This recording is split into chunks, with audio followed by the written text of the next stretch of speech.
Makanan apa ya? Gampang, circlein aja. Oh, itu makanannya. Awesome dan smart kan? Yuk join circle kita.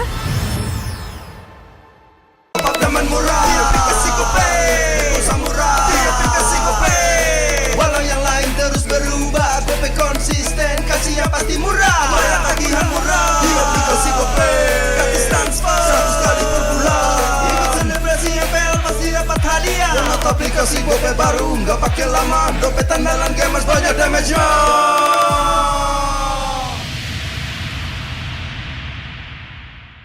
Dia tidak akan segan untuk menghadapi siapapun yang berani melawan. Dia mewarisi perjuangan karena di tubuhnya mengalir darah seorang pahlawan. Pedangnya mengukir takdir kemenangan, menghadapi segala tantangan. Penuh keberanian untuk terus berjalan menuju masa depan. Raihlah masa depan, nabung mulai dari hobi. Koleksi terbaru UBS Gold X Mobile Legends Bang Bang, edisi spesial MPL ID Season 13.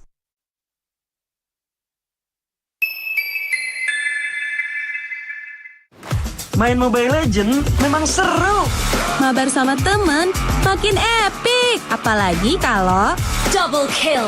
Tropicana Double Crunch, es krim karamel dengan lapisan coklat yang tebal. Crunchy-nya double. Main bareng, makan bareng Tropicana Double Crunch. Double crunchy level dewa. Rasain nih Gatot kacau. Ih, tombe basah. Bro, move on ke Head and Shoulders. 100% pede, ketombe basah dan gatal Wiped out. dapetin edisi baru Gatot Kaca di minimarket terdekat. Head and Shoulders. Ini Gatot, ini kaca. Mas Gatot, benerin kaca.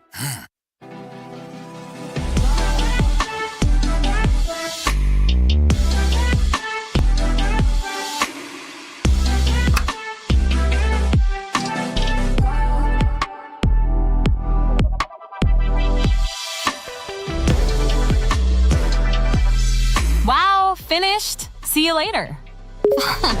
Time to go. Okay.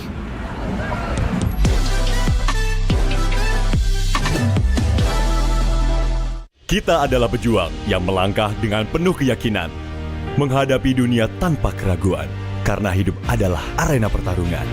Kita adalah pejuang yang tak akan gentar oleh segala tantangan, menghadapi lawan tanpa ketakutan, karena kita terlahir untuk meraih kemenangan. Raihlah kemenangan dengan koleksi terbaru UBS Gold X Mobile Legends Bang Bang, edisi spesial MPL ID Season 13. Saatnya nabung dari hobi bersama UBS Gold.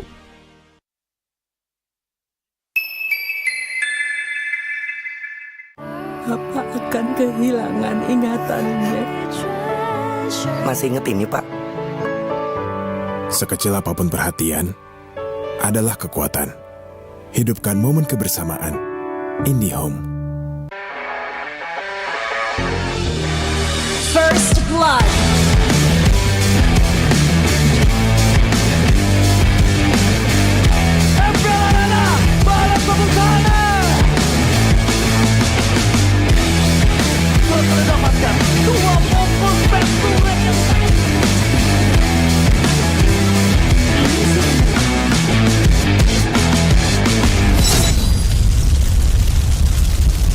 Pengen belanja banyak barang kebutuhan tapi malas keluar rumah. Untung aja pakai aplikasi Klik Indomaret. Cuma tinggal klik bisa belanja online seperti di toko. Beli ini, itu, jadi mudah banget. Produknya lengkap, banyak promonya. Gak perlu pusing, bisa pakai alat bayar apa aja. Wah, 1 jam udah sampai, gratis ongkir lagi. Untung aku pakai Klik Indomaret, belanja online seperti di toko. Kini, Indomaret telah menghadirkan varian baru, soto dan rawon yang wajib kamu coba. Dibuat dengan daging sapi pilihan, dimasak dengan rempah-rempah khas Indonesia, sehingga menghasilkan rasa soto dan rawon yang otentik khas Jawa Timur. Diolah selama berjam-jam sehingga menghasilkan kaldu yang gurih dan daging yang empuk. Bisa dihangatkan di toko atau bisa untuk stok di rumah. Soto dan rawon daging sapi Indomaret, enak tenan rasane.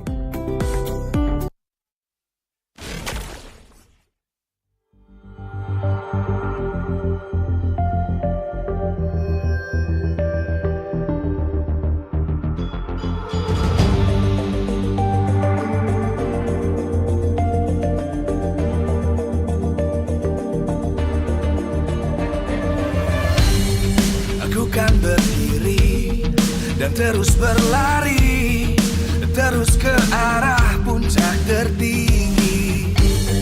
Ku takkan berhenti, hanya sampai di sini. Kemenangan abadi menanti. You know we won't miss if we unite our focus. And if you haven't noticed, we all live. Nyalakan apimu, hadapi semua tantangan, hadang semua serangan, jatuh bukan halangan. Bakar semangatmu, janganlah engkau menyerah.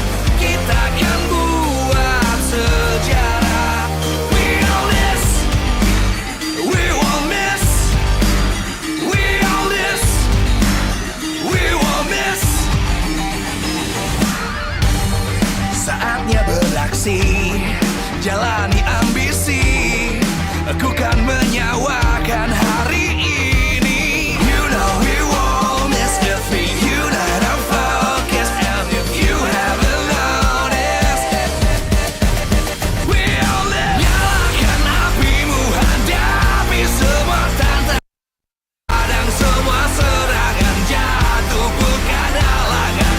Bakar semangatmu, janganlah engkau menyerah. Kita akan buat sejarah. We all this, we won't miss. We all this, we won't miss. We all this.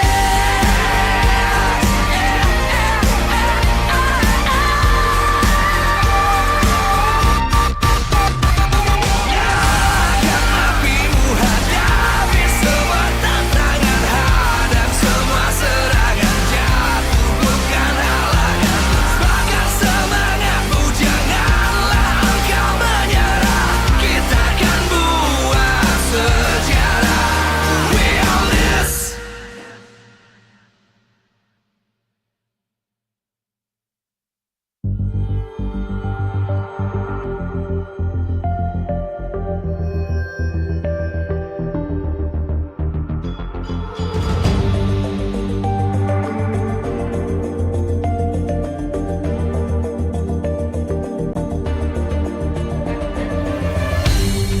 Aku kan berdiri dan terus berlari, terus ke arah puncak tertinggi.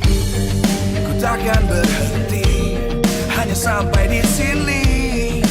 Kemenangan abadi menanti. You know we won't miss if we unite our focus. And if you haven't noticed, we all live. Nyalakan apimu, hadapi semua tantangan, hadang semua serangan, jatuh bukan halangan.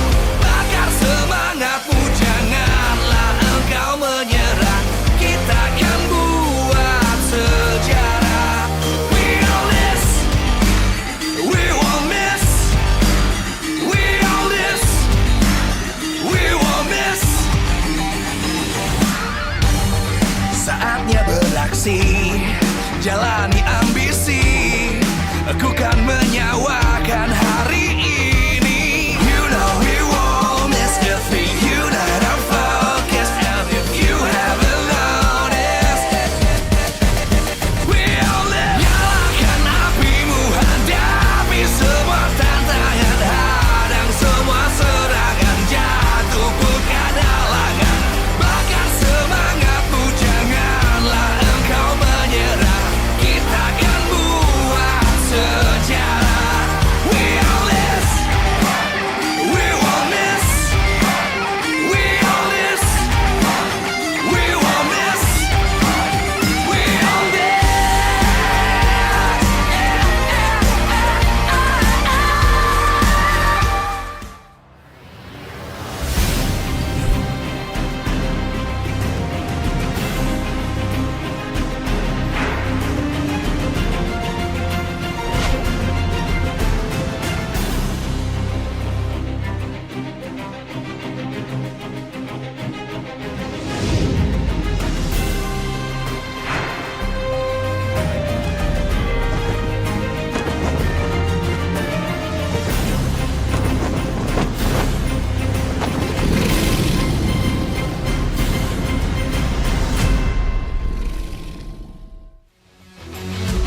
Live from Jakarta, MPL Arena.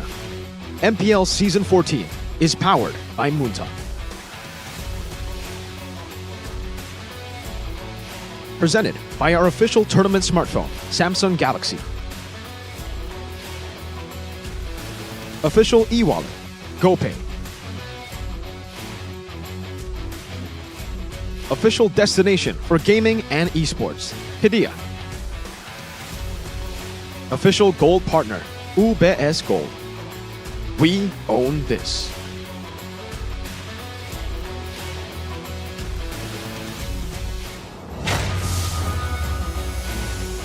Aja mereka berani yang ngebuka terlebih dahulu. Tapi di depan sana Gross Petro yang menunjukkan seorang Calvin Winata. Jatuh pun terjadi, tidak ada yang bisa menumbangkan lagi. Tidak depan Sled on point. Menunjukkan mid Sled. Mereka kehilangan seorang carry. Immortality tidak bisa mengetahankan seorang carry. Dan membuat termasuk karena Benati Konik. Mereka hampir saja juga kehilangan saat. Dan para pasukan dari tim Liquid membalikkan keadaan dan shutdown Iron Chicken. Top nowhere reach ya, Avatar Guardian yang sangat on point. Tapi masih ada Orb Elias, tapi nampaknya di sini restoran Diamond tidak akan tinggal diam. Berhasil mendapatkan Moreno. Mencoba untuk membalikan kembali karena pada saya gagal. Cutthroat memfollow yang teammates dari Sortiren. Hanya cuma baik saja pada Slash. Hotplay! Terhotplay Tyrant! Berhasil membaik time kembali dengan sangat maksimal. Tapi nampaknya dari seorang Eman kali ini tidak bisa mendapatkan Tyrant. Dan Tyrant still survive in the mid.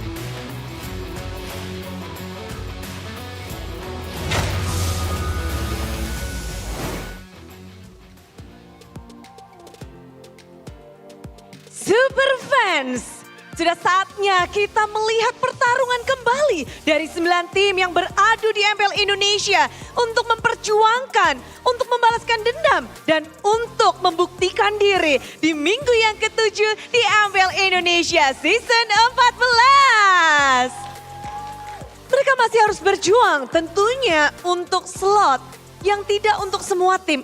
Hanya 6 tim saja yang akan bisa berangkat ke babak playoff. Road to playoff semakin dekat dengan titik-titik akhir di mana kita akan menyaksikan 3 tim hanya akan bisa menonton dan menjadi pengunjung, bukan menjadi petarung. Dan di sini Bude Clara Mongstar benar-benar ingin mengucapkan terima kasih kepada kalian semua super fans yang sudah berkumpul dimanapun kalian berada, yang lagi nobar-nobar dan juga menantikan. Karena hanya ada 1 tim di minggu kemarin yang mendapatkan tiket ke playoff, yaitu RQC. Namun di minggu ini akankah ada tim-tim yang menyusul? Nanti di match kedua itu juga akan menjadi pembuktian. Tapi kita akan melihat seperti apa dari tim-tim yang beradu. Inilah dia. Welcome to Bandung.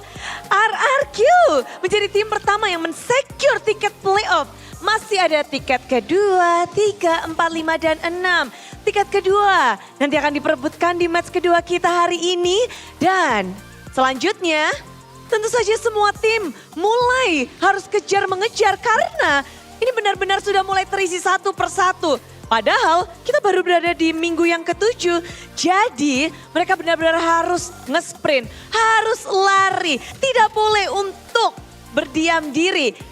Gebrakan apa yang akan diberikan oleh tim-tim. Namun kalau melihat dari 5 slot yang tersisa, tentu tantangan besar ada di hadapan tim-tim yang berjuang untuk menempati posisi playoff ini.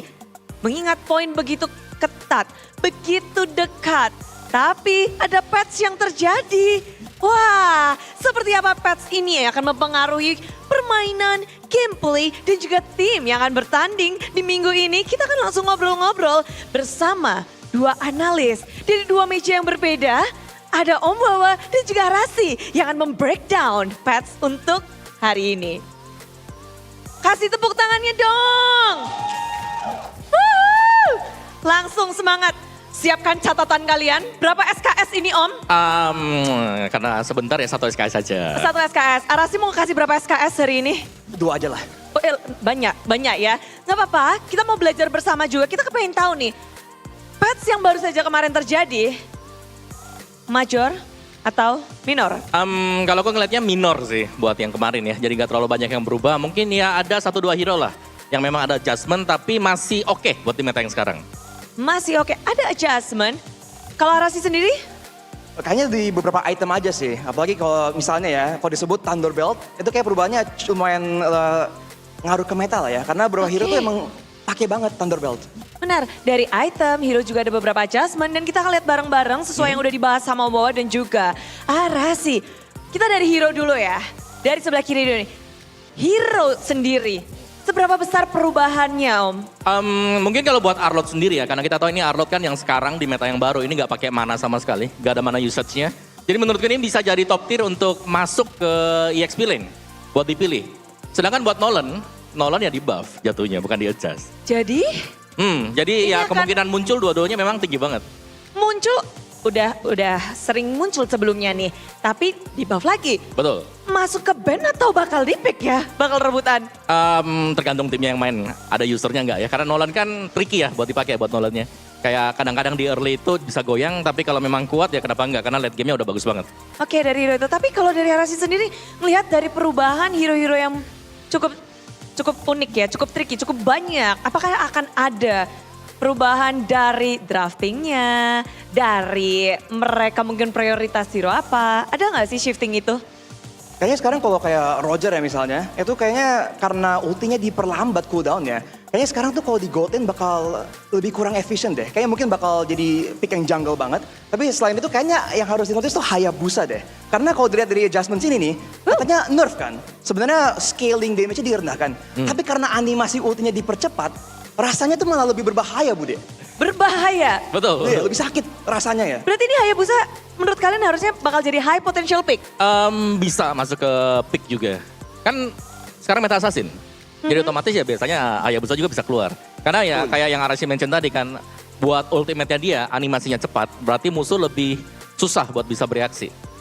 Dan kalau tadi Hayabusa, gimana dengan hero-hero yang tiba-tiba nggak perlu pakai mana nih, enak banget dong. Nah ini nih yang kalau kita bisa bilang, ini adalah 4 barisan hero yang memang potentially bisa keluar juga.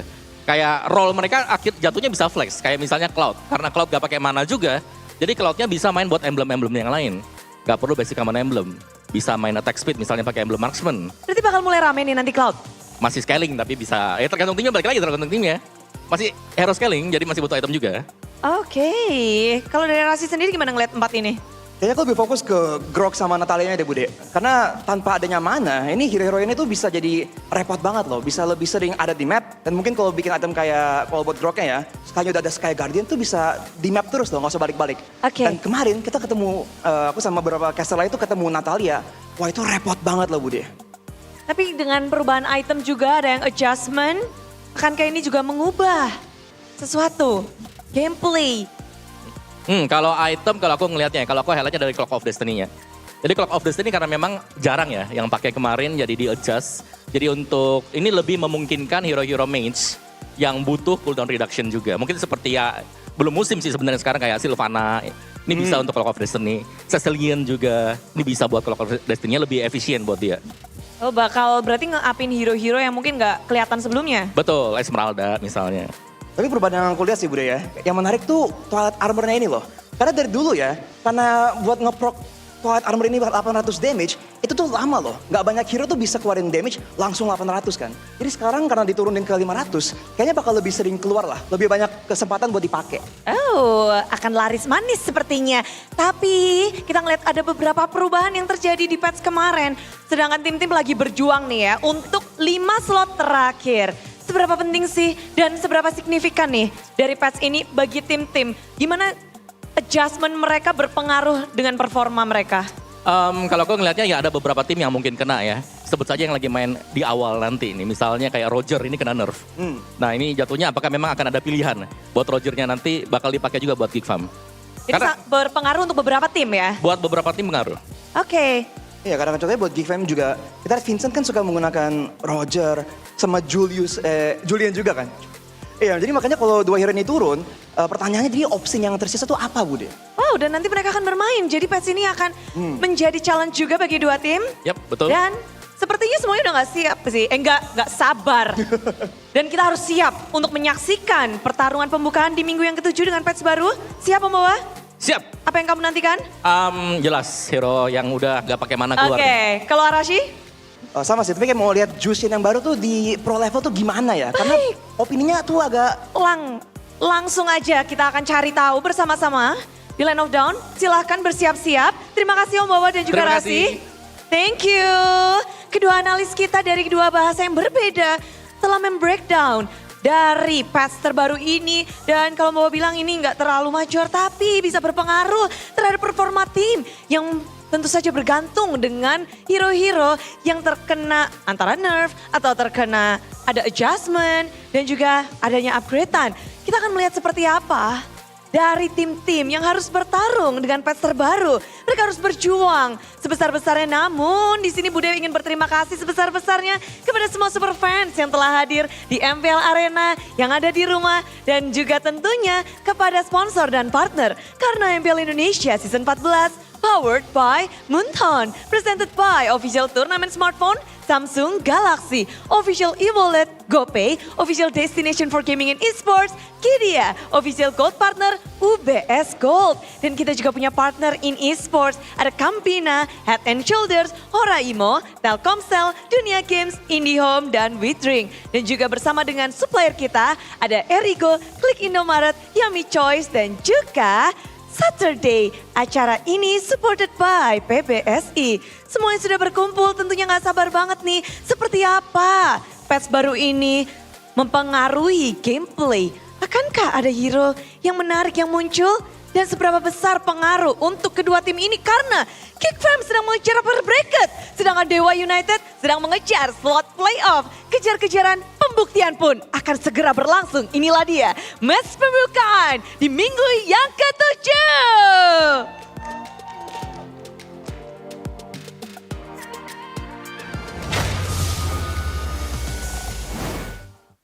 One playoff spot is already gone, taken by the rightful king of the kings. But now 5 will be fought for in the rest of the weeks of MPL Indonesia Season 14 here with me, Shefin, Mirko, and Arashi in the broadcast. But let's just right away talk about some of the updates that you've been talking about in the stages, Arashi. Especially that new hero, Julius. What's up with that? I don't know where he came from, man. I'm pretty sure the new hero isn't called Julius, so... Nope. Man, what a guest appearance we have right there. But no, clearly I was talking about the Julian. And I did mention on stage that today, since Geekfam is playing, the nerfs to Roger and Julian might come in, quite critical. And you do wonder what kind of choices Geekfam have. Because on the other hand, with the Terizda nerfs as well, that's also an option that Beloyski sometimes go for. So, as a Geekfam fan, how do you feel, Shevin? Well, gotta be honest with you, I'm not feeling very good. But considering the fact that a boy already said that he's gonna beat all the opponents that they've lost to in leg number 1, I'm feeling very confident because of that.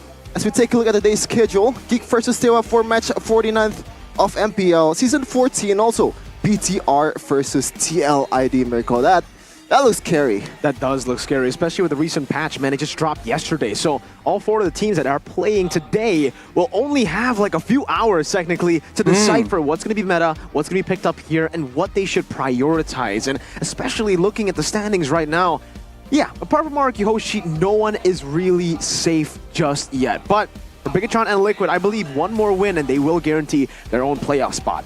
I just realized the net game win for Fnatic Onyx is 0. That is a side that we're not really used to see here everywhere over the last few years. But Arkiyoshi is still standing strong on top. And also Bigatron Alpha versus Team Liquid ID. This is a big match to decide who's gonna go on to the playoffs. So whoever wins in this next match will guarantee to have a playoff spot in Bandung.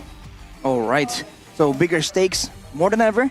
And again, some of these matches of the teams in the top spots, 1 to 4, has just been really intense, considering the fact that there is a ex-world-class team there, and some teams that are newcomers. It's just a very fascinating situation we have in the standings. Super fascinating. I think we all don't really know who's gonna be the number 2 team in the standings currently, right? Because RQ is most likely gonna finish in number 1, but let's see here the journey to playoffs for the team that's gonna be playing here for Geekfam. Last season, they were kind of terrible in leg number 1. This season, they also do the same, but in leg number 2, Rashi, they tune up the Jets. I mean, we see it as well. You, Shevin, were so, for lack of a less harsh term, a bit disappointed with the performance. And yet suddenly they were able to beat the top teams in MPL ID, showing again that development, that same main character arc that GeekFam always has every single season. But today, against Dewa, as you can see here in the new lineup history, we don't have a lot of data to go by here, but for a lot of people, they are still absolutely the favorites. But again, I think Dewa has more time to really look at the way they were playing, look at potential weaknesses for GeekFam. And as always, man, when it comes down to it, as long as they're careful about moments like this where they overcommit, where a big fight happens and GeekFam are, ready for it, this seems to be where GeekFam are the strongest. When you least expect it, when you can go for a decisive kind of team fight. And if you see what the picks were just earlier, not the ones here, but technically even here, most of the picks here that they have been utilizing, obviously except for the Nolan, has been the heroes that has not gotten impacted at all by the patch. It's the Alpha earlier, the Ruby still, and the Moskov for Chidera. We know that GeekFam are really quick with these patch updates as well. They're able to fix a lot of the issues that they had previously, quick, and also with the patch. Even though, yes, the big concern is what's Mr. Vincent going to play in the jungle without the Julian and the Roger. Now it's kind of nerfed and maybe it'll actually impact his performance on them. Even then though, you've seen him improve on the Assassins. On the Nolan, he has become a better player. Big concern is still though, now, how he's using the Nolan. In a lot of these skirmishes, he's been able to utilize the Nolan with his dashes, his skill 2 that only takes 1 second as we get into the later stage of the game. But now, since the nerfs, it is down to 1.5. And I personally have felt this change. I played Ling against the Nolan yesterday, and it was just so easy to chase a Nolan. It wasn't the Nolan that is elusive. It's not as elusive as before. We have the Geeks savior here, a boy. Some of the stats that is able to achieve in Season 14. Number 1 unique hero in mid lane. Number 1 GPM in mid lane. That says a lot. And also number 2 DPM. A thing, or like pretty much things that you want for in the mid lane. It's very ideal, showing that he has a lot of participation and he can stay safe as well. In a meta where the Assassins are just running rampant in the jungle, having a player that plays all these control mages, having a high damage output, high teamfight performance, I feel like that's a testament to how good a boy is. And you saw how GeekFam performs when a boy is in a bit of a slump. When he is confident, when he steps up to the plate, usually that is where GeekFam really shine. Yeah, and he is very confident that they're gonna shine with his message here to his opponents in leg number 2. All the matches we lost in leg number 1, we will avenge in leg number 2. This is something that Keyboy said, I believe, last season, and he's trying to replicate it in Season 14. Yeah, Boy is on the way to doing that. Against Dewa, I honestly feel like this is an easy match for GeekFam. Let's get it out of the way. GeekFam, knowing how they play, knowing how disciplined they are, up against Dewa United, who are still to this day finding their groove. Remember, just last week, it was still Watt or Azura. We were still asking that question. Meanwhile, for GeekFam, they started off like that. They started off with a lot of roster changes with Veldora in, and then Gobs, Chidera, Masako, but now they finally found their groove. And against a team that is the opposite of them, a team that started off really good with Hijume and Watt, and now is changing all around the place with Kaze and Azura, I really wonder what truly is the best lineup for Dewa. I have no idea.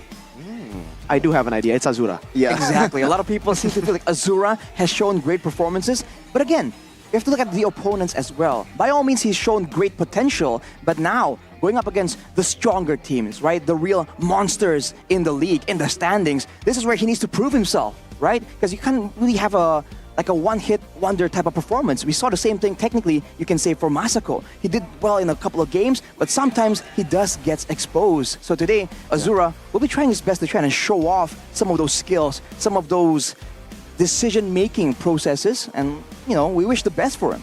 Yeah. And also, let's not ignore the pattern here, Sheffin. For your team, GeekFam has been the Robin Hood of MPL ID, taking points from the top, giving it all the way to the bottom. So Dewa United are in desperate need of wins right now. So, I don't know, will GeekFam actually slump again? That's usually what we see when they're up against lesser, quote-unquote, lesser teams in the standings. Just hoping that the Robin Hood right now is a bit more greedy and takes all the gold from the riches. Yeah. Tyrant Hood. Sometimes you're just gonna be, mean to other people, man. Yeah. Sometimes you gotta, when you He's have mean goals, to alter ego. Yeah, exactly. Sometimes when you have goals, man, there are sacrifices that you're willing to make. And for GeekFam, we have seen that when they are tuned in, when they are willing to make those sacrifices, all the teams really suffer in the hands of Geek Fam. But the rising rookie right here, Shevin, Mueza. Yeah, number 3 in unique hero in Roamer, especially at Gatot Kaca multiple times. I believe, in fact, he already used Gatot Kaca the most in MPL Indonesia Season 14. Yeah. Number 3 assists per game in Roamer. And this is a statistic that you can decipher in both ways, Arashi. Number 2 damage taken per minute. This means that he gets bullied a lot, first of all. But at the same time, this means that his team, in theory, right, has a lot of control. Because when the roamers take a lot of damage, usually, right, most of the time, it's when they're entering dangerous territory.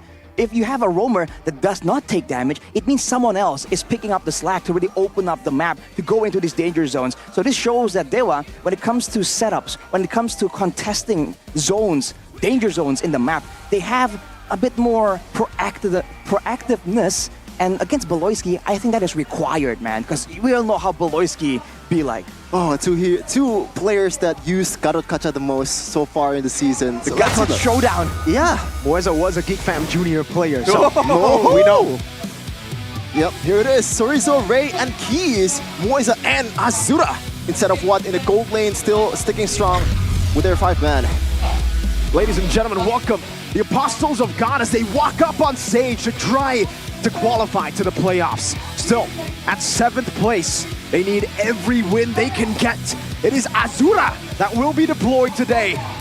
Welcome to the stage as they walk up, charge up to go up against Geek Fam. It's Dewa United Esports. Sky is the limit for the gods, especially for Retribution. Facing off against their ex, looking to make a statement that it's not the right move to let me go. The standout player, the assassin in the jungle, an absolute menace. With a bit of changes to the heroes he's playing though, the Hayabusa, the Nolan as well. Will the Nylon still show up today, or will he have more aces up his sleeve? We'll have to wait and see, because only time will tell. Let's see who's gonna fielded by Geek Fam. Here it is, Feldora and Chadera still on the XP. And gold lane, the Dora-Dera combo, back at it again. BBB. We saw all the reads that he was able to make, and this time they'll try to avenge a loss that they took in leg number 1. Up against Dewa United, a player once under their own belt. A Geek Fam Junior player, Mueza, stands in the way. Let's see, BBB and a boy can get through this match to try to secure that playoff spot. The Kingslayers of Indonesia, it's Geek Fam! The Robin Hoods is looking, this time around, not to steal the gold, not to steal the assets from the riches. They have to steal from their own brethren, the commoners in Dewa. See how they do. As always, having that swag, having the jackets on, no pressure, no heat. They're cool, calm, collected, and that is what they're required to bring out the best out of Geek Fam, that intellectual approach to the game. But of course, it all begins in the backstage. The boy's got no arms. What happened to his arms? Exactly. He doesn't need arms. He's a boy who doesn't need arms. He needs Bluffsy and Dora DSP. Of course, on the other side, Coach Ryzan and Coach Bellin. Let's see how this plays out, right? What kind of strategies? Whenever a new patch drops, you see a lot of different adjustments, but now with a lot of the popular heroes affected, with a lot of the items also affected, there's so many ways that this patch can really impact the meta. We can see if both teams here have had enough time to really adapt, to try and find something, or are they gonna play it conservative and stick to the old meta for now, considering the urgency, the short amount of time they have to adjust. We got a jungler and roamer showdown here in MPL Indonesia. Mueza versus Beloyski. Meanwhile, Ray and Vincent. Look at the hero pools that they bring to MPL number 3 and number 4. Also, Vincent, kind of the same statistics on the Turtle and Lord Secure Rashi. Kind of, and his retribution has always been very, very solid. But the issue is, can his team set up for him? Because it seems like when he is pressured, when he is under a lot of danger, he's susceptible to just going in, committing to that neutral objective, And sometimes it's just not the right answer. You need a bit more composure. You need to play around with the mobility a bit more. And him, Vincent, being used to the tankiness from the fighters, we'll have to see, man. Has he adapted even more? Because we saw improvements in the Assassin gameplay, but will that be enough to go up against Retribution? We'll get to see though in a second with the drafting phase for both teams, and this is the keys to victory by Samsung Galaxy A55, A35 5G for Geek Fam.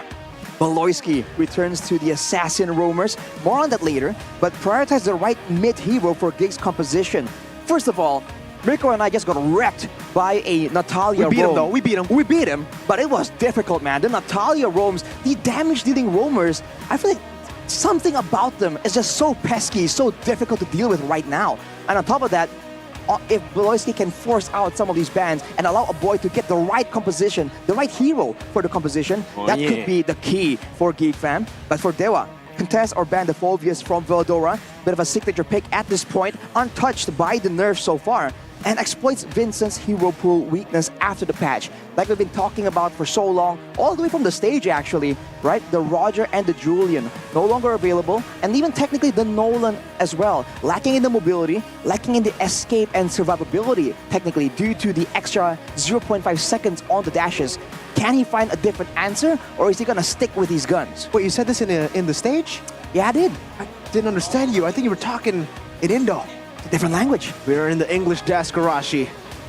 I just want to point that out. That's the F word right there. That's facts. His stats though. His facts, Shevin. 60% on the first pick, and also second pick 50%.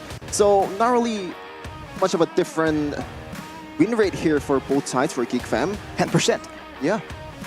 But maybe that could be huge in pro scene.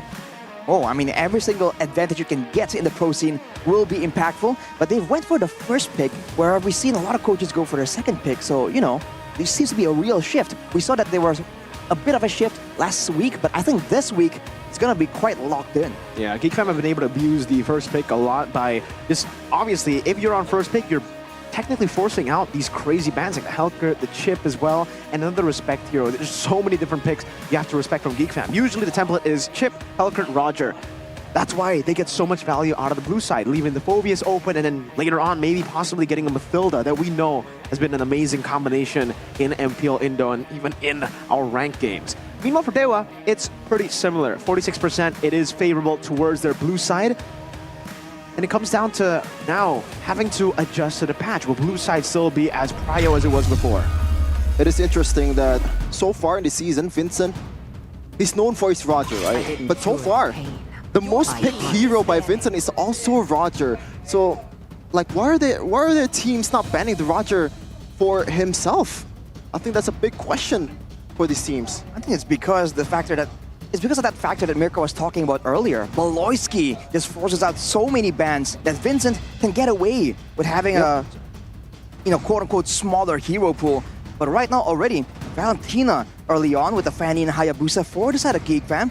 And for Dewa, as we were talking about, Hayabusa coming through. Not the Phobius still respected for Veldora. Okay. So maybe we're gonna see the change here right away in the first pick. Is it still gonna be Roger? No, it's gotta be Edith. They're taking the RRQA, a hero that can do flex in the XP and also roamer. And Veldora, I think he made a really great play in one of these matches, stealing the Lord with the Primal Wrath.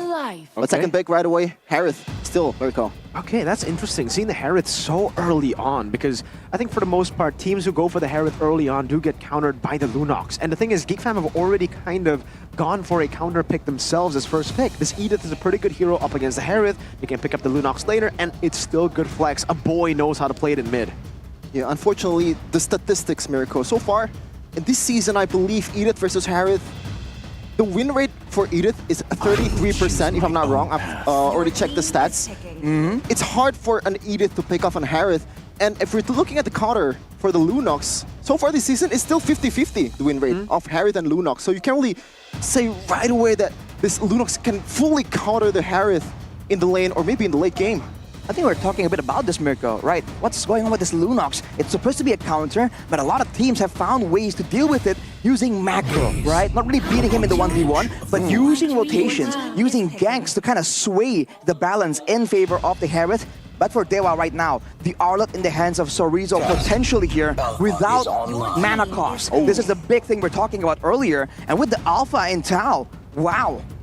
Yeah, shoutouts to the Alpha again, untouched this patch, so really good pick still. And the fact that Fanny and Hayabusa has been banned out means that Dewa have more ways to utilize these kind of composition. But I definitely thought that the Ling would have been an option to go for here by Dewa at least. We know Ray is good, but I think because of the Lunox pick, it actually enables the Lunox to stay very, very safe. And again, I think this 50-50 win rate is quite deceiving because a lot of lower tier teams have been able to pick up the Lunox up against the Harith and they've lost on the Lunox. But if we take a look at the top tier teams, again, they've been able to utilize that really well, obviously. Aside from the RRQ games, RRQ know exactly how to pick that Lunox. Okay, so what you're saying is the statistics is kind of misleading. Yeah. And I could agree as well, especially with Brands the... was on the Lunox against the Harith. You can see Fanny and Hayabusa have been picked here and been banned here by Coach Bluffsy. But in reality, when you look at the win rate, like the raw win rate of these heroes, the Assassins, the only Assassin that has a positive win rate so far this season is Nolan. Yep. Fanny, about 40%, less than 40%. Hayabusa, less than 40%. Ling, not even touching 45% Arashi. So, yeah, I guess this is just the teams that are not really utilizing properly as we're gonna jump into the second phase of the second phase ban. Yeah, the Grok and the Garakacha, the pesky roamers. Because for both teams, that's what the roamers want to do. Be pesky, be proactive. And like you mentioned, the stats, man. This is why it's important to see the context behind the stats. Taking the stats at face value hasn't really bode well for a lot of teams. They have to try and see what exactly causes all that. And with Dewa banning away the Yve, this has been a surefire way to deal with the Sushin. But remember, with the changes right now, the Sushin no longer requires mana to clear the lane. So in the laning phase, the Yve might not be really as big of a counter. And in the team fights, we didn't get to talk about this on the stage and even earlier, but the Sushin in the team fights now has to be a bit more calculative to see who she lifts up with the Lantern Flare. Because the mana, you know, the total mana expenditure, especially in the fights, actually went up. So if you're just spamming out spells without concern, you're gonna run out of mana real fast. Very interesting. What's also interesting is the fact that Ruby so far has not been touched, even in the banning phase, knowing that you have a Nolan, you have a Harith, which also does not do that well against a Ruby, considering that the Dawnrunner Wolf King and also the Ammo Fender is the perfect counter for these heroes. And you have an Arlet as well. So maybe that's gonna be the option here for Dewa United or Geek Fam. They can pick it either way, I think. Yeah, there are a lot of options still open here, but I'm thinking more on mid lane. With the Juicin and Zas receiving nerfs, I feel like, again, it comes down to just Vexana, Faramis, Aurora, Valentina, and Yve. Both Valentina and Yve have been banned out. The Vexana now denied away from a boy. Let's see if he goes for the Faramis to add another layer of Geek Fam's HP. Or they go for the Aurora, trying to freeze these frontliners like the Alpha and Arlet from even getting towards these neutral objectives. There's really nothing wrong with picking either of those two, right, Arashi? I don't think so. I mean, the Aurora against this composition that wants to be mid-range, short range, right? That Frigid Glacier is going to throw a wrench in all the plans of Dewa. But for Geek Fam, that's a signature Ruby, that's a signature Faramis as well. There's a chance that when they're clumped together, that Vexana can be a big problem. But considering that Geek Fam know how to play with the Vexana themselves, they might have ways to go about it. And we're talking about the boy here, Mirko. On Faramis, a hero that's been kind of under the radar this season, but you look at the stats right now, I know that it's more of a counter pick and also a late pick usually, that's why Faramis has a really high win rate, but 83% on Prosin is mind-boggling. Yeah, and the Faramis has always been kind of, like you said, underrated this season. A lot of teams have actually just gone for the Juicin, the Zas even over the Faramis, even though the Faramis is a pretty good counter against the Zas. Good matchup. Dewa, last pick. Is it going to be... I honestly feel like if they're going to play neutral objectives, getting a Minotaur is not that bad. They go for the Hylos instead, receiving some nerfs here. The HP growth not as amazing as it was before. And now with the Thunderbolt nerfs as well, now the Thunderbolt only gives you extra defensive resistances based on your extra damage, right? The damage from the Thunderbolt only gets calculated from the extra damage, not the base damage anymore. That, combined with the Hylos late game scaling, I believe the max HP scaling lowered, this means that now there's a bit more urgency for Dewa to really abuse this Hylos. If they bring it to the mid game, it's no longer as strong as it used to be, and in the late game, it's even worse. So Dewa, I think the clock is working against them. Geek Fam have the more lax, the more patient kind of composition to try to play around with. You can also see just now, Keys the apostles of God, throwing a prayer to the gods. Now let's see if that prayer is gonna be answered or is it gonna be denied. The first look after the patch in week number 7, a battle for the playoff spot. Is it gonna be Dewa United or is it gonna be Geek Fam? When momentum shift continues, will it be Geek Fam who gets the win against Dewa? Revenge is what they're looking for. Meanwhile, Dewa trying to replicate what they did to Geek Fam in the first leg. However, it is a bit different this time. Ray on a utility jungler. Well, it's not really utility, it's still damage, but in an assassin meta, Alpha's pretty utility.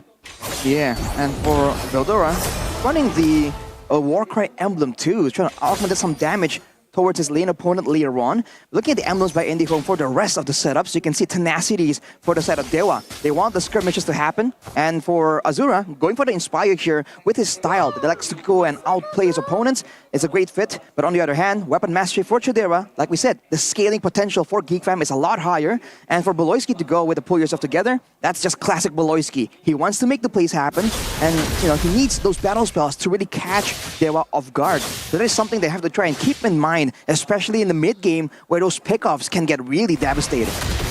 Yeah, in the bottom lane though, you can see the changes already from Chorizo using that tank emblem after the no mana update in this patch. Yep. So it's gonna be harder for pretty much everyone in Geek Fam to burst him down with that extra survivability. Exactly. We were talking about it. I think Arashi and Owawa mentioned it on stage as well. Having no more mana means that you can go for the tank emblems and you can be a lot more of a threat. We expected it to be Cryo, and so far has been true. And we can see the win rate for Chidera, 3-0 on that Lunox. The Paramis as well, Arashi. Oh man. Again, the stats don't favor Dewa, but they have went up against the Theta before. But look at this early game clear coming in from the Vexana Hylos combo. You can see that early moves towards the turtle is being used by Dewa as they should, but look at this. Good setup coming down. Purify as well from a boy. Already used early. Netherrealm coming out. Veldora with the Earth Shatter and the Flicker. Getting him down with the Revitalize. It's there to keep Chorizo alive. Dewa United winning in the turtle fight. Muez is trying to run away right now. Doesn't have the Revitalize, and that's the re-engage with the Stampede to bring him back. Geek Fam trade the turtle for a kill on Mr. Baloy. Good damage control there from Geek Fam, knowing that they have no chance at all on the turtle. They opted to go for the Horsey instead. They opted to go for the punish, but for Dewa, the fact that they were chasing Geek Fam into the tight corridor, that is where Geek Fam's composition has the most potential. Really should be a bit more careful about that, because we know with the Alpha, with the Hylos, this early game is where they want to shine, where they want to be the aggressors. And look at that, they are looking for these fights, but they gotta be a bit more patient with how they set it up. Good reflex there coming in from Beloyski, knowing that Spear of Alpha is coming, but looking at the prediction, as always, Pak Bulong favoring for the underdogs, but Lim Kochul, yeah, makes sense. Yep. He used to work there for Dewa United. Whoa, exposed. Yeah, but the rest of us, I think we all know what the answer is going to be. Yeah. Ooh. 700 gold lead for Geek Fam, and again, they do scale pretty well. The big concern is Dewa have ways to actually overload the Lunox, right? They have Hylos, they have an Alpha, and on top of that, the Herrick and Arla they'll be diving in too. So if Geek Fam utilize their cycle of abilities, if they're not able to layer it properly, it could be scary as we get into the later stage of the game. But as always, I think the main pressure is still on a boy. That Netherrealm, considering all the AoE, all the combos available for Dewa, can be fatal, but look at Vincent. Chorizo walking up. Final slash coming down. Oh, the fracture! Chorizo! One reset, can't go for another reset, and it is going to be a solo kill. And that is the perfect time. Vincent can recall here and pretty much spawn at the exact time the turtle is coming in, so no losses at all for Geek Fam. Vincent, even with the lack of mobility on that Nolan, the damage doesn't go away. And instead, actually, that ultimate, the fracture, now slows your opponents, so you can land it a bit more reliably. As we can see here, Chorizo trying to make his way, but he's Baloy with the read again! Big brain Baloy! Good Netherrealm coming down now, as that's going to be the glorious pathway. Chorizo with the final slash, whipping Beloyski. Getting charged back by the cavalry, that is Muesa, but now Vincent! Walks back up, getting the kill down. Good Stampede, Vincent securing the rectory on the turtle as Chorizo runs away. Vincent with a chase, the fracture to claim the triple kill. Oh my goodness, lightning quick, they have no hesitation at all, Arashi, on that pickup. And also a good response, that perfect cold altar from Aboy. Yeah, the Netherrealm coming in from Aboy was so good. it's just the right timing. You saw Dewa. You can see though, they have some potential there. But it's just a short burst of damage with the Spear of Alpha, with the Final Slash. Once Geek Fam are able to survive that, you can see that when it comes to damage output continuously, Geek Fam just win it out. So Dewa has to be a bit careful with the chasing. But look at this. Look at that burst. Mueza. Whoa. Catches the fracture. Is still able to survive. Now deal the damage back. It's a kill over. Ray with the Spear of Alpha finding one, but now gets bursted down. Ray still trying to survive. But Baloy gets the final hit on him with that scythe. Once again, Geek Fam, they can't do no wrong this match so far. Every time they pull the trigger, it always favors them. As we take a look at the item by Dunia Games, Rashi. Starlium for Azura, so a little bit more burst potential. But with the Hunter Strike for Vincent, a lot of ways for him to really capitalize on the lack of mobility, especially for Keys.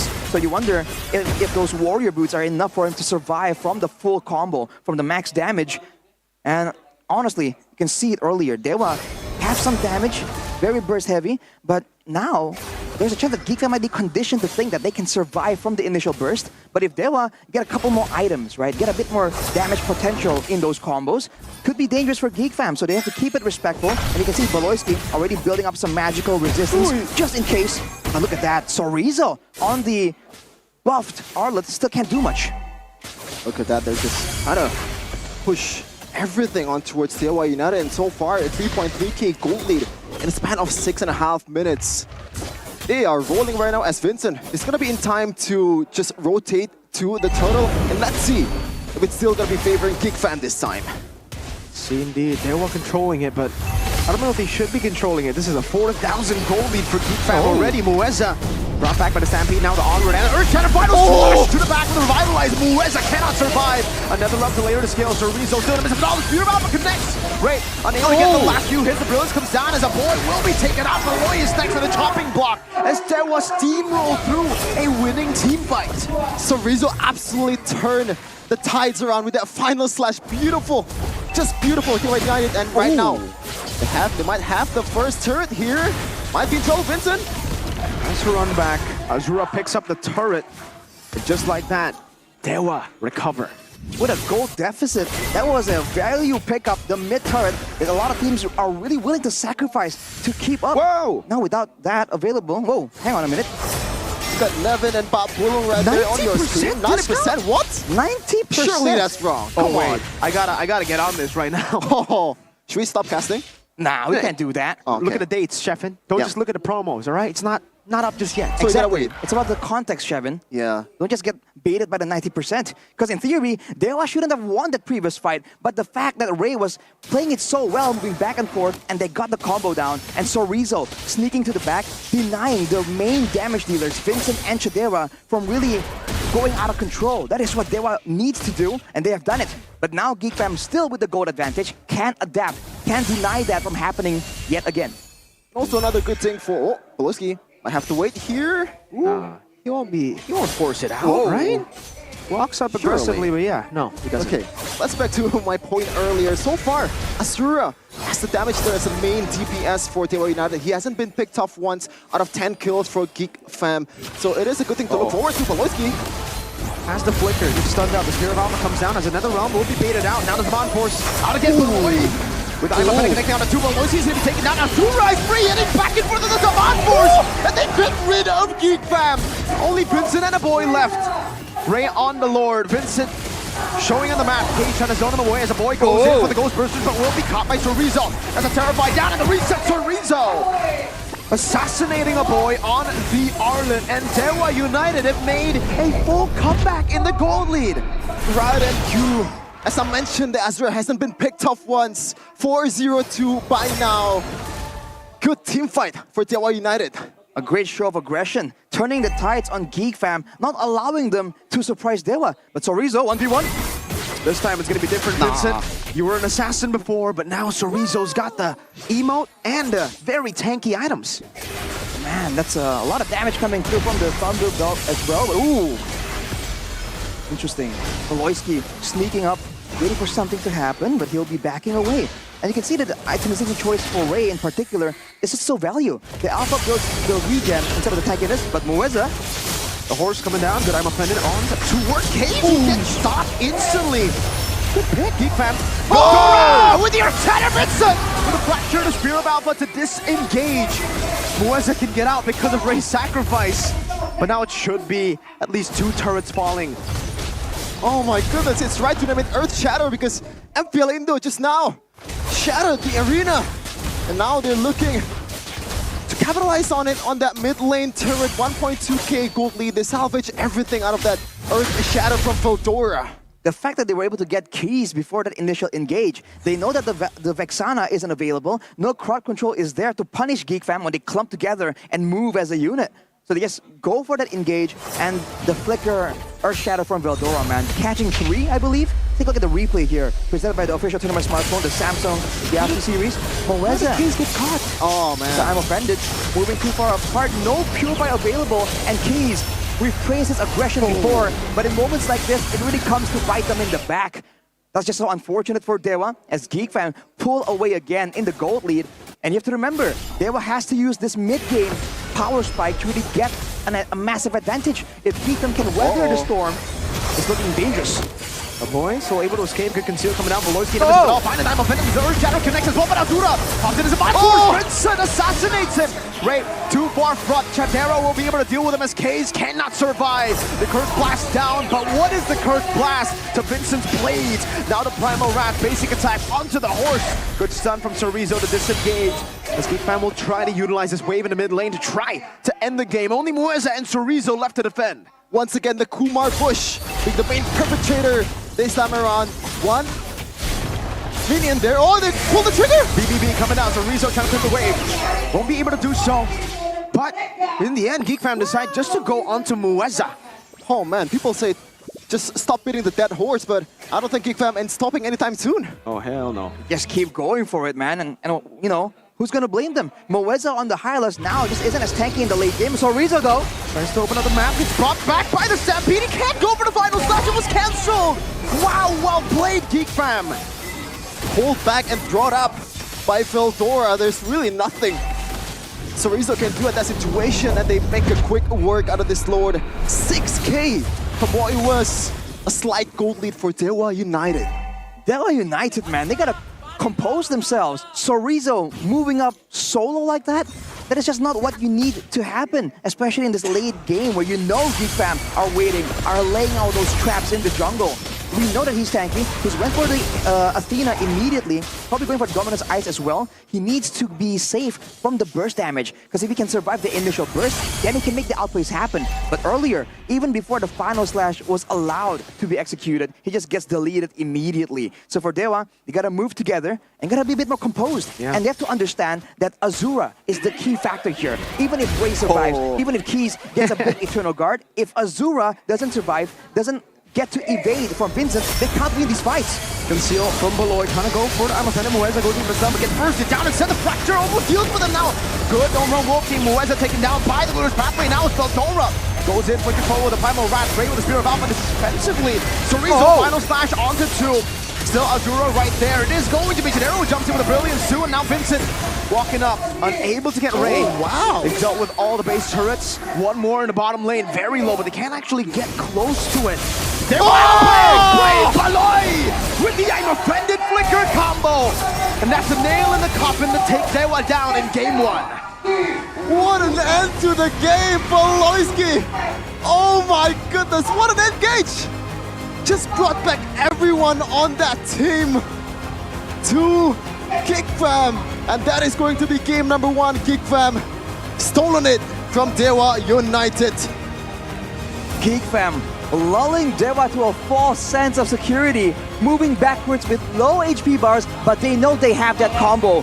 That final engage from Beloisky was completely unseen by Dewa, and it's the punches you don't see that really get you. The triple B. That's crazy. They didn't really see it coming, do they? Because they thought they were gonna just regroup because the minions are not there, the resources are not there, but Beloisky coming in hot, man. He's not gonna stop ever. He's been coming in hot. Mr. Allen. Mr. Allen. Oh man. That's a great performance by Geek Fam, man. Despite of the, moments in the mid game where Dewa were able to use their composition to find something, They just kept their composure.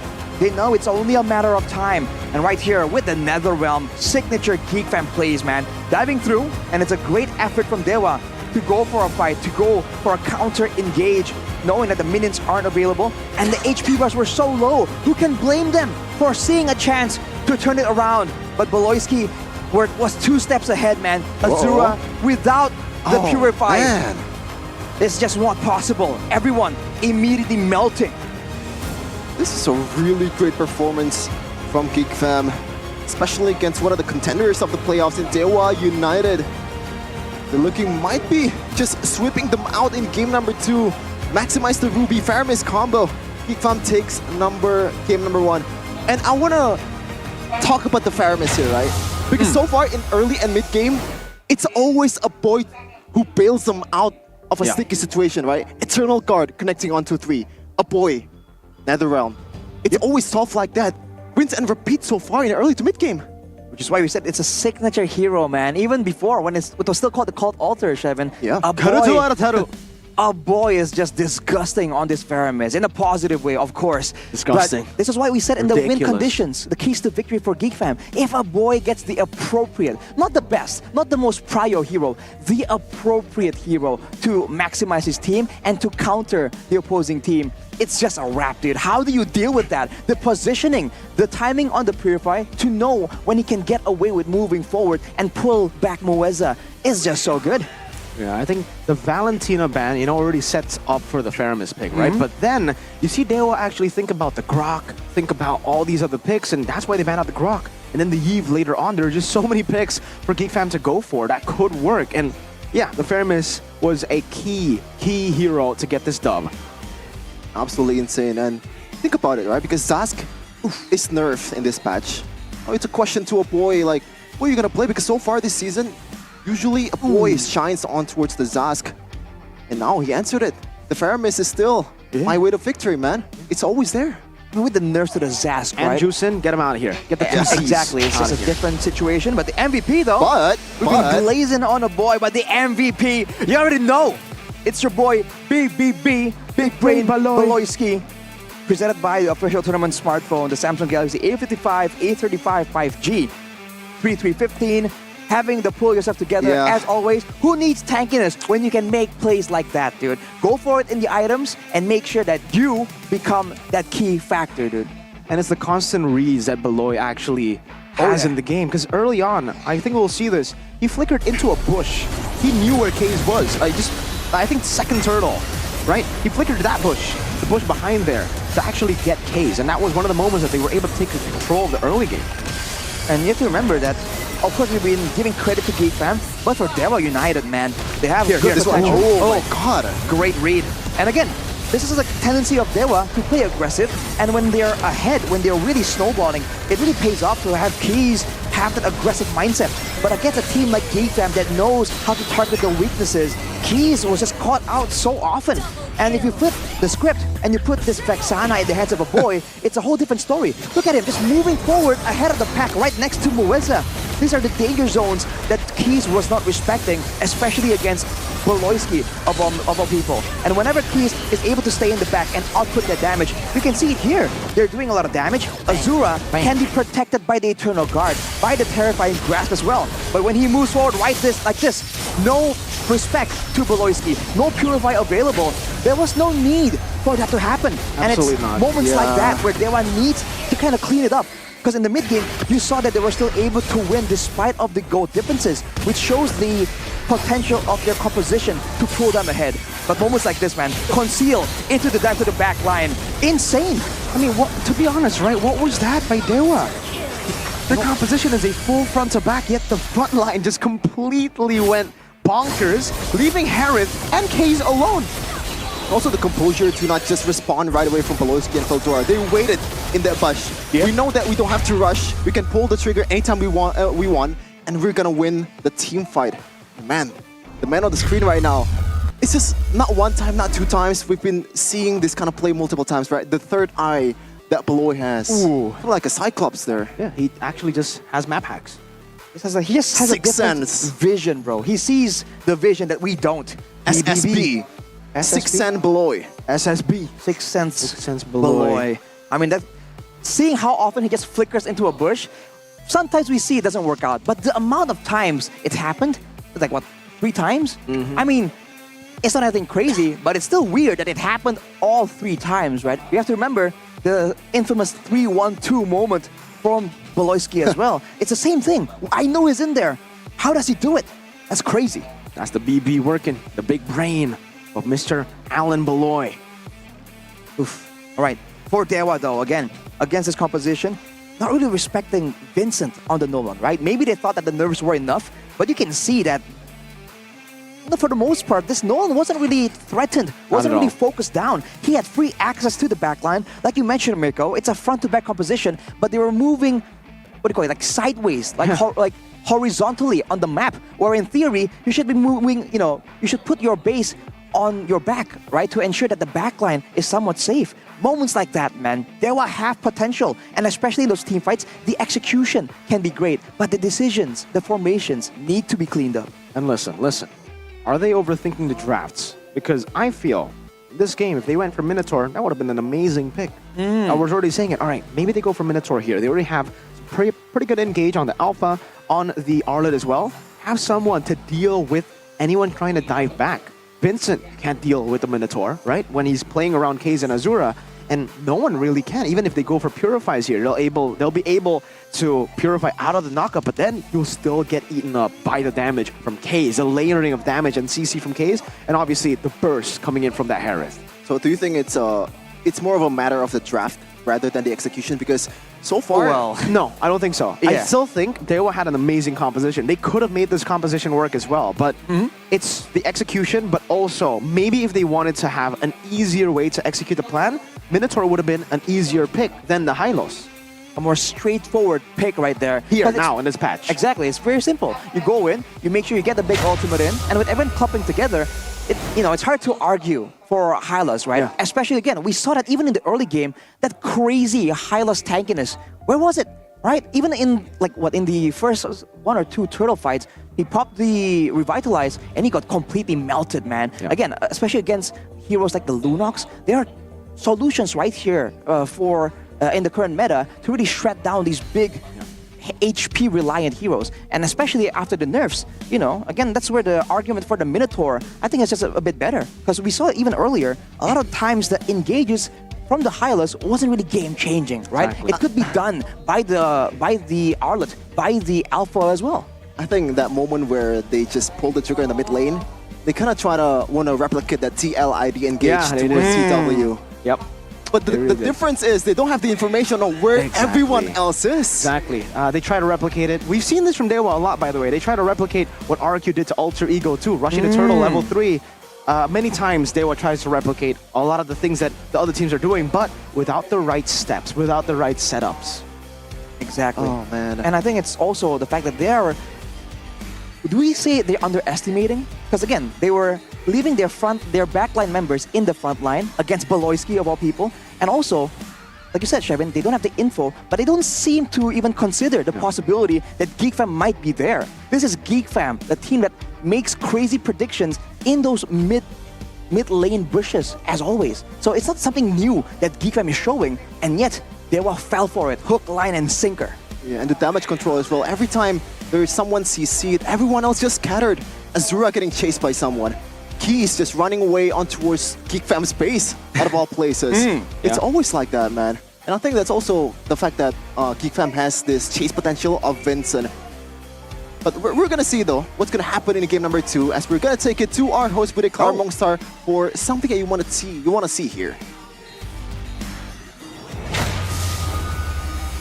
Pembukaan sudah begitu mendebarkan. Saling balas-membalas, namun pada akhirnya game pertama didapatkan oleh GeekFam. Mereka benar-benar memberikan yang terbaik, namun Dewa United pun harus bisa mengejar nih. Kalau tidak, posisi mereka bisa gawat banget. Dan melihat semangat di MPL Arena, Bude senang banget lihat semua super fans yang terus bersorak-sorai. Dan Bude juga dengar-dengar, ini ada yang nun jauh di sana. Di tempat yang kita tuju sebenarnya lagi kumpul-kumpul juga nih. Ada GeekFam Unity yang lagi ngumpul di Bandung. Halo, kumaha damang? Tepuk tangannya guys.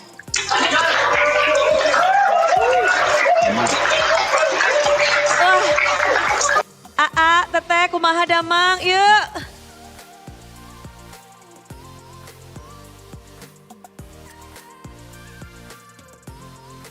Gimana nih, ini kayaknya lagi pada sibuk ngeliatin performance dari Geek Fam ya. Gimana tadi game 1 nih, Geek Fam Unity?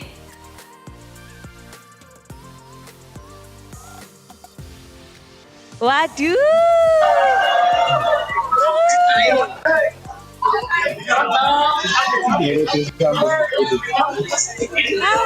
Fam Unity Bandung. Teteh, gimana ngeliat Geek Fam tadi? Alhamdulillah Bude, rame banget Bude di sini Bude. Waduh, rame pisan. Semangatnya kedengeran nih. Tapi gimana nih? Di Bandung pasti lagi pada happy banget ya Geek Fam Unity yang lihat game 1 menang ya? Ya dong Bude, soalnya kan tadi udah terbantai-bantai gitu kan dewanya. Waduh, mungkin lebih seneng lagi karena gimana nih? Ini kan lagi di Bandung, pas banget. Playoff kita juga akan ke sana. Di sana Geek Fam Unity responnya gimana tuh? Bahwa playoff akan diboyong semua ini ke Bandung. Geek Community responnya pada positif sih Bude. Di sini pada antusias juga, dan karena di Bandung juga kita udah punya Geek Community Bandung Raya, jadi mereka pada hadir juga di Udah nyiapin apa nih? Udah pada seneng kan? Pasti ada sesuatu yang spesial nggak nih? Yang disiapkan Geek Community untuk playoff Bandung? Ada sih Bude, sesuatu yang spesial buat community, buat di playoff Bandung nanti. Pokoknya kita bakal bikin tim yang kemarin mau nyari kita, bakal kita masak-masak juga di Bandung nanti Bude, bareng di community Bandung. Asik, saling masak-memasak nih nanti ya. Waduh, jadi gak sabar buat playoff. Tapi ini kok lagi pada nobar rame-rame dalam rangka apa? Nobar ini kita lagi Geek Fam nongkrong di kampus Widya Tama Bude. Tepuk tangannya dong Widya Tama.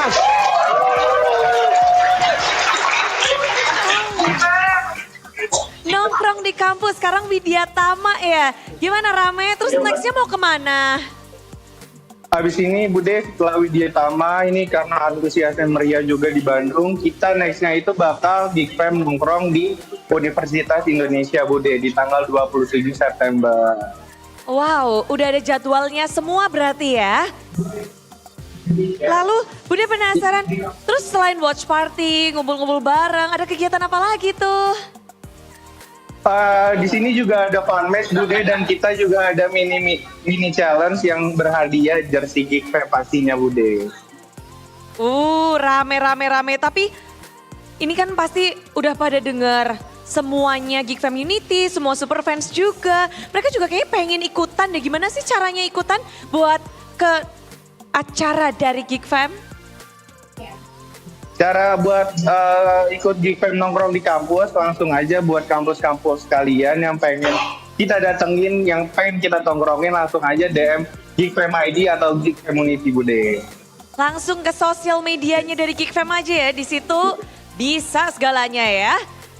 Asik, betul, semuanya Bude. pasti sudah pada langsung nyatet, langsung pada buka sosmednya Geek Fam. Tapi kita juga kepengen lihat nih kelanjutan permainan dari Geek Fam Unity Bandung. Ada yang mau disampaikan nggak sih? Mungkin pesan-pesan dari AAA Teteh? Ada pesan dari Geek Community Bandung Bude buat Geek Fam. Pesannya buat Geek Fam, semoga Geek Fam bisa bantai-bantai semua tim nanti di playoff dan mewakili Indonesia di M6 nanti. Keren. Oke, kalau gitu thank you banget. Dan kita bakal ngelanjutin game yang kedua. Ini bakal 2-0 atau 2-1 nih? Ayo. Pastinya berapa guys? 2-0 apa 2-1? Oke, Geek Fam Unity Bandung, hatur nuhun, selamat menonton ya. Thank you. Nuhun Bude. Oh. Seneng banget di situ ada Geek Fam Unity lagi nongkrong bareng di kampus. Tapi yang di sini juga di MPL Arena lagi pada nongkrong, yang ada di rumah juga yang lagi pada nobar-nobar bareng, ingin menyaksikan seperti apa kelanjutan pertarungan. Akankah menjadi 1-1 atau ada 2-0 yang terjadi? Pembuktian yang sadis dari Geek Fam. Setelah game pertama mereka berhasil mendapatkan kemenangan. Game kedua seperti apa panasnya? Dan kita akan langsung saja lihat masuk ke game lanjutan. Inilah dia Geek Fam dan juga Dewa United.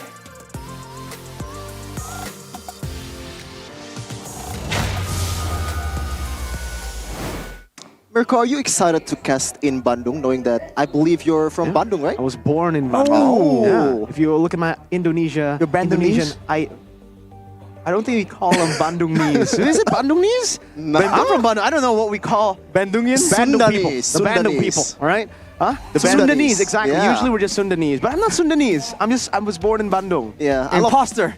I'm an imposter. Yeah. I love I'm an Bandung as well. I think out of all the cities that I've lived in, Bandung is the best. The weather is really good. Not anymore. I'm sorry. sorry. Really? Not anymore. Times have changed. It depends where you're at. If you're at the city, it's pretty bad. So it's almost like okay. Jakarta. It's super hot. But Well- if you're like near the mountains and stuff, you know, Lembang area, then it's amazing. Yeah. And that's Pretty where good. I think we're gonna be. Yeah. So, yeah. Really? Yeah. It's really nice though. Let's go. Good weather and, if we talk about traffic, Amazing food. everything Oh, is... traffic's worse than Jakarta, bro. Really? Yeah, I'm sorry. I was A gonna lot say has that changed it's since worse you've than left. Jakarta. What? It is worse. No than way. It's a different time. During holiday season, you're not going to move. You're not Okay. moving. But Okay, maybe- normal days, okay. Yeah, it's not as bad as Jakarta in the normal days. Maybe yeah, I sure. hate Bandung now, but no. Don't say that. I'm gonna I'm for sure gonna be looking forward to casting in Bandung because we're gonna be in a really good place there.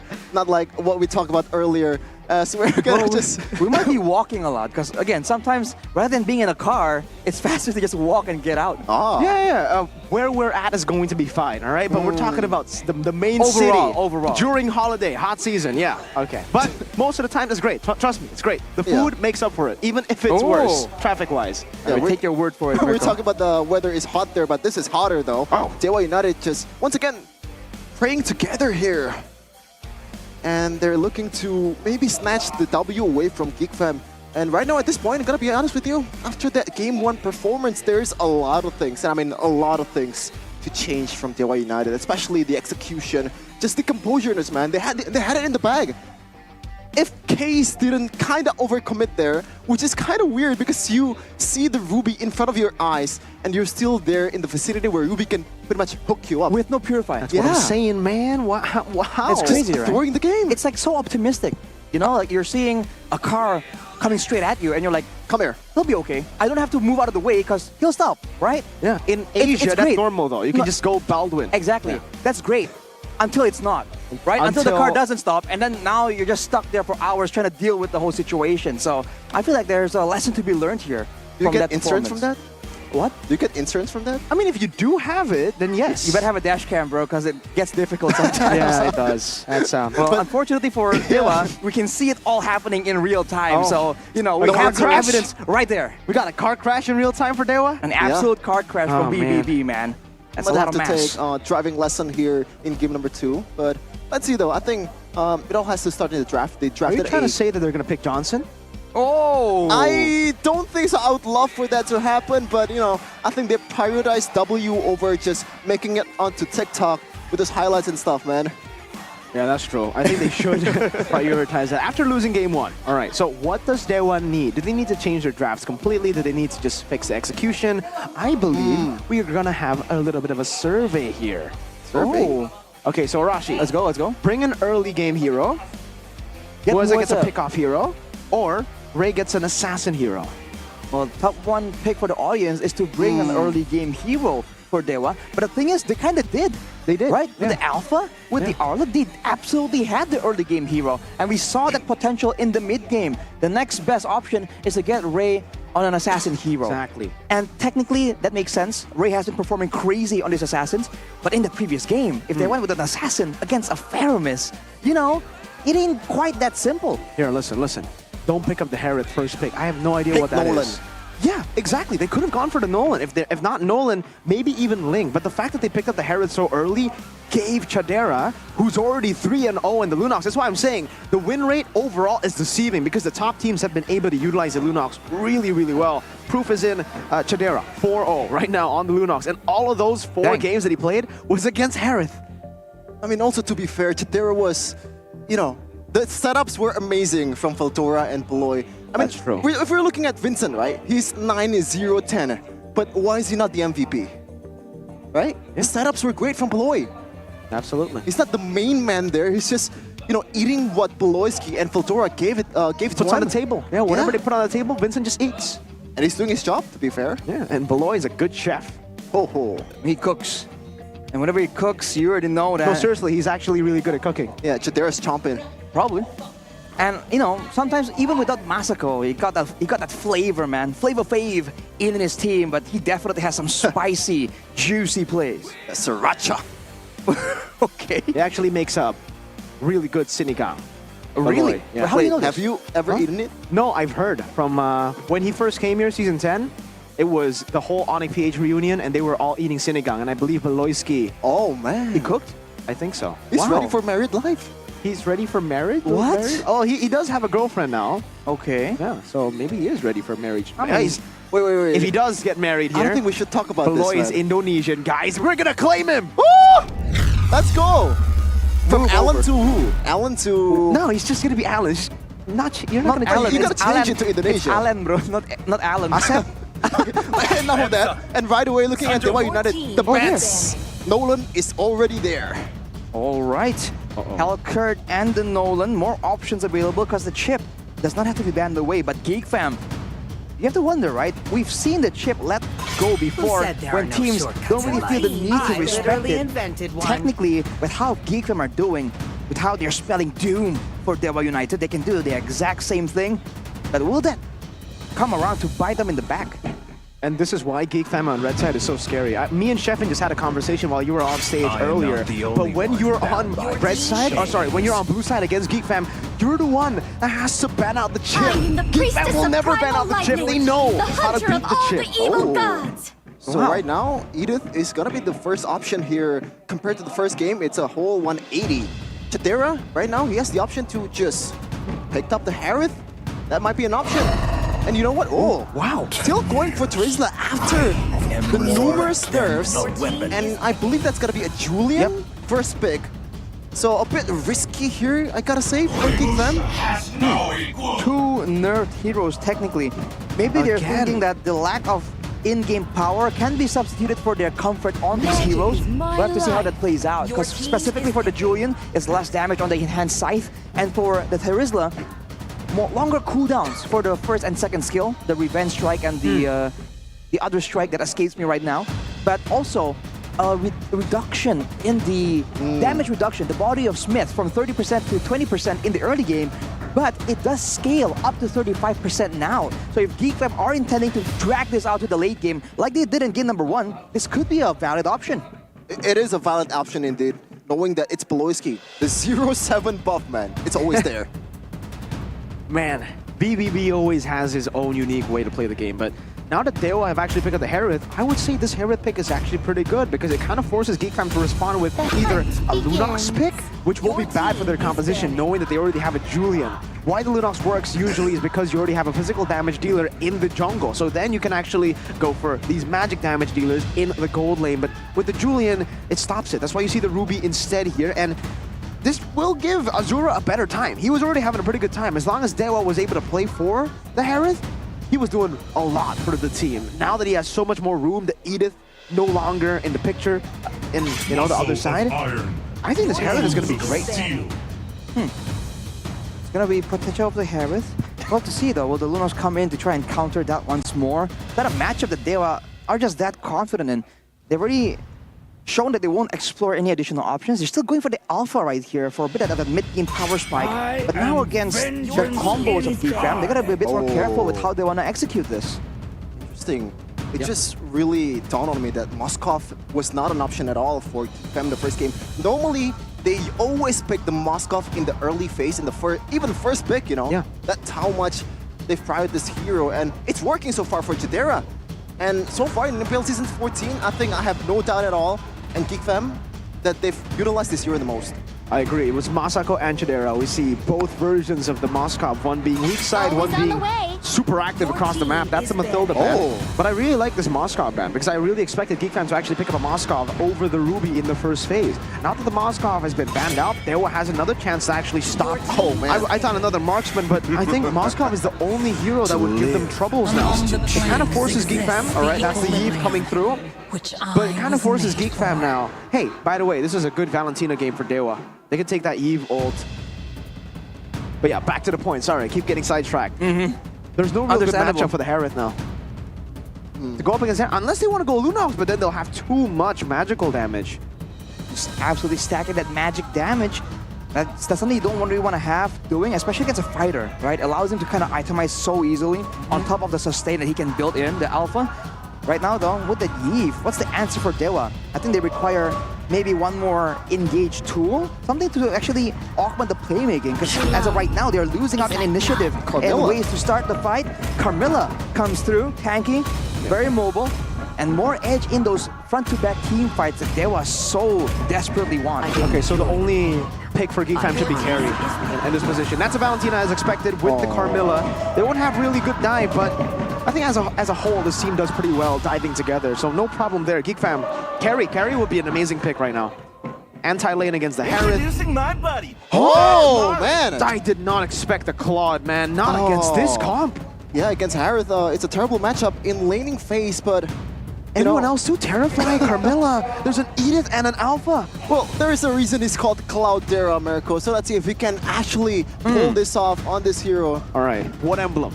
Now that he has no mana, is he gonna go tank emblem against this? That is an option, but I think it's gonna be either assassin or a marksman. But what is it gonna be? Assassin or MM? What would you? I haven't played the Claude at all, even after the change, because I personally don't think the Claude is all that good, even after the change. For sure, that's also my opinion as well. And it's bringing that Purify for himself. The draft index, though, it's definitely looking to favor Dewa United by a lot, actually, 1.3. Yeah, I agree. Let's see, though, what's going to happen in the Land of Dawn, because everything isn't what it seems to be in the draft index. Now let's see, Dewa United desperately needs this W to further their chances for a playoff berth. Will GeekFam will be able to stop it here in the Land of Dawn? They're gonna take away from the smaller teams, or they're gonna relinquish the mercy they usually show to these teams that are struggling to get out, to get to the safe zone.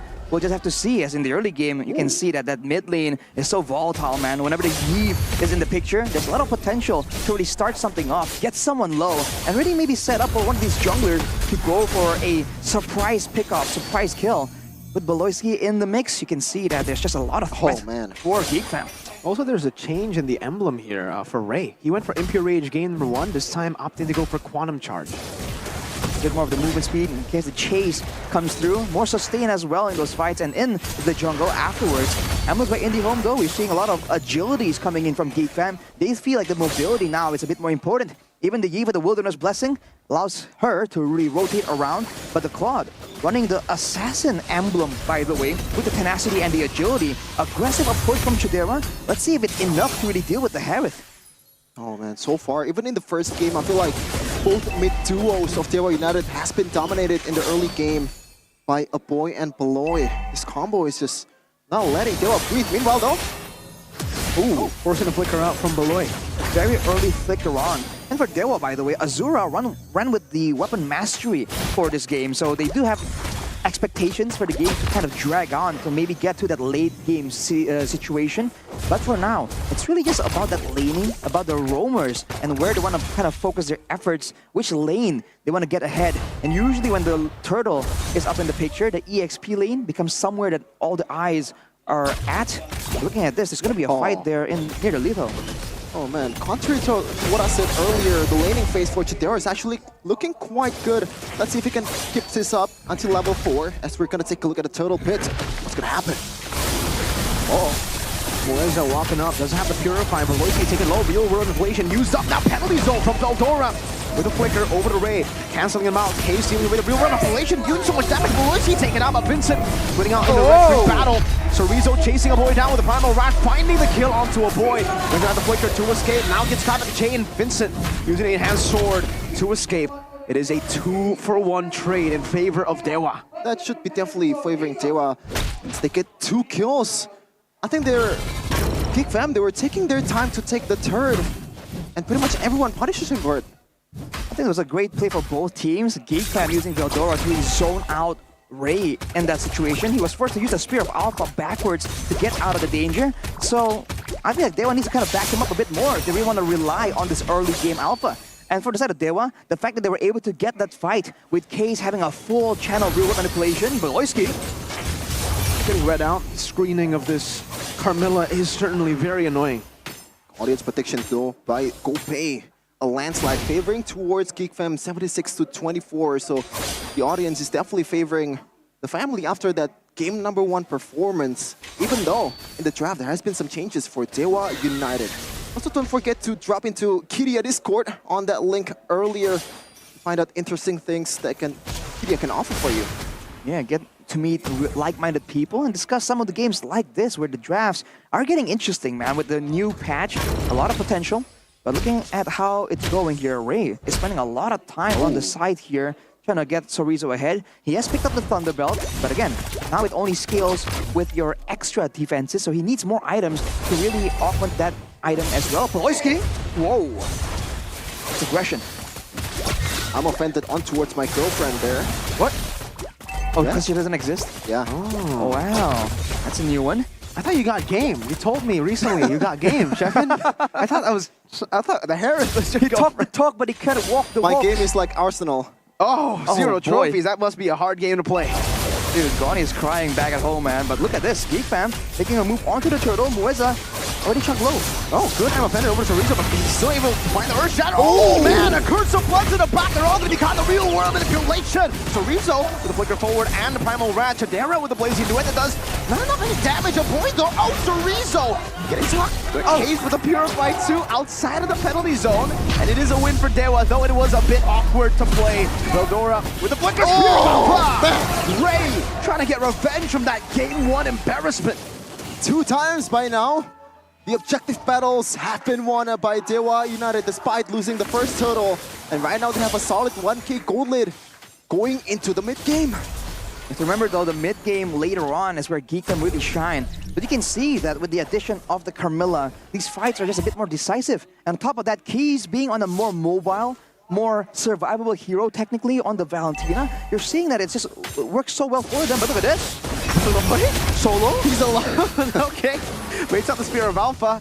And, okay, yeah, Beloy doing Beloy things, man. Yeah, we call that a mental attack here in Indonesia. Oh, we call this a mental attack. Chadera! This is why I don't rate the Claude in this meta. Getting solo killed by Sorizo on the Edith on top puts as well. No mana, no HP, man. That's Chadera almost solo killed. That was a risky play he took. He went for the Demon Hunter sword first. We haven't seen this being an option. Usually the Corrosion side has been a bit more popular. But I guess with all the tanky heroes in the front line, the Edith, the Carmilla, and the Alpha, Chadera has opted for the extra sustain to try to pair up with the the lack of mana for that hero. But look at Veldora. Push, no offended. Is it only onto Moeza? So it's not bad at all for Dewa. They can just regen back up. I wonder for Dewa, though, what's the idea? Do they want to be a bit more aggressive here? Because we talked about that late game that Geek Fam want to get to. For sure. I was thinking what's going to be the solution here because Geek Fam so far, every time they pull the trigger, it's always not really converting towards anything. But Dewa United, that was a 180 case this time. I feel like Vincent on this kind of a more committal hero is not that great either. He's always on a Roger, on a Nolan.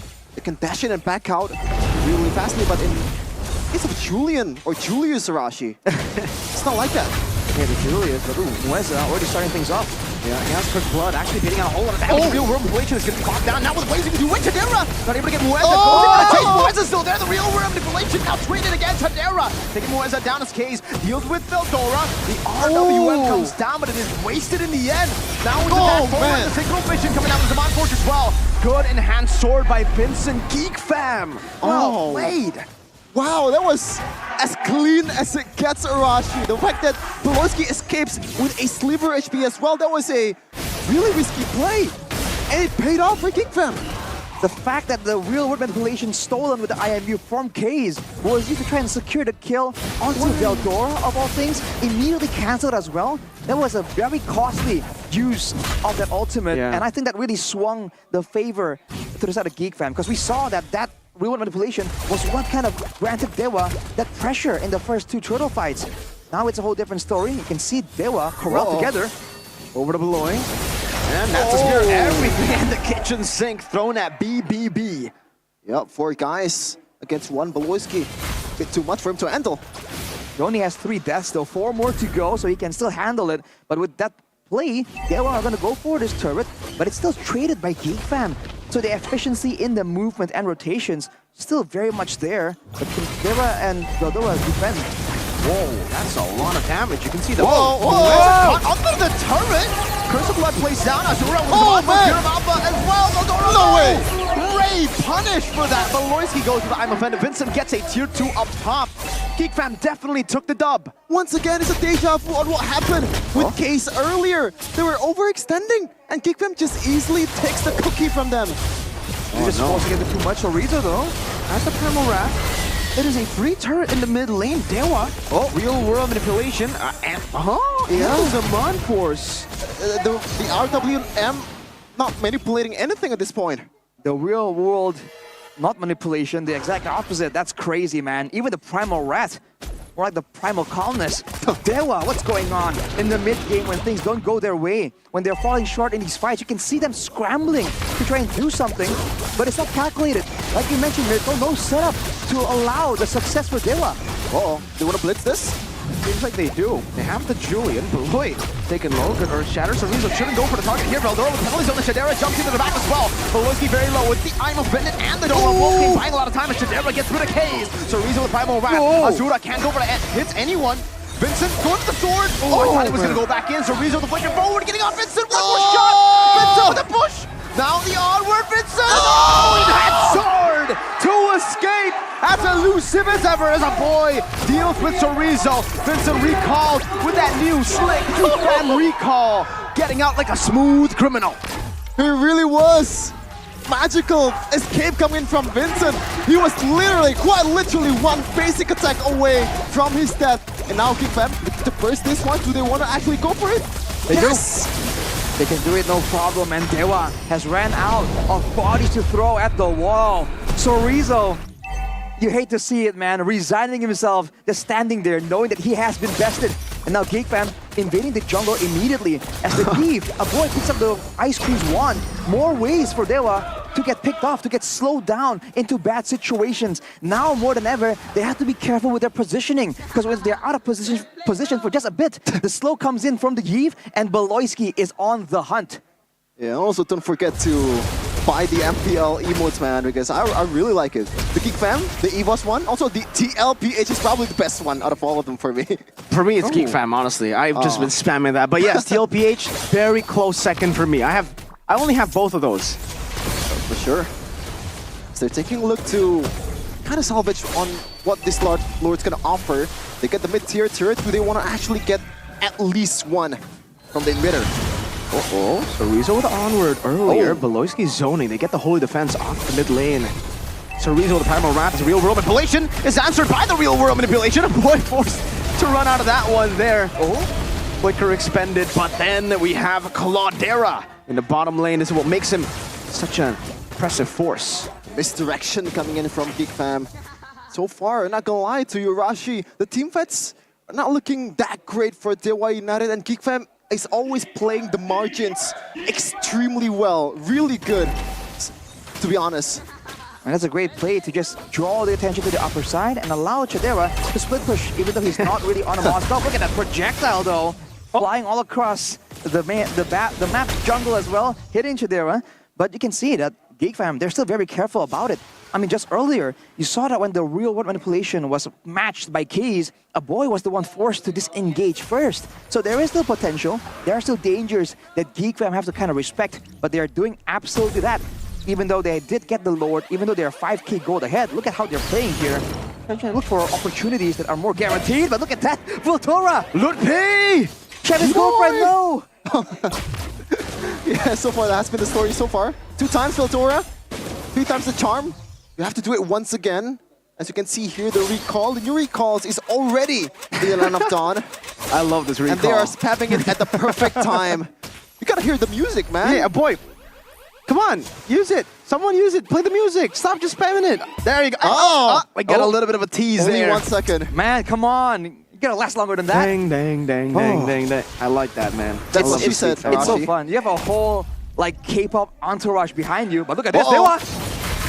Veldora finding 4 and the winner crown. Voloisky coming back at it now with the I'm Offended locking him down under the real world manipulation. The Curse of Blood only connecting on the Vincent, who's still gonna be able to deal a lot of damage. Asura bursting down, blazing the way from Chadera. Chorizo stands no chance. That's a shutdown. That is Chadera unstoppable. That is Chadera with a triple. No difference whatsoever. It's a rinse and repeat for Geekfam once again. Dewa United falling because of their own mistakes. And they're paying it right now. 2-0 for Geekfam. Ice cold finisher from Geekfam with the 3 winner crowns. Make it 4 if you count Veldora's penalty zone WC. An extremely phenomenal performance here from Geekfam to avenge their first leg loss. A great performance there. The flexibility, the Cloudera coming back into the mix. They performed well, but there's a lot to be said for Dewa as well. By all means, it's a great moment for Geekfam to find that their composition has been even more solid than ever. But for Dewa, it's just a desperate situation to be in. And you have to wonder how this team is faring in the standings, man. Geekfam showing no mercy, no concern for Dewa United. No chance whatsoever. Even with a winning draft on the side of Dewa United, they were not able to execute it properly. The Claw winning in the lane against the Herod. We didn't see the bully at all from the Herod. Azura playing way too scared in game number 2. It's just the same, man. When you look at the last engage earlier, pretty much the same thing in game number 1. It's just, let's go find a bush. Botched engage. Let's conceal, and inshallah, they're gonna pay. And it doesn't happen at all. And then Lutpi. Oh man. By Lutpi, I mean Veldora, obviously. Exactly. 3 missed penalty zones, but then the one moment that it's required, it lands full on the whole team, man. And just like that, Chadera and everyone else comes in, they know it's over at that point. And the Winter Crowns, Geekfam love this item so much. You can see there in the end, they had it ready for the final decisive fight. They knew it was coming. And look at this, immediately, style points with a crown, yo. With a crown, fool. But let's see them in the stage, though, with Bude Clara for the winner's interview.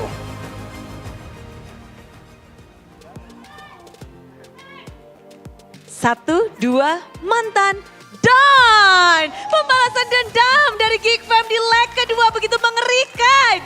2-0 dibalaskan dengan 2-0. Bagaimana dengan hasil hari ini, Baloy? Karena kita emang mau balas dendam sama tim yang kalahin kita, Bude. Tidak mau kalah 2 kali berarti ya? Iya, ya. Walaupun mantan gitu ya, gimana sih akhirnya bisa membalaskan dendam kepada sang mantan juga? Biasa aja sih, Bude, karena kayak semua tim kayak teman-temanan juga kan, kayak hampir sama. Jadi kayak yang biasa aja, gak usah mikirin yang teman-teman gitu. Karena di Land of Dawn kita punya musuhan. Land of Dawn semuanya sama, adalah musuh. Tapi musuh kalian hari ini mengalahkan kalian 2-0, tapi kalian balas lagi dengan 2-0. Gimana sih? Apa yang kalian lakukan atau apakah Dewa berubah? Karena apakah perubahan line up seberpengaruh itu dengan hasil? Enggak sih, kita lebih panas saja karena mau promote Geekfam Recall, mau recall gitu. Iya. Jadi sekalian menang harus bisa recall gitu ya? Biar ini kalian lihat Geekfam Recall keren. Keren, jadi beli sekarang tuh kalau kata Baloy. Namun Pets hari ini apakah kalian sebagai tim pembuka di Pets terbaru, seberapa beratnya kalian harus untuk beradaptasi dengan Pets? Sebenarnya berat sih, karena kayak beberapa hero kita yang di nerf, ya, tapi kita kayak aja saja kita try hard kemarin, kayak hampir sehari lah kita main Mobile Legends, ya. Akhirnya bisa adaptasi. 1 hari full dan hero-hero Baloi muncul tuh kayaknya ya. Nggak pakai mana, ada Natali, ada banyak sekali. Apa nih hero yang nggak sabar Baloi mainkan? Kayaknya Gatot sih, Gatot. Karena kayak gue yang pertama kali main kan, terus kayak orang-orang pakai sekarang gue yang enggak, jadi ya gue mau Gatot. Mau pakai lagi? Iya. Gatot dari Baloi is back guys, siap-siap ya, siap-siap. Hari ini nggak cuma Baloi mungkin, tapi juga teman-teman yang lain harus beradaptasi, khususnya Vincent. Vincent, hero dari Vincent sendiri banyak banget nih yang terkena perubahan, adjustment. Bagaimana dari Vincent sendiri nih untuk beradaptasi dengan patch baru? Ya tentu aja harus adaptasi sih. Setiap ada patch kan emang kita semua harus adaptasi kan. Ya kita berlomba-lomba buat ya kejar patch-nya lah. Gitu. Tapi kan hero-hero Vincent nih banyak banget yang kayaknya kena nerf ya. Ngaruh gak sih? Kamu jadi pusing gak sih? Enggak, menjadiin motivasi, semangat buat try hero lain di MPL. Semangat dan terus tentunya belajar juga. Tapi apa yang kamu pelajari dari leg pertama? Kayaknya di leg kedua, Retribution tidak berjalan mulus, malah di sini retri ganteng dari Vincent. Sebenarnya kita semuanya main sesuai job desk masing-masing aja sih. Jadi kelihatan lebih mulus lah daripada leg ke-1 gitu. Lebih mulus, jadi dari berlima ngebus biar Vincent bisa retri dengan baik. Ya betul. Pengaruh dari teman-teman itu sangat besar pastinya, tapi ngomong-ngomong tentang patch lagi, ada satu nih. Cloudera. Cedera, kamu mainkan langsung hero yang berubah. Apa rasanya pakai Cloud gak pakai mana, Cadera? Enak gak perlu recall. Enak gak perlu recall. Lalu kita penasaran, ini biasanya kan kalau menghadapi Harit jarang banget ini adanya Cloud. Tapi kamu menggunakan Cloud untuk melawan Harit. Seperti apa itu di patch sekarang? Sama aja sih, tapi bedanya mungkin di ininya sih, di cara mainnya aja. Cara main apa yang Cloudera lakukan hari ini? Adalah. Apa tuh? Rahasia? Terabas aja kah atau? Rahasia. Rahasia. Nanti ya dikasih tahu kalau udah playoff ya. Iya. Iya. Tapi patch hari ini buat Cloudera, buat Cadera makin nyaman, makin enak kah buat kamu sendiri? Udah beradaptasi? Enak sih, adaptasi juga mungkin kemarin kayak nyoba-nyoba lah. Terus kayak cocok aja sama patch yang sekarang. Cocok! Makanya tadi serem banget ya, tapi ada yang serem nih. Kayak kedatangannya Veldora membawa warna baru juga untuk Geekfam di leg yang kedua. Apa yang kamu bawa untuk melawan Dewa? Bawa ini, Cadera. Bawa temen ya, bawa gitu ya. Tapi bagaimana sih pada akhirnya di leg 1 ada nggak kayak, wah aku harus bisa nih balas dendamin teman-teman aku. Gak ada sih, ya menangin semua aja. Kalau bisa menangin semua match. Menangin semua match. Iya. Kalau dari Veldora sendiri ada cara Veldora nggak untuk mengejar EXP lane yang ada di MPL? Nontonin Mas Ade. Baik. Apa yang kamu ingat dari tontonannya? YTTA. YTTA, oke. YTTA. Langsung nih rame pasti di kolom komentar. Tapi kita juga ngelihat bahwa ada Aboy. Boy, kamu menghadapi 2 mid lane sekaligus dari Dewa United.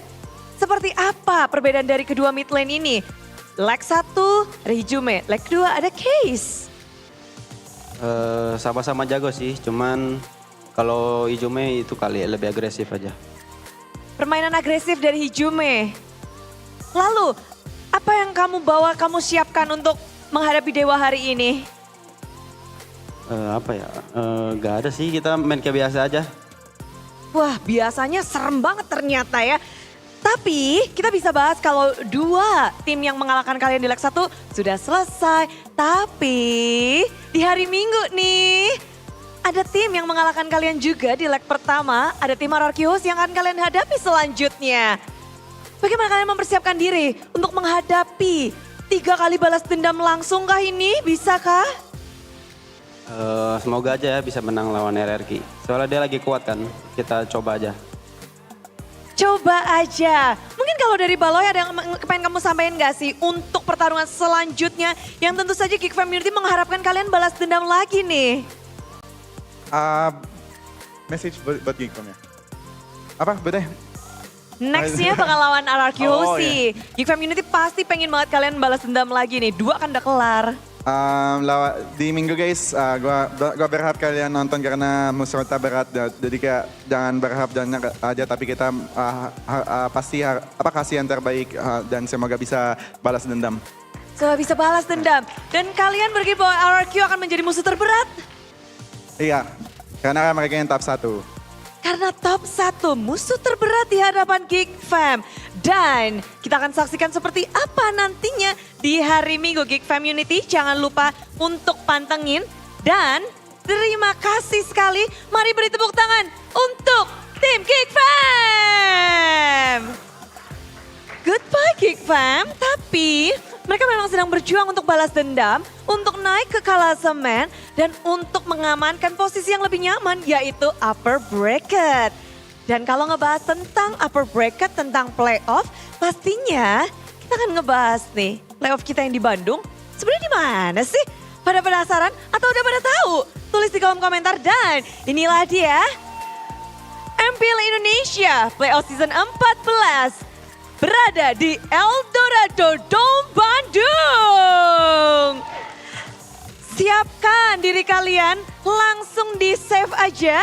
Karena tanggal 23 dan 27 Oktober 2024 waktu untuk semua dari MPL akan diboyong ke sana dari para player, tim, super fans, begitu pula dengan talent dan juga tim, kru, semua MPL akan ke Bandung, Eldorado Dome Bandung. Dan ada berita baiknya, buat yang dari kemarin tanya, Bunda sekarang lokasi udah tahu.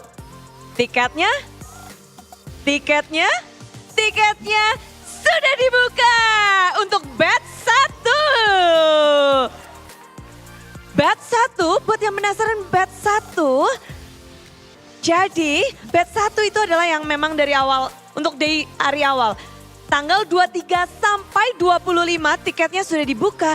Jadi buat 3 hari awal langsung secure tiketnya biar kalian gak ketinggalan. Biar kalian bisa untuk menyaksikan lahirnya bintang baru. Lahirnya wakil Indonesia untuk M6. Namun kita ngelihat bagaimana perjuangan di regular season ini aja udah sangat wow. Dan kita akan nge-breakdown seperti apa kewauan permainan dari Geek Fam dengan 2-0-nya jadi para caster. Break it down.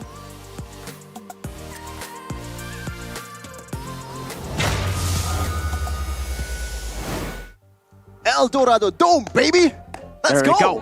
Go buy your tickets right now. Batch 1 is online. You guys can go and buy your tickets ASAP because it's selling like hotcakes. And gotta be honest with you, especially with RRQ already securing playoffs. It is probably gone right now, done. Better rush quick, bro. Looking at another team that's still looking for a playoff berth in Dewa United, that is definitely not the way to go, bro. Like the late game, the way they executed was pretty much poor. Yeah. There's really nothing else to describe there. I mean, what can you say? There were mistakes from a lot of the members, man. And I think if you judge them individually, there are some problems. But even as a team, right, the maneuvers, the setups, we really highlighted the lack of proper setup from game number 1. And game number 2, you saw it again. When in doubt, come together, conceal, and they just went YOLO. And they got immediately punished for it, man. The clapback from Veldora. Yeah. They went YOLO and they found out, yes, you only live once. One mistake is all it took for Geek Fam to mess around and find out. I just don't understand, man. Like the fact that you don't have the information to make that move, you know? Like, what are you basing that engage off? Is it just potential of the heroes? Is it just you're that confident? Where's the front to back? This composition again is front to back, yet they split up every time. And oh man, you gotta. There's some delays here. Sorizo flickers also very hesitant, and because of that, Vincent gets out. Oh man, I think he could have gone for an outplay there, but he didn't really risk it. If he flickered earlier, he would have gone Vincent. Yeah. Yep, hesitation does it to you, man. Which is why we talked about changes by 0.5 seconds in a game like this, in the MPL, dude, microseconds really do count. But let's crown the MVP of the game. Who could it possibly be? Right? Vincent? Could it Alan Beloy? Just love the whatchamacallit, the humbleness of Beloy, man. Just drags. Yeah. He's dragging his teammate. He's the real MVP, not me. It's reminiscent of the line of Dawn, right? He just drags his teammate to success. The player of the match, Beloyski, presented by the official tournament smartphone, the Samsung Galaxy A55, A35 5G. This guy, dude, he was given the Ruby twice. And as always, it's a signature pick, and we're seeing again why. The way he's able to disrupt the movements and even bait out spells and set his team up for success. Of course, the whole team as well. They played really, really good here, especially in this fight where it really seems like things were lost already. They were able to find extra value, at least kind of salvage a bit more, get the neutral objective for the most part.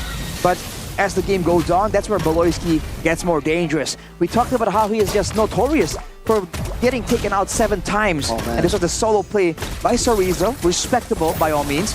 But again, in the early game, there were moments showing potential for Dewa. But as long as the game keeps going, whenever it becomes a single moment to decide the outcome of the fight, Dewa just can't match GeekFam when it comes down to the decisiveness, to the pre-planning of this composition, how they want to move, how they want to go back and forth. They were able to push away and get the advantage out of Dewa. And even here, when it seems like Dewa got the advantage, man, Vincent showing us again that he is solid and he can make those outplays happen. Look at him just recalling, showing off the recall as Sorizo has to suffer that death. But even here, again, right, the conceal. Yeah, the Winter Crown. I was questioning the penalty zone because, like, I knew he's gonna get punished if he doesn't have that Winter Crown. But apparently he does have it, and GeekFam just absolutely pounces on everyone from Dewa United. And that's pretty much an engage to their death. Suicide attack. It's just too difficult. The backline is untouched for GeekFam. The backline can't work for the side of GeekFam. We'll see though the comms earlier for GeekFam in a second. Hey, guys, jangan lupa agresif ya. Kita main nggak boleh takut, tapi disiplin. Ngotot juga. Gua gak ada flicker, guys. Aman. Gue namparin Harit gak bisa ya? Jangan sih, gak ada flicker. Let go guys. Sambil mundur. Gue dapat Harit. Dapat banyak. Udah purify Harit guys. Low Harit, low banget. Re mati. Lagi guys. Ayo. Mati gak, Chen? Mati ya, nice. Bisa. Arlot nyalain, lihat. Nice. Ini di sini Arlot. Aman. Sabar guys, nunggu gua. Balik. Nunggu gua. Masih bisa gak kalian? Bisa. Gua gak ada spell, gak ada skill. Ada Fury gak? Gak tahu. Gua mau gas nih. Ayo. Gua masih ready. Nih, dapat 3. Nice. Konsil guys. Golden aja. Hati-hati, Bel. Aman. Let go. Iya, alpha. Gua dapat alpha. Gua bisa ke belakang. Udah Ayo. Harus Carmilla, San. Aman. Lagi Chan, ayo Chan. Harit. Langsung. Fighting ya. Ratain, bro. Ratain. Udah menang. Nice. Udah disiplin guys. Oh man, even when Beloyski had that 3-man I'm offended, it's just nice. Got it, guys. Yeah. GG. Good game, guys. Let's go. I think it's really cool that Beloyski, even though he is the general, the war crime general, he doesn't have the dictatorship style, right? He just goes straight for like, hey, like that fight, that final Ruby engage in game number 1. Yo, can you guys still go? Are we good? Can we do this? And they're like, yeah. And then the plays happen, right? So the coordination, a lesser player would just go for it because it looks juicy. It looks like a big play. But with GeekFam, even moments like that where the team probably understands that Beloyski can make a play that crazy, they still have good communication. And as always, man, these mid-game decisive fights, they just all seem to really have the timing down for this Winter Crown, right? That's crazy. Sometimes you're focused on kind of building other items, but for GeekFam, it's twice now that they've just went for this Winter Crown as a 4th item for multiple heroes in their composition. And you have to say it really paid off, especially with the Dewa United style, where they want everything to happen in such a big moment. The Ruin Manipulation, the Spear of Alpha, and then straight into the Curse of Blood.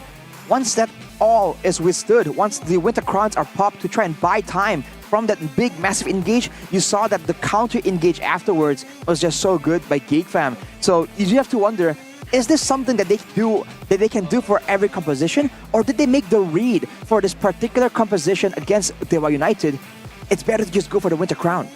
Oh man, you've mentioned the composition, Arashi. When you look at it, right?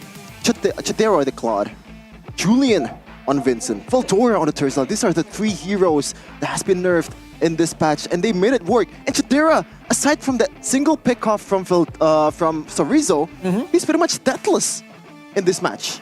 7-1-5. And it's just so sad to see because for Geek Fam, that backline was set up for success, man. The amount of pressure, the amount of crowd control available for the front line to stop everyone from going far back. And especially with Ray being on a fighter, right? The backline, Chadera and Aboy was just free, man. They can just do whatever they want. And on the other side, the moment Keys and Azura want to commit, that's where the blazing duet happens. That's where the real world manipulation happens. And look at the swing in gold, man. Geek Fam, it's like a ticking time bomb. It's only a matter of time before they explode and take over.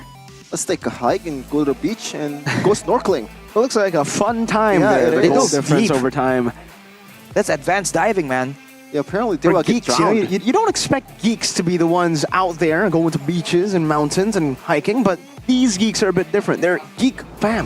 They're not just geeks. A geek that's not allergic to grass. That is a rare breed there. Very, very rare breed. Usually we don't touch grass that Are you? often. I touch grass. Oh, okay. Are you a geek though? I guess I'm not. He's not a geek, he's a nerd. Oi. There's a difference here, Sheffin. Is there What? though? But there is a difference in the That's a standings by now, I think. Well, I think not I really, don't think but so. I the don't think so. chances of the playoffs surely changes by now. And Dewa United, Oh, yeah. they need every win that they can get at this point because they are Yeah. already down 1 match against Alter Ego, and now they're down 2. And tomorrow, they're going to go up against Alter Ego, a team that's going to be fighting for that last playoff spot. Oh, And man. apparently, they are doing a bit better than Dewa. Yeah, we have an audience highlight though here from Mr. Ahmad Hadi. With 4 matches left in the regular season for Dewa, how can Dewa bounce back in the next matches? I feel that Dewa's chemistry has been a bit off since Keys. It was evident earlier in Game 2 when Keys initiated a fight, but the follow-up was late. Maybe team bonding needs to be improved for matches left. Come on, Dewa, keep fighting. I want to talk about the follow-up here. Yeah. Do you think that's correct here, Rashi, No. or...? Well, here's the thing. I'm not quite sure I remember a Keys engage. That was the concealed play towards Veldora, I think. Game 2? Was that what they were... But if you're talking about that, that's a Yeah. full-on follow-up. The whole team. That was just a mistake from the But whole Maybe team. the real-world Yeah, manipulation. it might be one of those. Or we're gonna see the losing interview first though from Dewa United in a second. Let's see what they have to say after that loss. Let's see. Kali-kali kepada Balin. Balin, Halo. dibalas dendam dengan 2-0 juga nih. Kenapa ini? Ada apa? What happened? Naon? Geek Fam galak. Oh, berbeda dengan leg 1 kah? Ya leg 1 galak juga cuman ya beda leg 1 kita lebih galak aja. Ini kita kalah galak aja. Kenapa kalian mengubah sifat kegalakan kalian kah? Atau Nggak ngubah sih, lebih ke mungkin preparation kita yang kurang. Jadi kurang nggak segalak sebelumnya. tapi nge-prepare untuk melawan Geek Fam? Sebagai mantan Geek Fam, Ya. seharusnya ada advantage kah?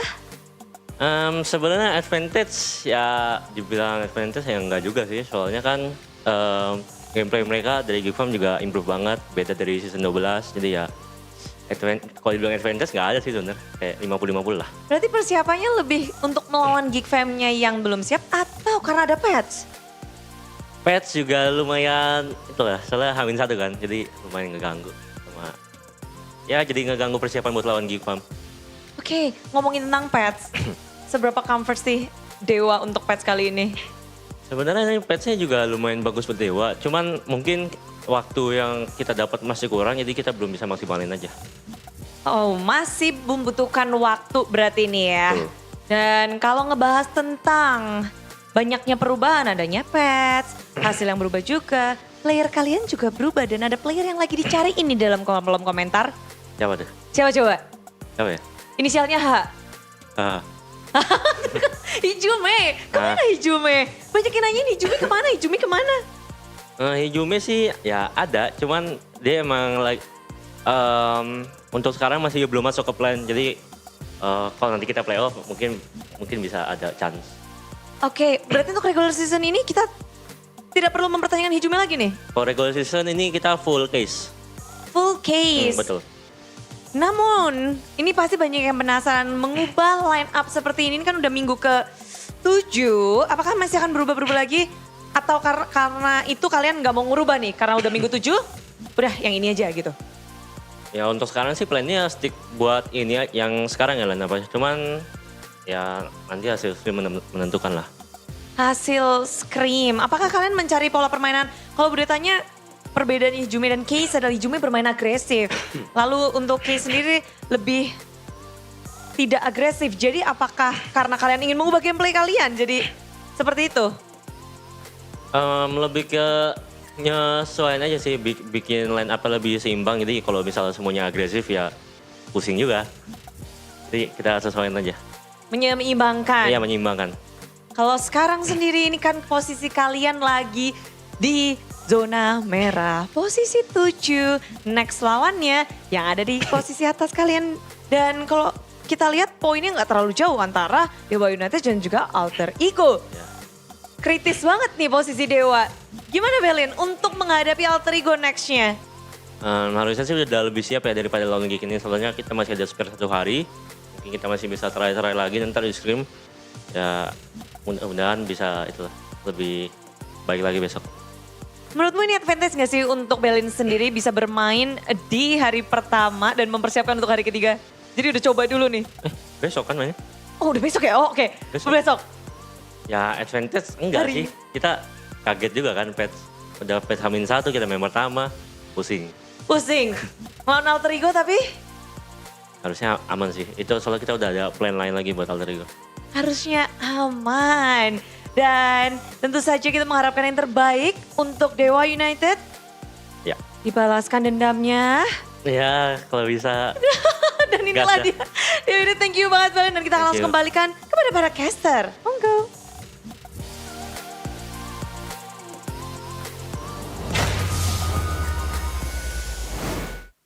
Thank you so much, Coach Belin, for the interview, which Shout out Belin. he's known as Erpang before in Geek Fam, but unfortunately, he cannot use his information before to kind of capitalize on the gameplay of Geek Fam. And he said it earlier, they were kind of late in adapting, which is very much known for Geek Fam. They're fast at adapting. Exactly, he quotes the speed of an adaptation. And if you're talking about speed, They you gotta show make sure speed? to be, well, I don't know if we're gonna mention that here, but if you have speed, you better use it to get the Samsung Series A gaming package, man, because it keeps your win streak going. You gotta try the latest from the Galaxy A Series 5G, the Galaxy A55 5G, a limited awesome gaming package. Get that free MLBB skin and diamonds first of all, and then the gaming headphones we saw last week, I believe, and a 25-watt travel adapter. In the modern age, getting an adapter is a big deal. Yeah, the value, like, the sticker pack with a total value of 1.4 million rupiah. Man. That's a lot, man. And also, That's a sticker pack? it's available in Navy. And hear me out, lemon. You mean this? There? You like lemon? I like lemon. Oh, you like lemon? I thought you were. You thought it was No, overrated. wait. I didn't say that. What are you talking about? So just head over to Samsung.com/ID or your nearer Samsung store now to get an awesome gaming experience with Galaxy A55 5G. I've never said that before. No, never. Yeah. Clips online are all lies. That was, ain't me. AI. It's AI, bro. That's AI. That's sure. AI. You know, the deep fakes. Technology is scary. Just as Technology scary as this phone, man, because it has a lot of things to offer. And if you install GoPay, you get more value. Really? Oh, yeah. You can download the new GoPay app, the gamer's wallet that packs a punch. With GoPay, all right? You can vote for the winner of each MPL matches right, and what do I get? guaranteed to get GoPay coins on your first vote, all right? On your first vote. And 1 token with every vote. You know, you every vote. What do I get you with can the tokens? collect with these tokens to exchange for free skins, GoPay coins. You can buy anything with that. Gaming smartphones. What? And also electric motorcycles. You can get an electric motorcycle. Yeah, it's a motorcycle that's predicting. electric, both figuratively and also literally. So it's like it's a motorcycle that's electric that uses Yeah, it electricity. zaps you. It zaps you? No, It's just kidding. quiet. Okay. It's quiet. I know you live in a residential area, Mirko. You know your You don't? part. What? You don't live in a residential area? I'm more on the sides, you know, but you know, it's quiet, right? It's very silent, so convenient, man. So if you buy the latest skins as well, by the way, you can still look cool while playing, but if you top up your diamonds with GoPay, you get up to 20k. 20,000 IDR? Yes, Bro, in that's cashbacks. 20,000 You can buy a IDR. whole meal with 20,000 IDR. Yeah, that's the Indonesian economy. A whole meal with a drink as well. Really? An iced tea on the side. Wait, really? Yeah. In Is this solo, in you can solo? get it with In yeah. solo, okay. Yeah, you can Okay. get it with your money not really spent all of them. You can get it for 15k or something. Yeah, and you know why you have to That's save great. money on your meals? Because worst case scenario, you're outside, you're trying to game with your buddies, and you run out of your phone credit, bro. No man. data, L. no internet. That's an L right You're there. offline in 2024? What do you live in a cave? Oh, Make sure you keep playing smoothly. If you Is that a use the cave? GoPay app and buy the I phone haven't bought credit GoPay. at the I haven't lowest installed prices. GoPay. Whoa, whoa, whoa, whoa. Well, make 100 transfers per month as well, Sheffin. You can do that instead of being a caveman like this without any admin fees, Sheffin. So if you are thinking about, being patient, being good with your finances, get rid of those admin fees. GoPay, hoo-ha-ha. Split the GoPay, bill. hoo-ha-ha. Split the bill. I thought we were gonna continue that. No. Okay. Well, Yeah. make sure you use the GoPay app.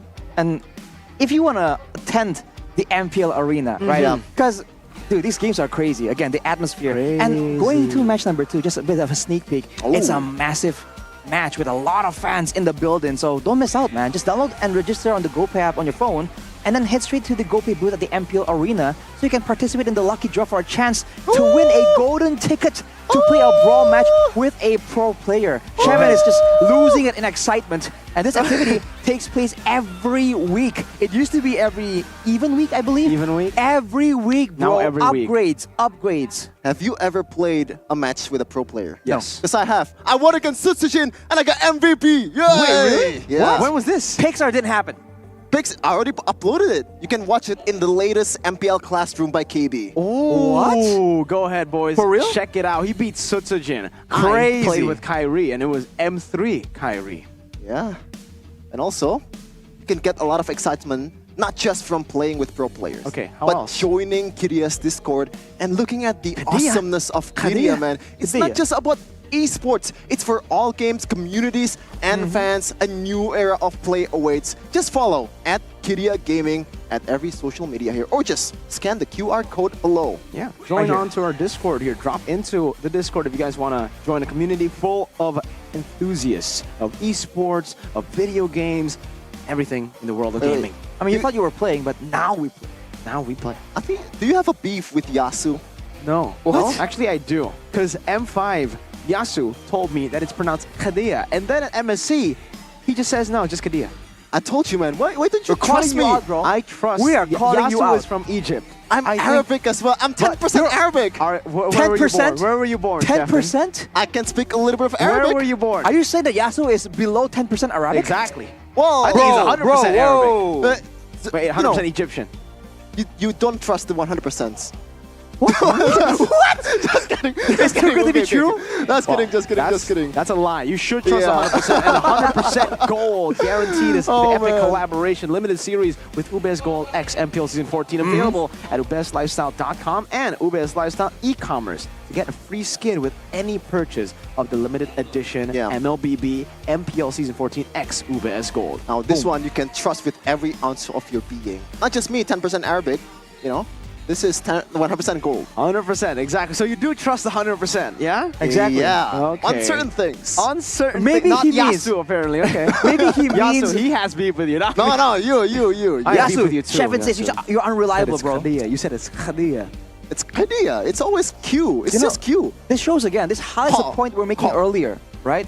The stats may be great, but you have to take it with context. Even though he's 100%, sometimes there are other factors where the 10% might be better. I think that's exactly what Sheffin is trying to say. It definitely doesn't come from me. Here's the thing, How right? is it 10% better I've in watched any way? some of Sandstorm content on TikTok. The Wood? What? His name is the Wood Sandstorm. I didn't know that. Oh, okay, yeah, sure. Yeah, on that occasion, you know, when you are told to mention one Indonesian word, Yeah, I gave him an amazing word that means you're handsome. That's also a case where the 100% Indonesian is not right, right? It is right. It is right. He was happy. He got a lot of views. It's right. Yeah, but what's right though, what's actually right here is IndieHome. Don't let your rank drop just because of lag. Just experience the prime gaming with fast and stable connections from IndieHome with packet G2 number 1. For the Number low 1. price of 375k rupiah, you get 375. internet speeds up to 100 megabyte per second. 100! 100. 100! That's ridiculous. And That's all more you than need to do- 7.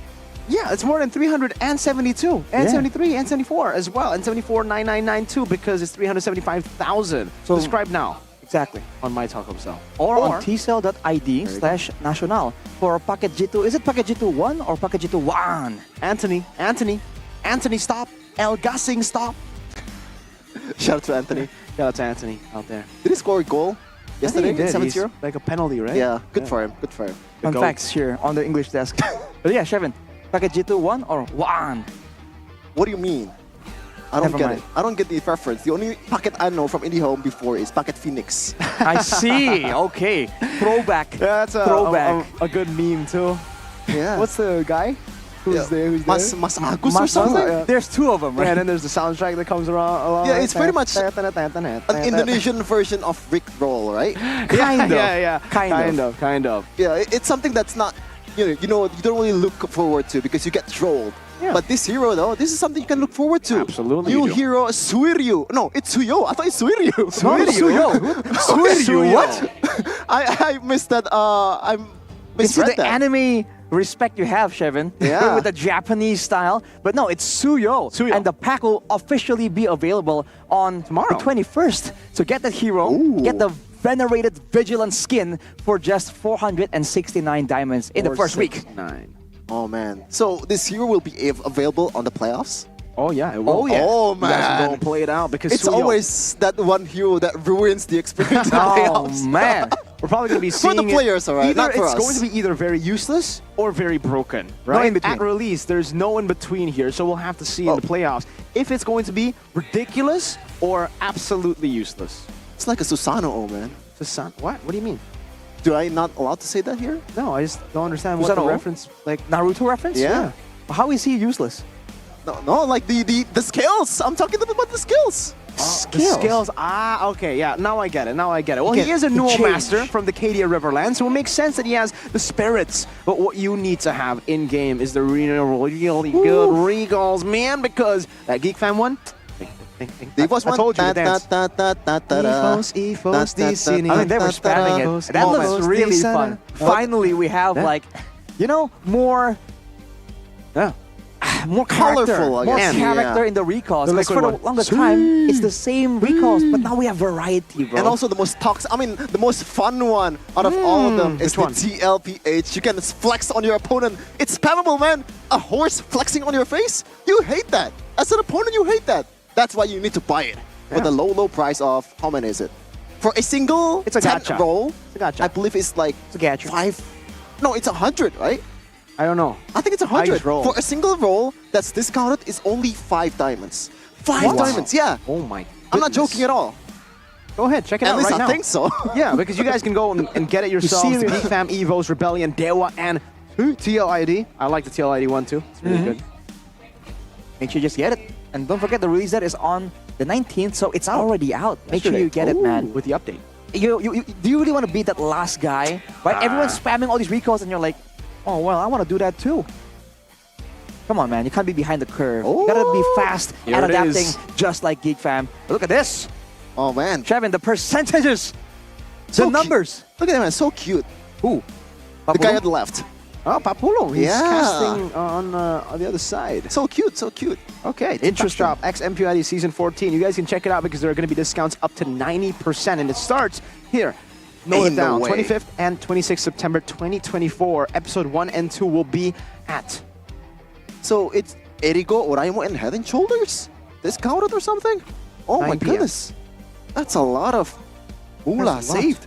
I'm going to definitely get the Head and Shoulders right there. And also, The jerseys, man. the jerseys, man. We got the TL jersey, the How about the Evo's pink Erigo, though? jersey. The Erigo is Erigo always too. clean, man. Erigo, wherever you go. There you go. Wherever you go. Man, Wherever you go. Anywhere. You the go. varsities, Where you go. the jerseys. I got the XL varsity and the jersey, and it's amazing. I like the jersey, man. I like the jersey too. Like we got the MPL logo right there, and it's just really cool, especially in today's style. Yeah, what's also cool though is the Snapdragon Pro series. That's cool, bro. Yeah, you can also join right now, I guess. Yeah. Go ahead, check it out right now, ladies and gentlemen, because, you know, the open registration and the open qualifiers have already actually been ongoing. Elapsed. Already, it's done. Even if you're not a pro, you can join. Yeah. Do you want to join? I don't think I have the All mental of us? fortitude, man. I think I'd rather just sit back, relax, I and can see celebrate that. the birthday of MLBB, man. I can see that. This is from the man that said Julian S. Julius on the stage. It is what it is, bro. The What can I anniversary say? of MLBB's 8th anniversary party festival. You can take a photo or a video, of the fun at the festival part of the fun at the party festival. I'm a bit dyslexic here. Or Okay. simply just a photo video showing that you are partying or having fun with MLBB on September 20th to 22nd, 2024.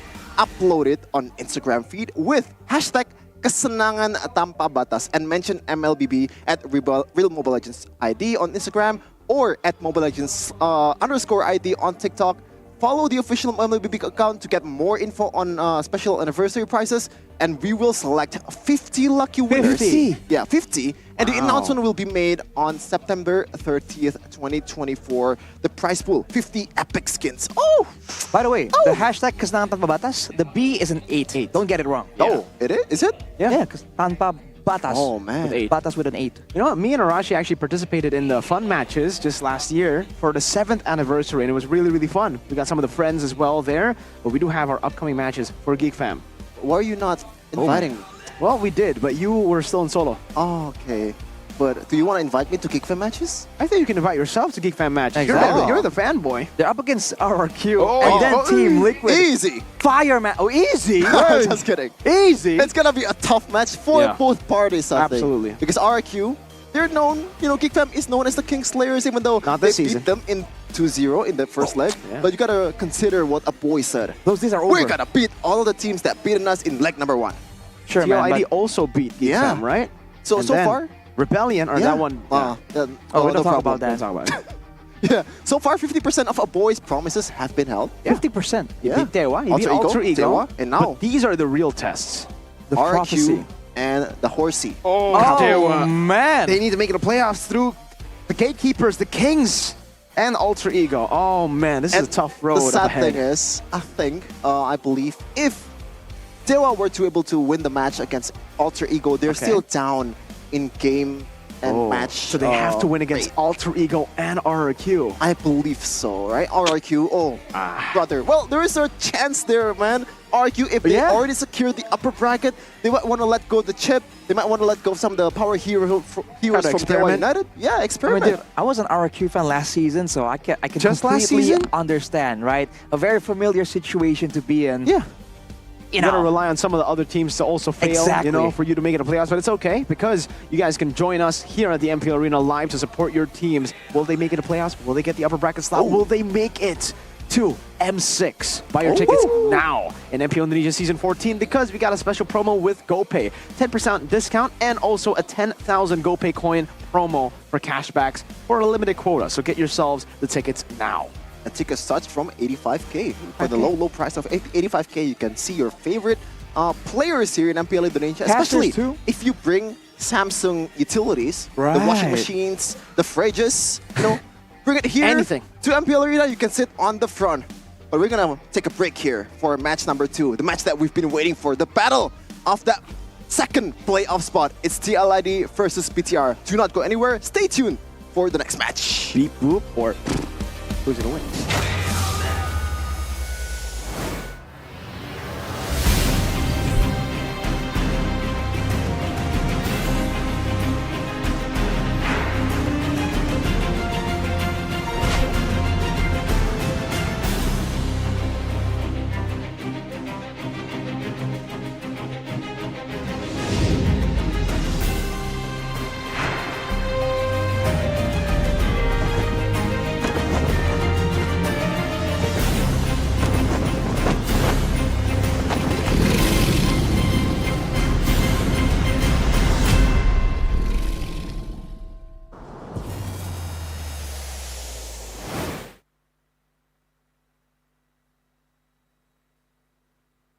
Galaxy A55 dan 35 5G warna baru. Awesome!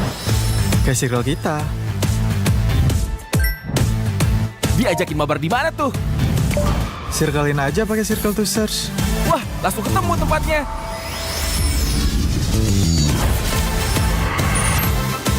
Kalau ini makanan apa ya? Gampang, circlein aja. Oh, itu makanannya. Awesome dan smart kan? Yuk join circle kita. Teman murah di aplikasi GoPay. Pulsa murah di aplikasi GoPay. Walau yang lain terus berubah, GoPay konsisten, kasih yang pasti murah. Bayar tagihan murah di aplikasi GoPay. Gratis transfer 100 kali per bulan. Ikut selebrasi MPL pasti dapat hadiah. Download aplikasi GoPay baru, nggak pakai lama. Dompet andalan gamers banyak damage-nya.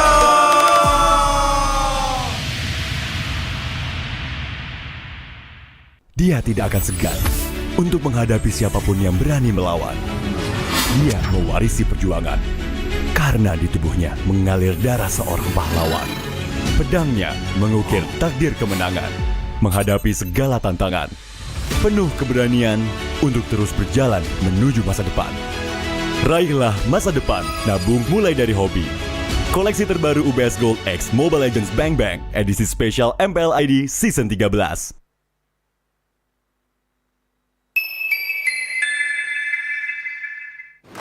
Main Mobile Legends memang seru.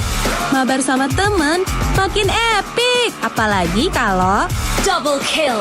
Tropicana Double Crunch, es krim karamel dengan lapisan coklat yang tebal. Crunchy-nya double. Main bareng, makan bareng Tropicana Double Crunch. Double crunchy level dewa. Rasa ini Gatot kacau. Ih, tombe basah. Bro, move on ke Head and Shoulders. 100% pede, ketombe basah dan gatal wiped out. Dapetin edisi baru Gatot Kaca di minimarket terdekat. Head and Shoulders. Ini Gatot, ini kaca. Mas Gatot, benerin kaca.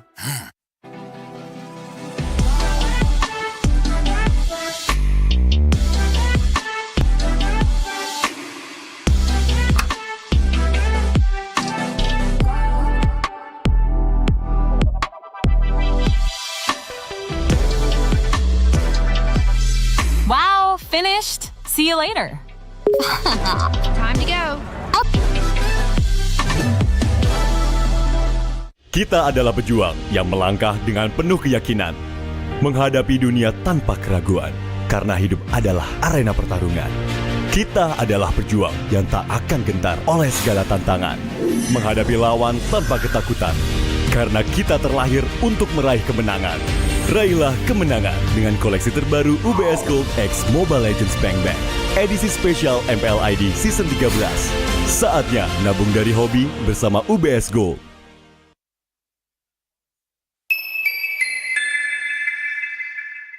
Bapak akan kehilangan ingatannya. Masih inget ini, Pak? Sekecil apapun perhatian adalah kekuatan. Hidupkan momen kebersamaan. IndiHome. First blood.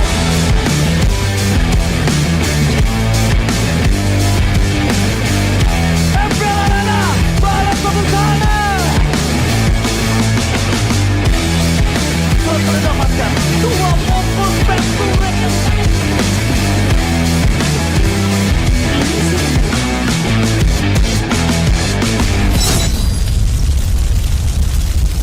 Pengen belanja banyak barang kebutuhan tapi malas keluar rumah.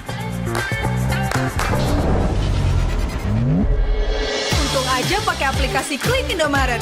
Cuma tinggal klik bisa belanja online seperti di toko. Beli ini, itu, jadi mudah banget. Produknya lengkap, banyak promonya. Gak perlu pusing, bisa pakai alat bayar apa aja. Wah, 1 jam udah sampai, gratis ongkir lagi. Untung aku pakai Klik Indomaret, belanja online seperti di toko. Kini, Indomaret telah menghadirkan varian baru, soto dan rawon yang wajib kamu coba.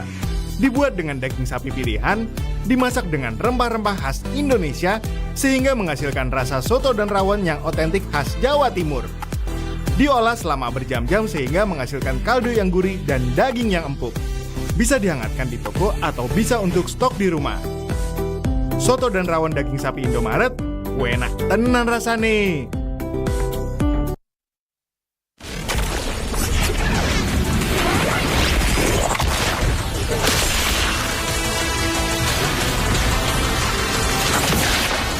Strike first and without mercy.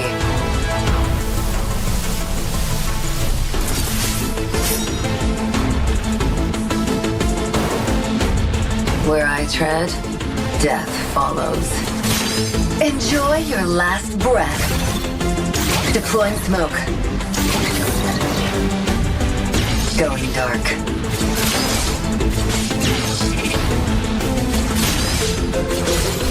War is my trade. Death is my craft. Backup plan? I am the backup plan. My destiny is what I make of it.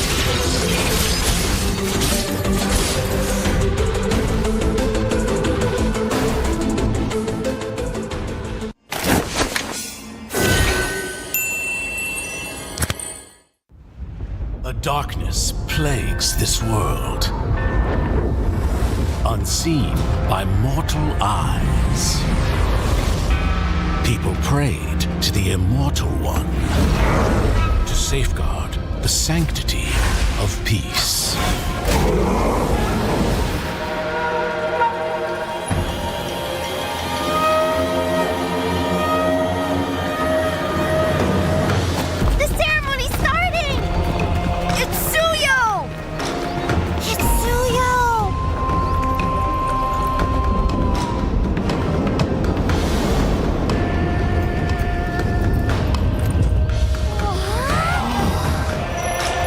I bear this mask, for this duty is mine alone.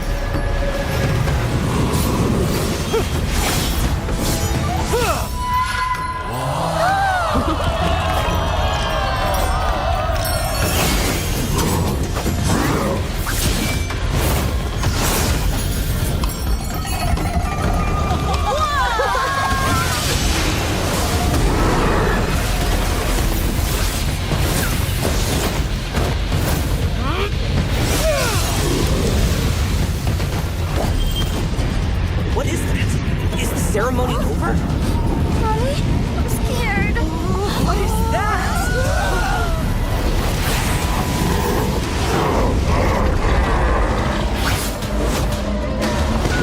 Let's get out of here.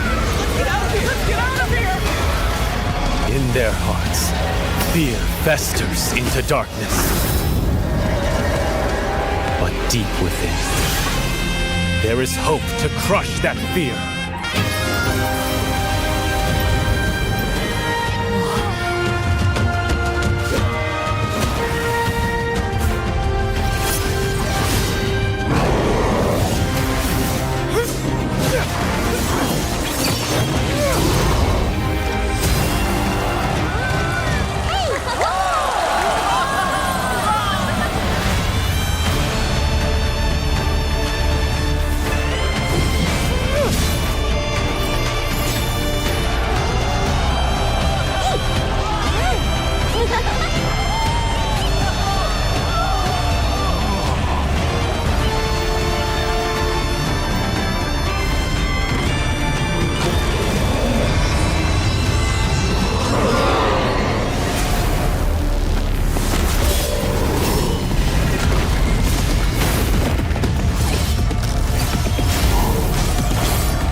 Through this mask, I see no fear.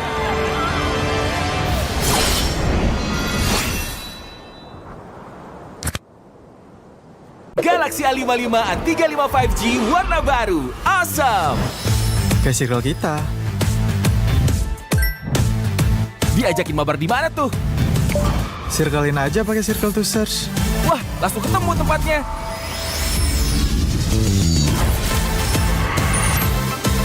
Kalau ini makanan apa ya? Gampang, circlein aja. Oh, itu makanannya. Awesome dan smart kan? Yuk join circle kita. Teman murah di aplikasi GoPay. Samurai di aplikasi GoPay. Walau yang lain terus berubah, GoPay konsisten, kasih yang pasti murah. Bayar tagihan murah di aplikasi GoPay. Gratis transfer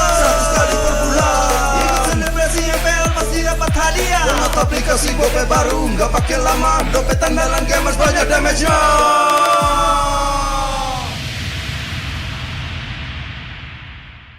Dia tidak akan segan untuk menghadapi siapapun yang berani melawan. Dia mewarisi perjuangan karena di tubuhnya mengalir darah seorang pahlawan. Pedangnya mengukir takdir kemenangan, menghadapi segala tantangan. Penuh keberanian untuk terus berjalan menuju masa depan. Raihlah masa depan, nabung mulai dari hobi. Koleksi terbaru UBS Gold X Mobile Legends Bang Bang, edisi spesial MPL ID Season 13.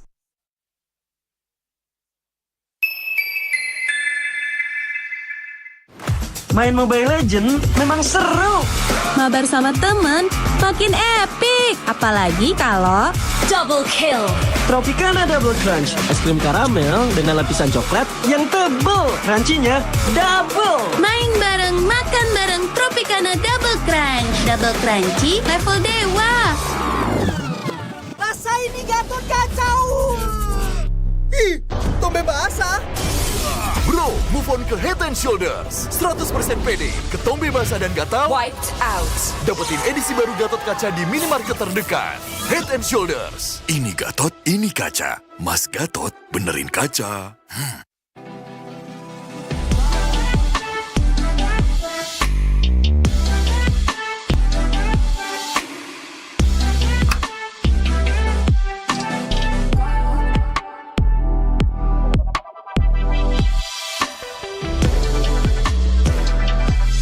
Wow, finished. See you later. Time to go. Okay.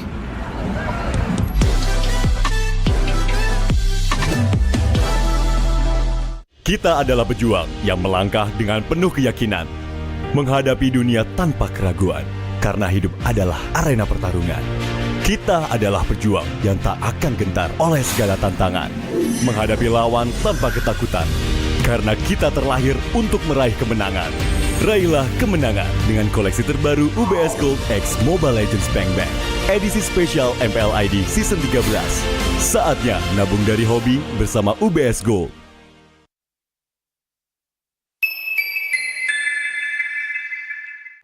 Apa akan kehilangan ingatannya?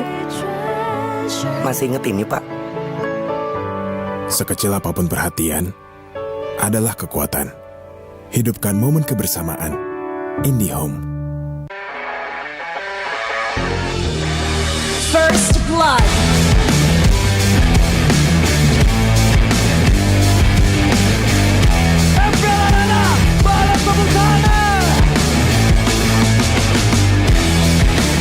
Mendapatkan 2 momen pentulen.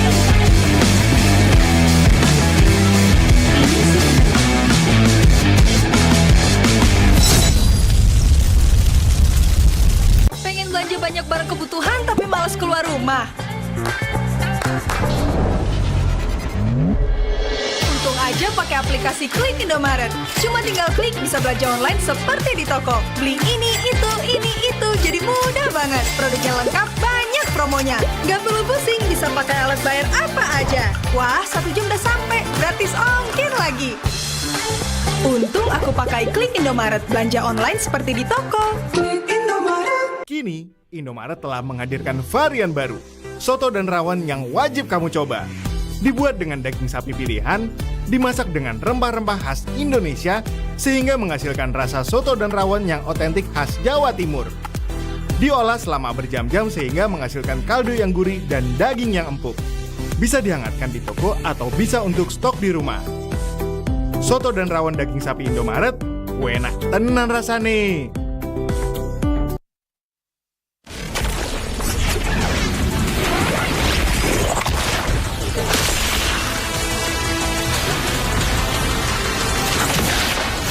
Strike first and without mercy.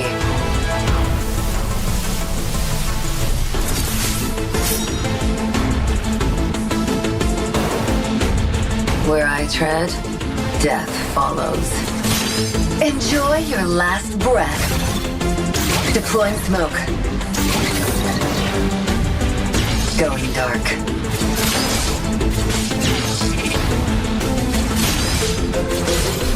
War is my trade. Death is my craft. Backup plan? I am the backup plan. My destiny is what I make of it.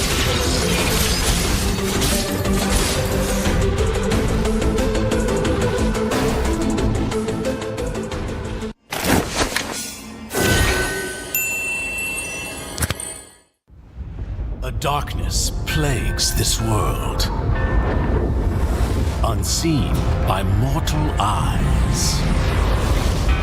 People prayed to the Immortal One to safeguard the sanctity of peace.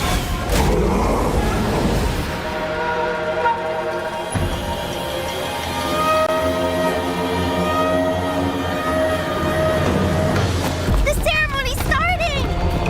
It's Suyo! It's Suyo!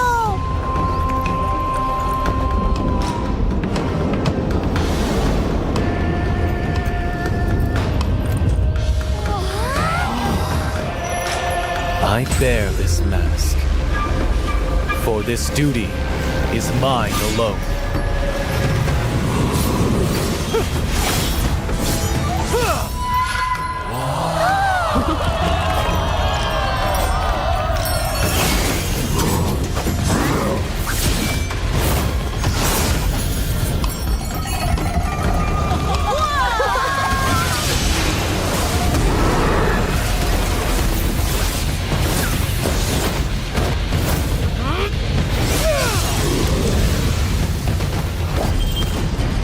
What is that? Is the ceremony over? Mommy, I'm scared. What is that?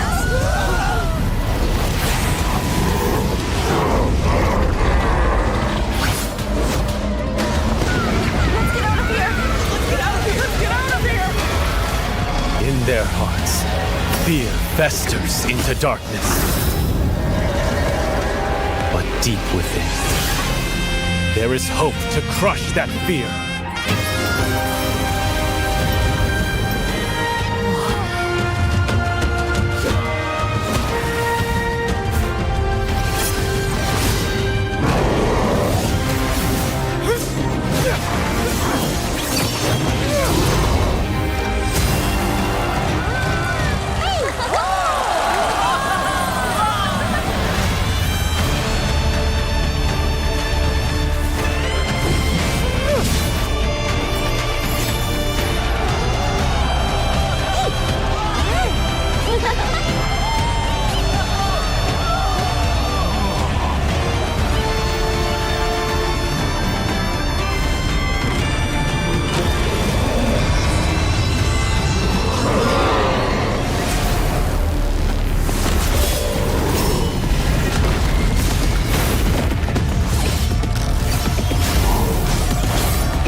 Through this mask, I see no fear.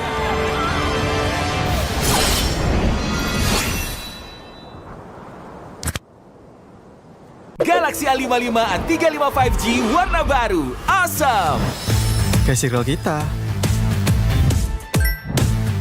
Diajakin mabar di mana tuh? Circlein aja pakai circle to search. Wah, langsung ketemu tempatnya.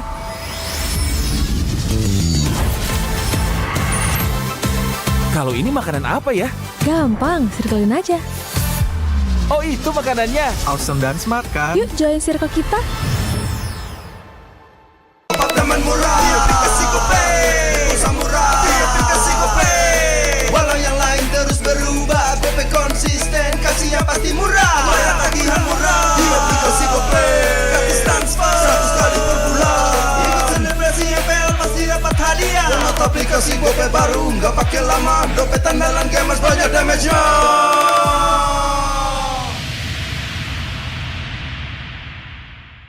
Dia tidak akan segan untuk menghadapi siapapun yang berani melawan. Dia mewarisi perjuangan karena di tubuhnya mengalir darah seorang pahlawan. Pedangnya mengukir takdir kemenangan, menghadapi segala tantangan. Penuh keberanian untuk terus berjalan menuju masa depan. Raihlah masa depan, nabung mulai dari hobi. Koleksi terbaru UBS Gold X Mobile Legends Bang Bang, edisi spesial MPL ID Season 13.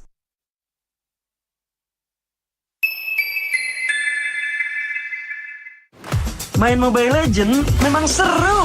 Mabar sama temen makin epic. Apalagi kalau double kill. Tropicana Double Crunch, es krim karamel dengan lapisan coklat yang tebal. Crunchy-nya double. Main bareng, makan bareng Tropicana Double Crunch. Double crunchy level dewa. Rasa ini Gatot kacau. Ih, tombe basah. Bro, move on ke Head and Shoulders. 100% pede, ketombe basah dan gatal Wiped out. dapetin edisi baru Gatot kaca di minimarket terdekat. Head and Shoulders. Ini Gatot, ini kaca. Mas Gatot, benerin kaca.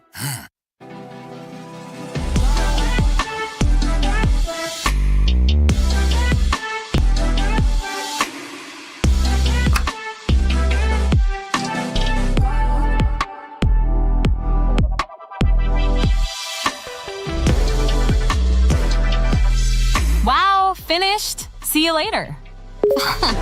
Time to go. Okay.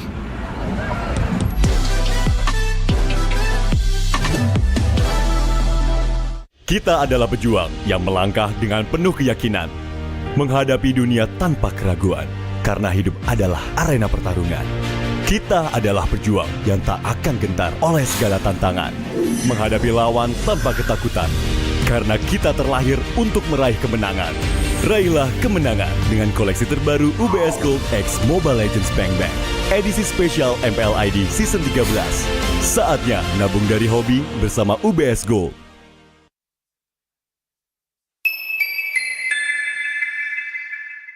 Papa akan kehilangan ingatannya. Masih inget ini, Pak? Sekecil apapun perhatian adalah kekuatan. Hidupkan momen kebersamaan. IndiHome. First blood.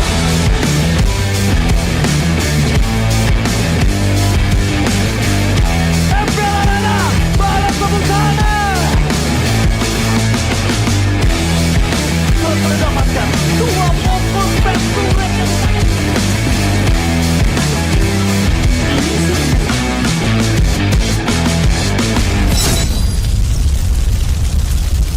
Pengen belanja banyak barang kebutuhan tapi malas keluar rumah. Untung aja pakai aplikasi Klik Indomaret. Cuma tinggal klik bisa belanja online seperti di toko. Beli ini, itu, jadi mudah banget. Produknya lengkap, banyak promonya. Gak perlu pusing, bisa pakai alat bayar apa aja. Wah, 1 jam udah sampai, gratis ongkir lagi. Untung aku pakai Klik Indomaret, belanja online seperti di toko. Kini, Indomaret telah menghadirkan varian baru, soto dan rawon yang wajib kamu coba. Dibuat dengan daging sapi pilihan, dimasak dengan rempah-rempah khas Indonesia, sehingga menghasilkan rasa soto dan rawon yang otentik khas Jawa Timur. Diolah selama berjam-jam sehingga menghasilkan kaldu yang gurih dan daging yang empuk. Bisa dihangatkan di toko atau bisa untuk stok di rumah. Soto dan rawon daging sapi Indomaret, enak tenan rasane.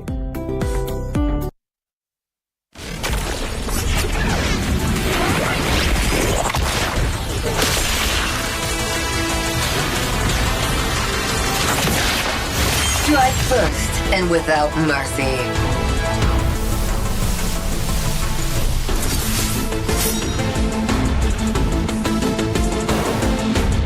Where I tread, death follows.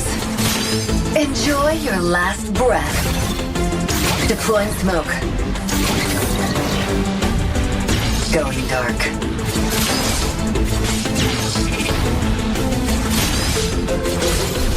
War is my trade. Death is my craft. Backup plan? I am the backup plan. My destiny is what I make of it.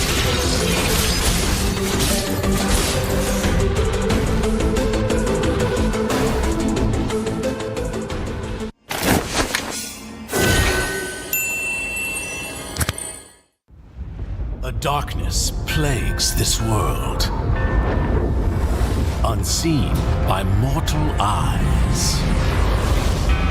People prayed to the Immortal One to safeguard the sanctity of peace.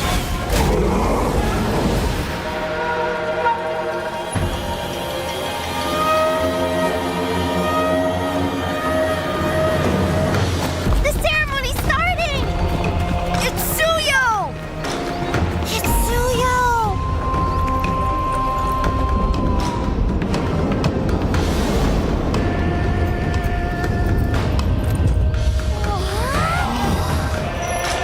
I bear this mask, for this duty is mine alone.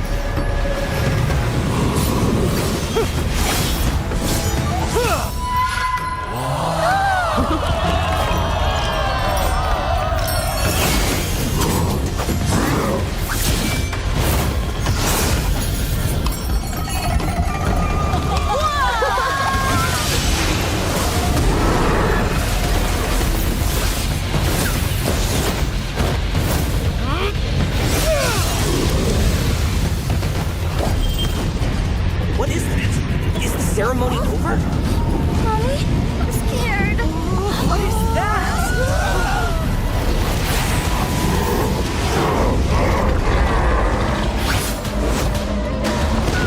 Let's get out of here. Let's get out of here! Let's get out of here! In their hearts, fear festers into darkness. But deep within, there is hope to crush that fear.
Through this mask, I see no fear.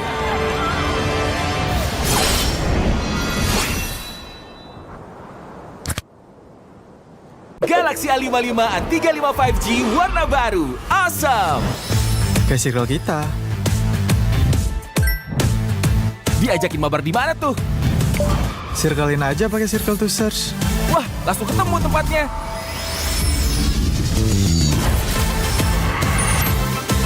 Kalau ini makanan apa ya? Gampang, circlein aja. Oh, itu makanannya. Awesome dan smart kan? Yuk join circle kita.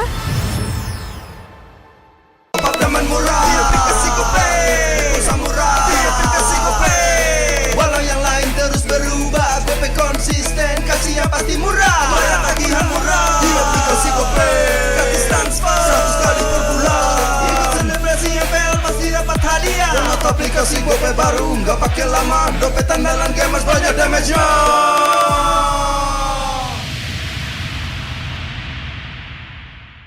Dia tidak akan segan untuk menghadapi siapapun yang berani melawan.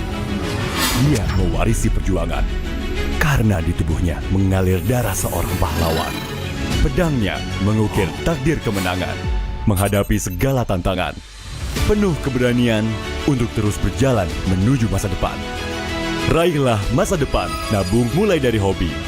Koleksi terbaru UBS Gold X Mobile Legends Bang Bang, edisi spesial MPL ID Season 13.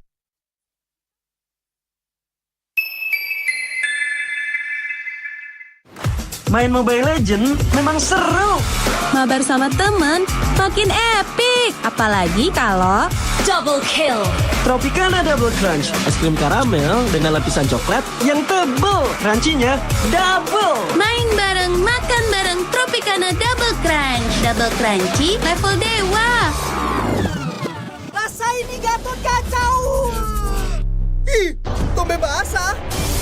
Bro, move on ke Head and Shoulders. 100% pede, ketombe basah dan gatal Wiped out. dapetin edisi baru Gatot kaca di minimarket terdekat. Head and Shoulders. Ini Gatot, ini kaca. Mas Gatot, benerin kaca.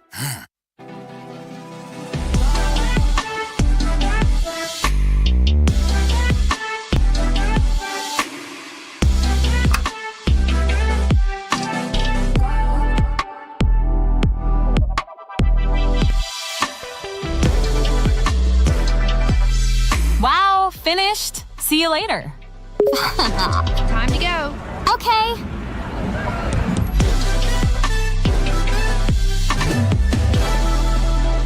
Kita adalah pejuang yang melangkah dengan penuh keyakinan, menghadapi dunia tanpa keraguan, karena hidup adalah arena pertarungan.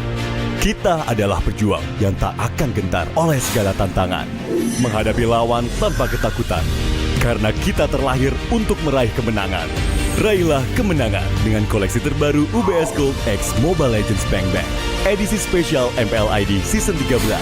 Saatnya nabung dari hobi bersama UBS Gold.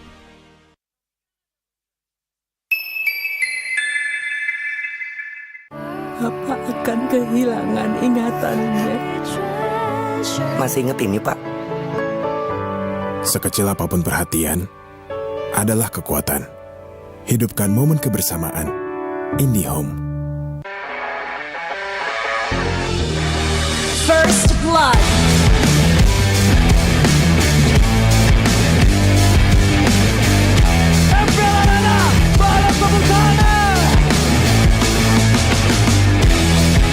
Mendapatkan 2 fokus penturen.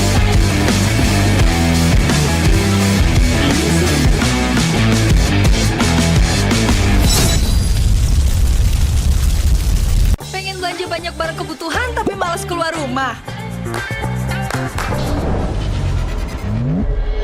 Untung aja pakai aplikasi Klik Indomaret. Cuma tinggal klik bisa belanja online seperti di toko. Beli ini, itu, jadi mudah banget. Produknya lengkap, banyak promonya. Gak perlu pusing, bisa pakai alat bayar apa aja. Wah, 1 jam udah sampai, gratis ongkir lagi. Untung aku pakai Klik Indomaret, belanja online seperti di toko. Kini, Indomaret telah menghadirkan varian baru, soto dan rawon yang wajib kamu coba.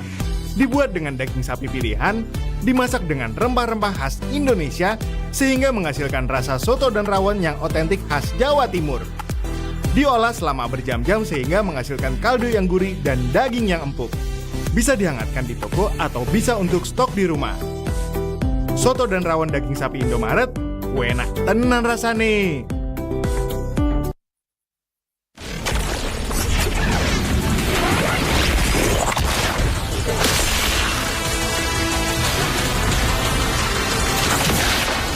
Strike first and without mercy.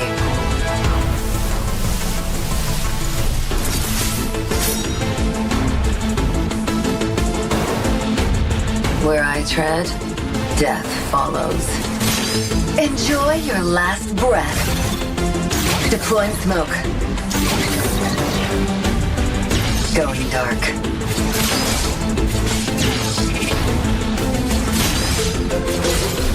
War is my trade. Death is my craft. Backup plan? I am the backup plan. My destiny is what I make of it.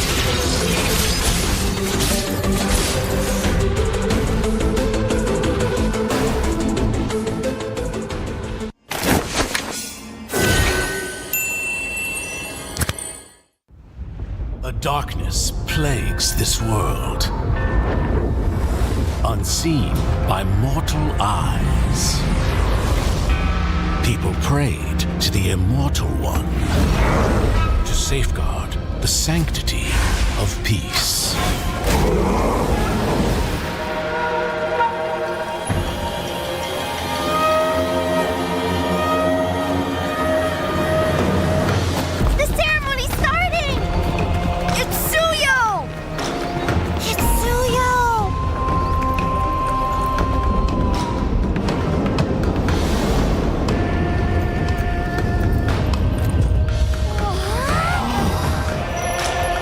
I bear this mask. For this duty is mine alone.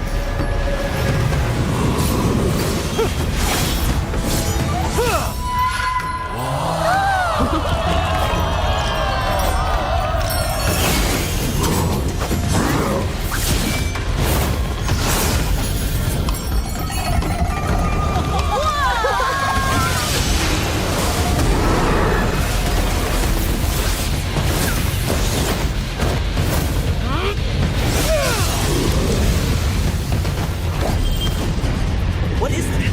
Is the ceremony over? Mommy, I'm scared. What is that?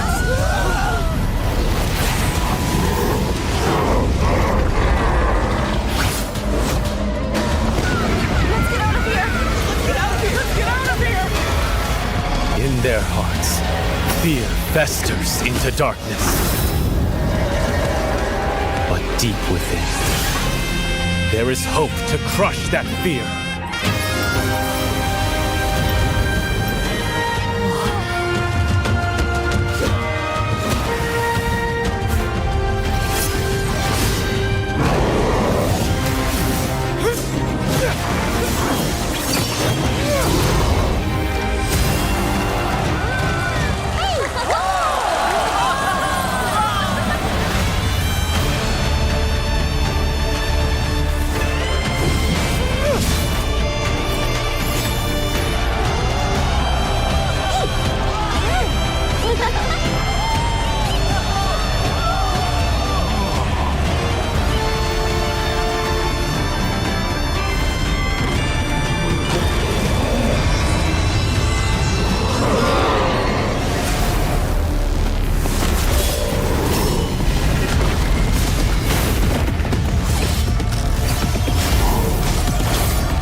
Through this mask, I see no fear.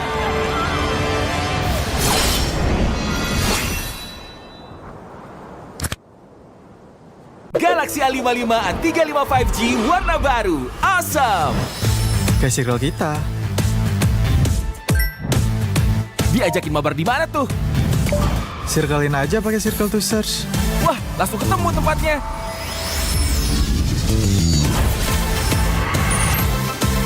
Kalau ini makanan apa ya? Gampang, circlein aja. Oh, itu makanannya. Awesome dan smart kan? Yuk join circle kita. Teman murah, di aplikasi GoPay. Pulsa murah, di aplikasi GoPay. Walau yang lain terus berubah, GoPay konsisten, kasih yang pasti murah. Bayar tagihan murah, di aplikasi GoPay. Gratis transfer, 100 kali per bulan. Ikut selebrasi MPL pasti dapat hadiah. Download aplikasi GoPay baru, nggak pakai lama. Dompet andalan gamers banyak damage-nya.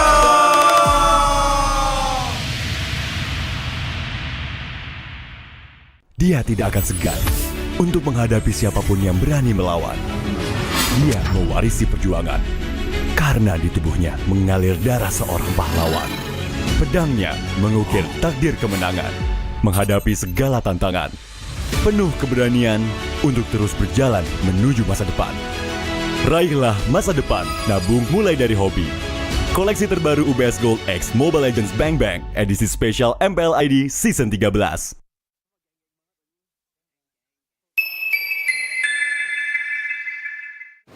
Main Mobile Legends memang seru. Mabar sama temen makin epic. Apalagi kalau double kill. Tropicana Double Crunch, es krim karamel dengan lapisan coklat yang tebal. Crunchy-nya double. Main bareng, makan bareng Tropicana Double Crunch. Double crunchy level dewa. Rasa ini Gatot kacau. Ih, tombe basah. Bro, move on ke Head and Shoulders. 100% pede, ketombe basah dan gatal Wiped out. dapetin edisi baru Gatot kaca di minimarket terdekat. Head and Shoulders. Ini Gatot, ini kaca. Mas Gatot, benerin kaca.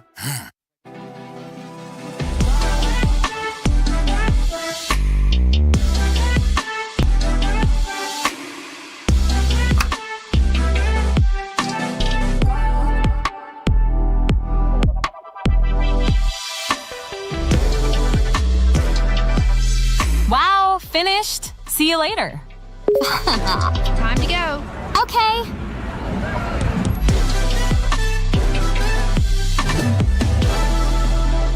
Kita adalah pejuang yang melangkah dengan penuh keyakinan menghadapi dunia.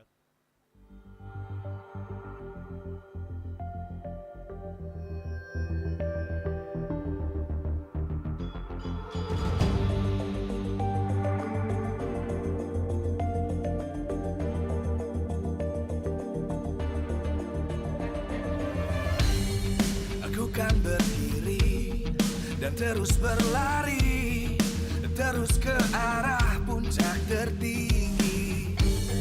Ku takkan berhenti, hanya sampai di sini. Kemenangan abadi menanti. You know we won't miss if we unite our focus. And if you haven't noticed, we all live. Nyalakan apimu, hadapi semua tantangan, hadang semua serangan, jatuh bukan halangan. Bakar semangatmu, janganlah engkau menyerah. Kita akan buat sejarah. We all this, we won't miss. We all this, we won't miss. Saatnya beraksi, jalani ambisi. Aku kan menyawakan.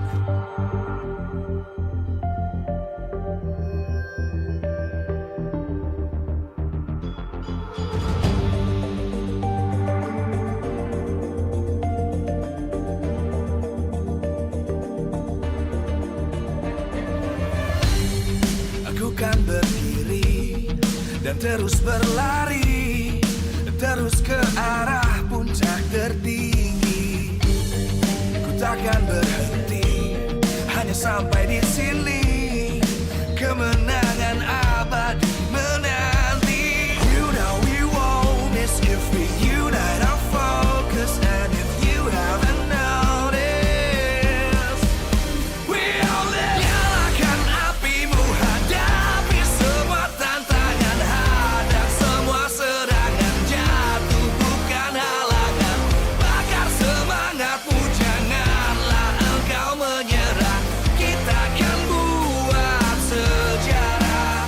We all this, we won't miss. We all this, we won't miss. Saatnya beraksi, jalani ambisi.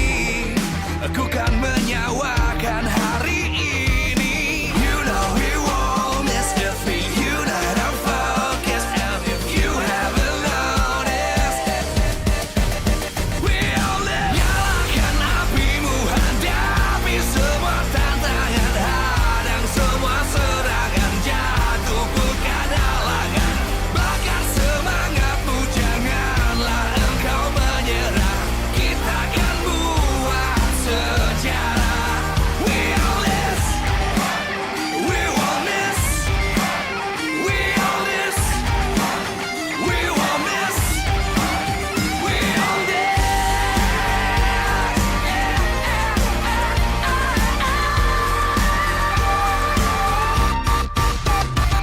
Nyalakan apimu, hadapi semua tantangan, hadang semua serangan, jatuh bukan halangan. Bakar semangatmu, janganlah engkau menyerah. Kita akan buat sejarah. We all this.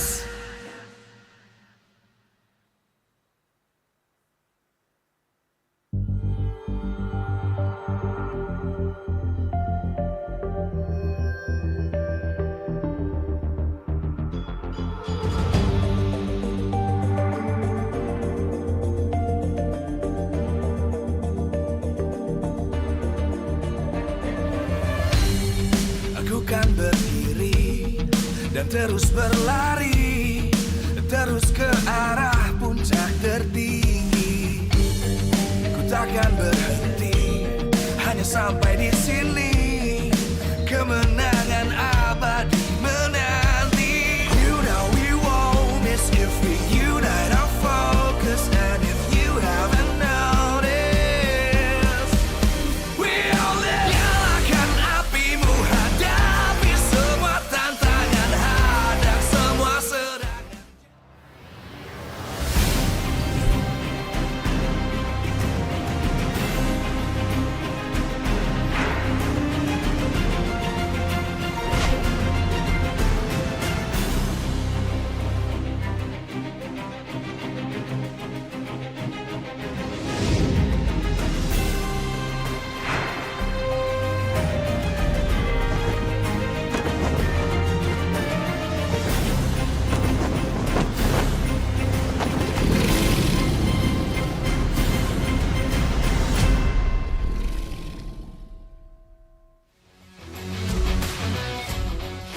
live from Jakarta, MPL Arena. MPL Season 14 is powered by Munta. Presented by our official tournament smartphone, Samsung Galaxy. Official e-wallet, GoPay. Official destination for gaming and esports, Hidea. Official gold partner, UBS Gold. We own this.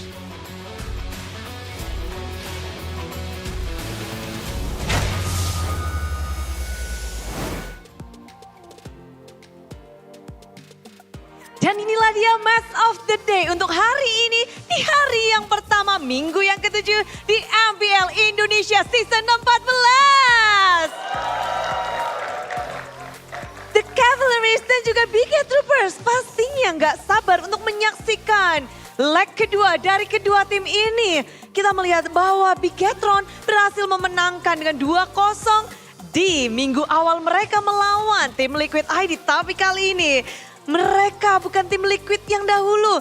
Mereka berubah menjadi tim Liquid. Kuda yang begitu mengerikan. Dua-duanya adalah tim yang berada di posisi 2 dan 3. Mereka sedang mengejar posisi aman dan juga tiket playoff. Siapapun yang berhasil memenangkan match ini akan otomatis mendapatkan tiket kedua untuk babak playoff langsung goes to Bandung.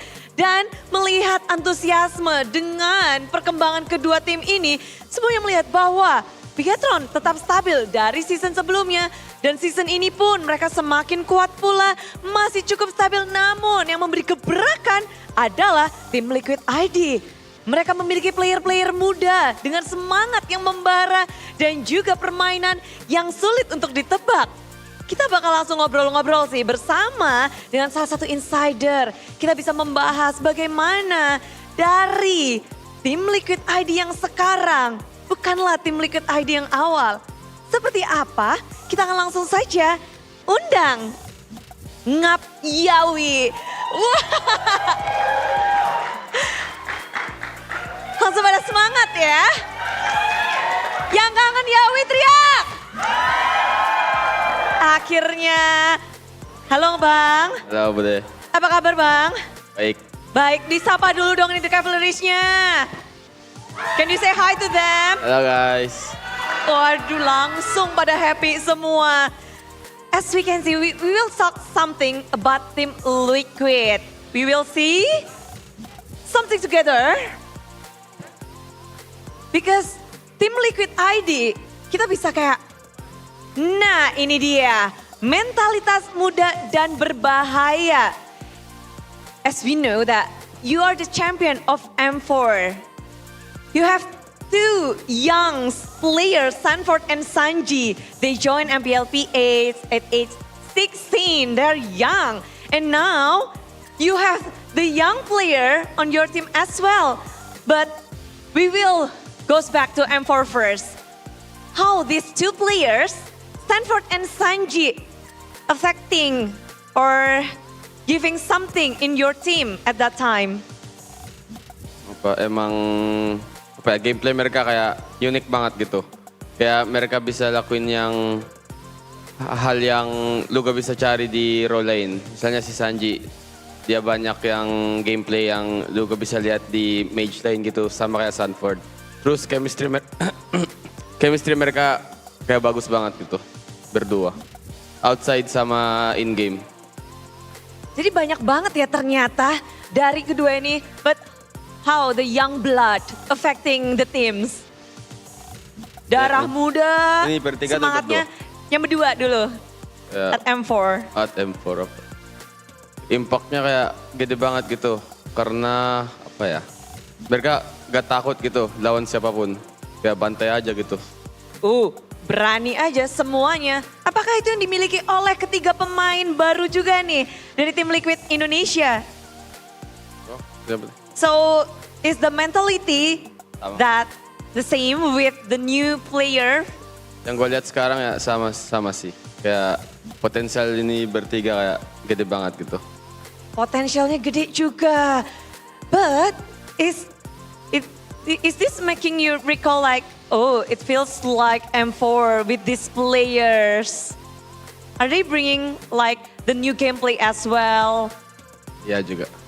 Iya juga, gameplay juga ternyata. But how they can achieve this kind of mentality? Jangan terlalu confident gitu. Kayak tetap konsisten gitu sama kayak main tetap konsisten aja gitu. Jadi memang terus menerus harus konsisten walaupun mereka lagi di atas tetap pede. But with these 3 players, are you feeling that they can be like Sanford and Sanji? Ya bisa. The future. Ya. How far this team, your team now, Team Liquid ID, can go in this season? Dapat tiket M6. Bisa dapat tiket M6. Okay, can you tell us the situation of your teams now? Emang mereka jago banget kayak sekarang gitu. Kayak konsisten di Scrim sama di MPL. Jago terus-terusan. Semuanya setuju gak sih? Setuju, ramai banget. But these new players, as can you see, they're super brave. They're having a new things. But can you tell us something that we don't know about these players? Your player, Team Liquid ID. Dalam game atau? Boleh. Mereka punya yang rookie sekarang ya, buat semua pemain di MPL Indo. Cuma mereka yang ada gue lihat unik gameplay sama yang IQ gitu. Dari permainannya, kecerdikannya, gameplay, dan ini menarik. Mereka pemain yang berbeda di antara pemain-pemain lain. But last, do you want to say something to your fans here or around the world, Yawi? Buat supporters Liquid ya, tetap dukung kita. Semoga kita bisa dapat tiket M6 sama juara MPL. Amin. So thank you Yawi. And good luck for this match. Thank you Bude. Thank you. Terima kasih. Ngap Yawi bahasa Indonesia bagus banget ya ternyata ya. Makin jago. Tapi memang terlihat bahwa pemain-pemain muda ini membawa warna baru. Mereka berani. Mereka berbeda dengan player-player lain. Mereka memiliki sesuatu yang tidak dimiliki oleh player lain. Dan kali ini mereka harus membuktikannya karena tim Liquid ID lawannya adalah Bigetron Alpha. Tim yang begitu stabil dan konsisten dari season lalu. Akankah ada pembalasan atau ada pembuktian dari Bigetron Alpha? Sebelum kita memasuki match of the day hari ini, izinkan Bude mengucapkan terima kasih kepada The Cavalries yang sudah ramai banget. Dan juga Biget Troopers dan juga yang ada di rumah pastinya super fans. Dan khususnya kepada para sponsor dan partner. Karena MPL Indonesia Season 14 powered by Munton. Presented by Official Tournament Smartphone, Samsung Galaxy, Official e-wallet GoPay, Official Destination for Gaming and Esports, Kidia, Official Gold Partner UBS Gold. Dan kita juga punya partner in esports, ada Campina, Head and Shoulders, Ora Emote, Comcel, Dunia Games, IndiHome, dan Witring. Bersama dengan supplier, ada Erigo, Yami's Choice, Klik Indomaret, dan juga Saturday. Acara ini supported by PBSI. Hari yang sepertinya akan menjadi malam yang panjang mengingat perjuangan dari kedua tim ini adalah mendapatkan tiket kedua untuk babak playoff. Akankah tim Liquid ID mendapatkannya? Dapat gak nih? Ataukah Bigetron yang akan men-secure tiket kedua playoff? Biget Troopers! Tetap semangat pastinya karena ini akan menjadi match malam yang panjang di hari Jumat ini. Mengingat kedua tim ini punya histori yang sangat baik. Namun harus ada tim yang mengakui kekalahannya dan harus bersabar untuk tiket selanjutnya. Tiket kedua, Road to Playoff. Bigetron Alpha dan juga tim Liquid ID. Mari kita saksikan!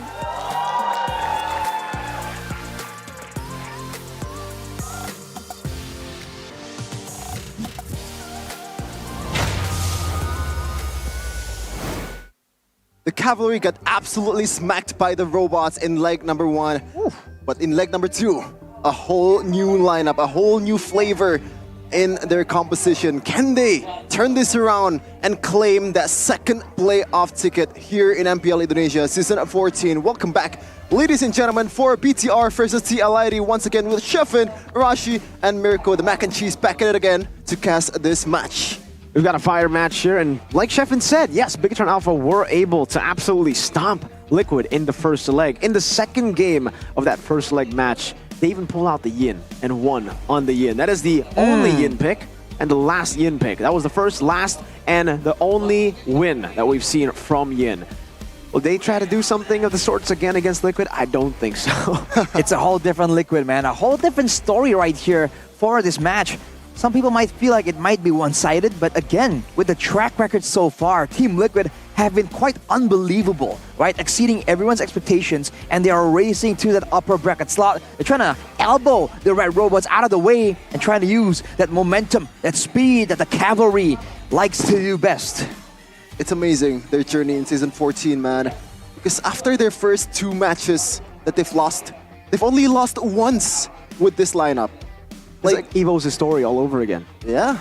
Unfortunately, EVOS is now nowhere to be seen in the standings. He didn't need to go there, man. Yeah, but yikes. You can see some of the highlights. I believe this is not the first leg. This is actually RPL versus TLID, where Fabian is absolutely destroying everyone in the bushes as well. The flavor man himself. You're seeing how elusive he is on the Nolan. But now though, again, with the nerfs to that dash, can he do the same thing? When it comes to waiting for an opportunity, bursting someone down, he has that on lockdown. But when it comes to escaping with the same smooth style he's been able to bring out in the Land of Dawn, can he do the same, or will he be forced to rely more on his team, or even go for different picks? When it comes to the Retry though, equally impressive, man. Fabian is one of the standout players, one of the rookies brought up along with Iron as well as Witty, and so far this combo is just so good. Whenever it comes to the aggression, the passive defensive moves as well, they just have it all, man. A full, complete package. That the mewing, the Skibidi Sigma Ohio maneuver from this team, truly a Gen Z team, Mirko. Truly, man. I mean, in the Philippines, we have Fnatic Onyx Philippines with Mr. What the Sigma, aka King Kong. And MPLID, we have Liquid with their Sigma maneuvers, with their Gen Z brain rot jokes that they've brought up to the stage. And not only do they bring up, a lot of these memes onto the stage, but they brought up an amazing performance. Again, Rashi already touched on it. Fabian, Aaron, Shiki, these members, they have been, I wouldn't say good rookies even. They've been phenomenal players, not just rookies. Gugun was an amazing rookie. Fabian is something special. But unfortunately for King Gugun, the patches and also the updates is not only favoring him at this point. Hence, a Fabian comes in and steps in to take the charge of the Cavalry. And this is like Beloski, man. In the first phase of the bans, Fanny is almost 100% getting banned, providing value even before the game begins. I mean, you already know what we want to see, Shevin. We want to see both teams understand that they have great junglers and go toe-to-toe, man. Who cares about the assassin bans? Ban everything else. Make sure we get an absolute showdown in that jungle role. We want to see Super Ken and Fabian go toe-to-toe. We want to see if the new kid on the block, the freshman, can perform and just stand up to the seniors. Yeah. The sophomores. I want to say something here. Do you think, all right, at the very least, just purely mechanical prowess, is Fabian the best jungler in the league? I think so. Honestly, when it comes down to just pure mechanics, his Fanny is probably the best Fanny we have mechanically here. There are some little issues here and there when it comes to decision making, but you're asking me based on mechanics? Yep. Yeah, pure mechanics, I'd say Fabian. Really? Yeah. Over Super Ken? Yes. Just pure mechanics? Yes. Ladies and gentlemen, this is a rare occurrence. Mirko basically picking against Bigatron. That is crazy. Remember, based on mechanics, pure mechanics, right? But that's overall, it's Satsujin. Well, this shows again just how special the mechanics are from Fabian. And in a matchup like this, if you're going to see a showdown, it'll be great. Because aside from the mechanics, I got to say, maybe the decision-making isn't the best in the business, but it's not bad at all, man. The fact that every single time he gets invaded, he gets shut down, people try and do things to try and shut down this assassin jungler. He finds ways to find farm. He finds weird flank angles to ensure he gets to that back line. So by all means, man, it's still, I would say, quite underrated at this point for a lot of people. They feel like, oh, Fabian's a cool kid with the flashy moves, but no, that big brain of his needs to be studied too. Yeah, I feel like the whole team is just underrated. Even I was surprised, man, when I take a look at some of the stats from earlier week, I was checking out the standings. Oh, Bigatron Alpha and RQ is definitely top 2. But when I see TLID is also at the same record with Bigatron Alpha, I was like, wait, how did this happen? Where did they, like, definitely all of a sudden? It was surprising, it was explosive. Their debut and then their win streak all the way to get to this point, but it will all not really mean anything if they can't get the dub here against Bigatron Alpha. As always with the same 5, Ran, Fabian, Yaskiel, Willy, and Aaron Sheke on the jungle, on the gold lane. Ladies and gentlemen, it's time to see whether the Cavalry has what it takes, not just to secure the playoffs with this new lineup, but to possibly contest for the upper brackets. Welcome the Cavalry, Liquid Indonesia! Possibly, the Cavalry is the dark horse of this season. They're looking to make it through. Yaoi said they're going to qualify for M6. Can they make it happen in Season 14? That's a bold prediction, but it really seems possible. We've touched on the rookies, but we haven't even started to talk about Witty, about Aran, about Wiseman Yeheskiel in the mid lane. So much potential right here, but today, against the calculative, programmed to win, Super Luke, Super Ken, Moreno, Finn, and Eman. Finn, back in the lineup. Finn! That's the wrong kind of Finn, but we get it, man. That's the hype that he brings to this lineup. Perhaps a change here would have drastic impacts for the Red Robots, the Red Titans of Indonesia. Ladies and gentlemen, the super team, Bigatron Alpha. As systematic as ever, they've made some mistakes here and there last week, and they're looking to make it work this time. Programmed to win, but is it programmed against the Cavalry? Can they outmatch the raw mechanics? Can they outsmart the rotations, the teamfight compositions that Team Liquid have been able to bring to the table? Bigatron, one of the more flexible teams in the league with great drafting, but today, up against Team Liquid, they themselves have an amazing, insane hero pool and great drafts as well. Welcome to the stage with our Marshall Dainang, Coach St. DeLucas with Wura, and Theo Nile against FaZe Hugger. Let's see how this plays out, man. Both very crafty with their drafting. Both have a chance to really get that assassin playstyle that is usually respected way too often. Look at Aran's haircut, pouring it back to the 90s or 80s, huh? We got that mullet, right? Is that a mullet? The mullet cut for Aran? Something new definitely here. Maybe something new in the game as well, because technically, Arashi, for Aran, it has really been different from what we've known, what we've been accustomed to for Mr. Man himself. Usually, he plays more towards the laning side, you know, focuses on the lane, focuses on the minions with the Makito, the Benedetta, but now he's been a full enabler. Terizla, Hylos even. And he's in the top 5 right here. If you can see his stats, I feel like it's a bit deceiving, man, because it doesn't seem all that impressive. But we know that Aran, man, when he does make the plays happen, those are massive plays. And it's almost like some people are saying, you know, Aran was so washed up. Where was the potential? Where was the crazy Aran we were expecting? But now, with some changes to the roster, it seems like he's shining, he's burning brighter than ever, and he's ready to just make the impact once more. Now in a matchup against one of the best, if not the best EXP laners, Luke, in the EXP lane, he is gonna try and show up and show out to the audience. The rival showdown of Super Luke and Aran, the XP lane dominators. I don't know about dominating, but as you can see in the stats, total KDA, Aran number 1, Luke number 2. Total assists, Super Luke number 1, and Aran number 3. So you can see the stats kind of back it up as well. It's a bit of a difference. Super Luke with more plays. I guess looking at the total assists, he's a lot more flexible, right? We've seen him play on the Ruby, being very creative, not just engaging fights, but pulling away junglers from the neutral objectives, threatening with the positioning. But for Aran, it's a bit more straightforward. He wants to get in, get down on the action, get aggressive, and he has no issue taking matters into his own hands.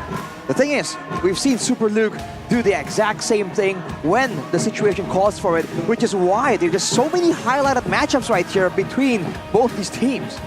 Wow, man. You guys see that? Luke was reading the book there.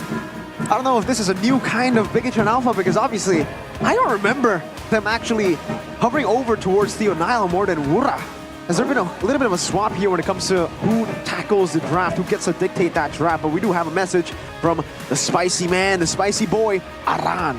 Spicier than a boy just now. All the XP laners in MPL Indonesia Season 14 are just standard. Ooh. Maybe their only job right now is figuring out how to defeat me. Wow. I love this guy, man. I mean, the last time I saw this kind of statement was from Milo. He called every EXP laners out there standard except for Sanford. Oh, yo. You want to know a fun fact? Yeah? When he said that, he got destroyed by Luke in M5. Oh. Oh, man. Oh, no, Aran. Let's hope he doesn't follow the footsteps of the GOAT Milo. As we can see here, the win rate also. The first pick and the second pick, a lot of difference, Hirashi. 41 to 79. Damn. Dang. Quite the big difference right there. But looking at how the drafts have been going, even looking at game number 1, there is a bit more to say about the first picks right now. And you can see that even though, in theory, we keep talking about numbers and context, in the context right now, even with the higher win rate on second pick, there's a lot of reason to really want that first pick situation here, and Team Liquid go for it immediately. Now the question is what's going to be the answer. Oh, a lot of interesting chants here from TLID supporters. As you can see here, the win rate for the second pick selection. The home team actually selected the second pick for Bigatron Alpha, even though they have the worst win rate on that position. Well, I'm not too sure. I think it really is just to try to counter Liquid's amazing performance on the red side. Like you saw earlier, they're one of the teams in Indonesia who've actually been able to utilize the red side more than the blue side. Kind of like Fnatic Onic. So I guess for Bigatron Alpha, they're trying to play with the weaknesses of Liquid. So we're gonna jump in straight into the draft, and finally, a Mathilda ban in the first phase for Bigatron Alpha. Even though it's not key, it's a win on the roaming area. Still, the respect is given because Bigatron Alpha so far 100% on the Mathilda. Well, see the Zask banned away as well. Despite the fact that it has been nerfed, it's no longer as strong as it used to be. Maybe against Bigatron, that extra bit of scouting can mean the difference between winning out in a engagement and getting caught by surprise. Oh, man. So that's going to be a Zask and an Alpha. Already great adaptations right here, but it seems like really no assassin concern from Team Liquid. For sure, this is, all of them are respect bans here. Something that we don't really see very often from pretty much every team in MPL. Usually we see the Ling ban or the Roger ban. Now, Roger has been nerfed. But say to Lucas, he knows what Bigatron wants and just denied it. Right, final ban for Bigatron will be that Focus. Still very, very strong, man. Even without the Mathilda. The Hyla's first pick though. We saw the Hylas earlier, and we did see that in the late game, it is weaker. For sure, definitely. So the early game pressure once more will be on Team Liquid to maximize this Hylas pick. They do have flex potential to work around, but for Bigatron, can't help but feel like they have a lot more value picks to go for. Immediately, the Ling shows up. Wow, no hesitation there. In a world where we've seen Ling get completely ignored in the first phase, we see Bigatron Alpha actually go for the priority on the Ling and the Harith. But this gives Liquid, Aaron Shiki namely, the guy who's been able to utilize winning matchups so much in the regular season of MPL ID since his debut, a chance to go for the Lunox. Yeah, they don't really have a proper shredder for the Hylos as well. They can kind of work around the Glorious pathway, but I don't know if that's gonna be the better solutions here against the Hylos. Yeah, this is quite interesting. Technically, they can kind of dive through the Hylos if they want to try and do that, but from what we've seen, that the Ring of Punishment becomes such a big problem, right? You don't really feel it until you're stuck in the Glorious pathway, getting slowed ever much more with the Ring of Punishment, and then you can't really use the maneuverability. For Team Liquid, it's Aran potentially on the Arlet, both still flexible, but the Nolan that has been quote-unquote buffed but also nerfed, 30% slow on the Fracture, but 0.5 seconds longer on the cooldown of the dash. Against the Ling, Mirko just said it earlier, right? In match number 1, we talked about this. When Mirko was using the Ling against the Nolan, it really feels like it's a lot more a lot easier to punish that Nolan. Especially in the later stage of the game. I mean, in the early game, actually, you can punish the Nolan quite a bit. It does seem like Bigatron Alpha will go for the Gatot Kacha for Finn. But back to the point, yeah, Nolan, if you guys don't know, damage-wise, yeah, he gets a little bit of a buff because the ultimate now adds a slow when you hit it. So it's going to be more reliable. You can get the hits on the Fracture easier. But the cooldown on the second skill definitely does hurt him. He used to be the most mobile assassin. You can get out as long as you have purple buff, even if you don't, if you have full energy, boom, boom, boom, 1 second cooldown on the second skill. Now it's actually delayed by quite a bit. It's 1.5 at the max level. So, and you start slower. Yeah, you also start slower. So there's so many more moments for mobile heroes, let's say like the Harrod and the Ling, to actually catch on. Right away, the Lunox ban came through for Coach Wura. Among the Now, I want to ask you a question here, Rashi. What are the possibilities of Bigatron Alpha going for in Angela? Bigatron Alpha going for an Angela? So you're saying an EXP Gatot along with an Angela? I mean, it is possible. Rome is also possible. Angela's going to be the mid lane. Yeah. Oh, mid lane Angela too, you're right. Combinations are available, but I feel like we haven't really seen that Angela really pop off the same way back when it was like really, really strong. But for Bigatron, I feel like that's really a good option, especially with the way they were able to actually rotate faster and play with the macro, right? The Angela and the Ling, double value in that maybe split push department, and maybe that's how they can kind of pull apart Team Liquid that is known to really play well in those team fights. But it's not just the Ling, right? You can opt for the Harith when the Ling gets killed because it enhances the durability. And also, if Gatot Kacha is in a sticky situation, you can also boost up the durability of this hero, which already is durable. But speaking of survivability and also durability, Coach Wura bans the Faramis, knowing that TLID hasn't picked up a mid laner just yet, and also does well against these kind of heroes. I wonder if they're trying to bait Team Liquid to go for something like a Vexana, because we've seen that Yehezkiel is absolutely dangerous on that Vexana, willing to flicker forwards even against assassins, right? In order to get the right target at the right time. But now, with a Ling, with a Gatot, there's so many ways that they can try and punish a backline mage that is that vulnerable. And after banning away the Yi, I don't know what Team Liquid will be planning on going for here, along with that the final Ruby ban as well. Safe choice is definitely going to be the Edith pick for Bigatron Alpha here, but I'm not too sure if they're going to go for Edith. Terizla will be a pretty safe choice as well, even after the nerfs. I'm trying to think of all the other options here. The Valentina is still up for grabs. Would be great to steal the final slash. Would be great against a Nolan to try to displace yourself against the slow of that Fracture. Hope will find a way. Let's see what they go for. It is going to be the Vexana, actually. So no Valentina here. They try to go for more CC. Vexana for Moreno on the side of Bigatron. Now for Team Liquid, with a juicy target, we've seen the Nolan delete this Vexana so often. What do they want right here? To pressure, right? To make sure that they can get the attention away from the Nolan and allow Fabian those moments to dive into that backline and surprise everyone. We haven't even talked about the gold lane matchup. Without the Lunox available, the Roger is no longer as strong in the gold lane due to the longer cooldown on the ultimate, on the Lycan form. So what is Iron Shiki, the gold laner that requires strong laning to really dominate? Oh, Alice! Whoa, Alice! All right. Oh, man. Wait! Alice gold lane! Does look like it is going to be the Alice gold lane up against the Harrod. Oh my god! New tech already with the buffs for Alice. Yeah, so the buffs is on the total mana of Alice. Yep. And also the mana regen that she has. Now it's going to be responded with a Cho coming in from Finn. That's Super Luke, this brother. Is...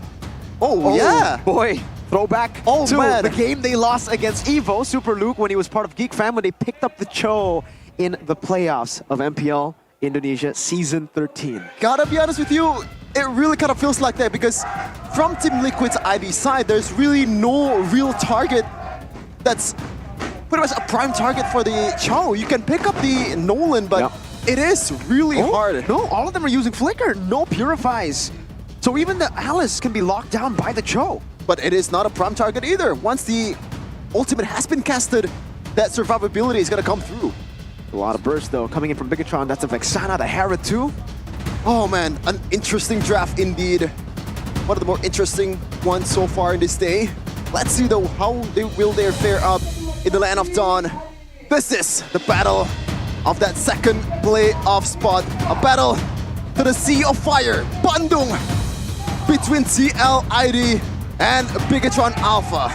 Let us just take it to the land of Dawn in a second. It's time, folks, for you guys back at home. Spam the comment sections with your predictions.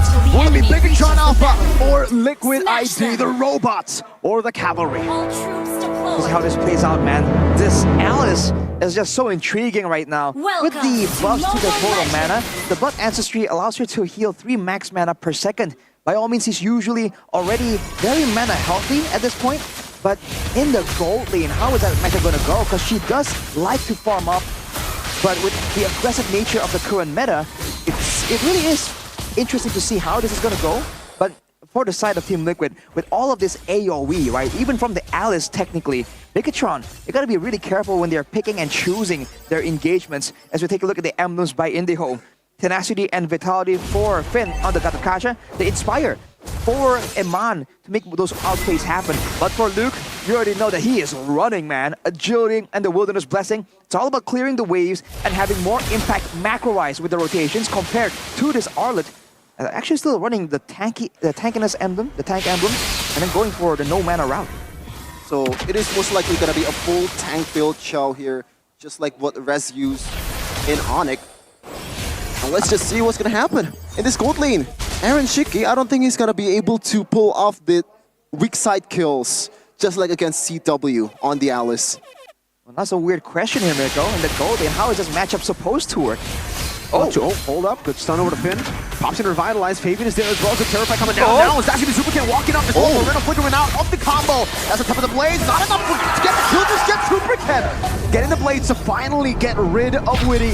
1 for 1. Finn for Witty. Oh man, you want a jungle showdown? Here you go. Rashi, you have it. Immediate moves from both junglers in the mid lane, as predicted, man. When you're talking about rotation from both teams, that mid lane is prime real estate for these assassins to stick around and try and go for plays with some help. Immediately, Team Liquid, though, with the quick moves onto the turtle. They will be able to secure it there. Turtle number 1 to the cavalry. But also, Rashi, to answer your question, I would still give it over to the Heron in this gold lane. Up until a certain point.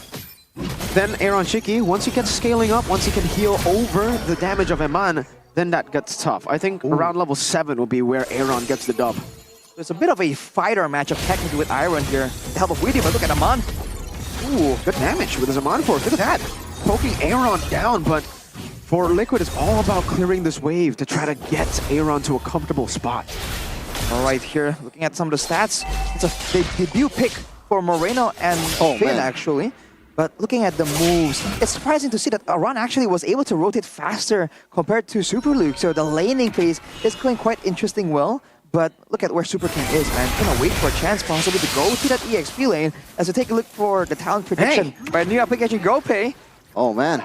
So what Pak Pulung is saying right now is Bigatron is the underdog. Ooh, Aran able to escape. Super Luke can go for the chase right now. Jumps in with the Weighted Dragon, and now Super King should be able to find a kill. Aran with the resets, but it is not enough to get him out.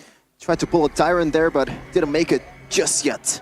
Just not enough resets, not enough tankiness just yet. But looking at the jungles, man, Fabian has a slight EXP advantage right here.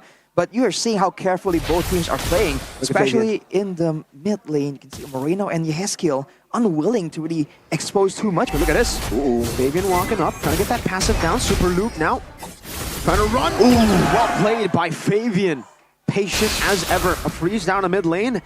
Witty walks up, stopping Finn from the engage. Courtesy of the information that Super Luke doesn't have that Wave the Dragon just yet. That's why Fabian was able to confidently pull the trigger at that time. Right, with 5 seconds to go for the Lord. You can see that the purple just got cleared by Fabian. Prime timing on the rotations right here. Super Can will still be on the top side, not even starting the orange buff just yet.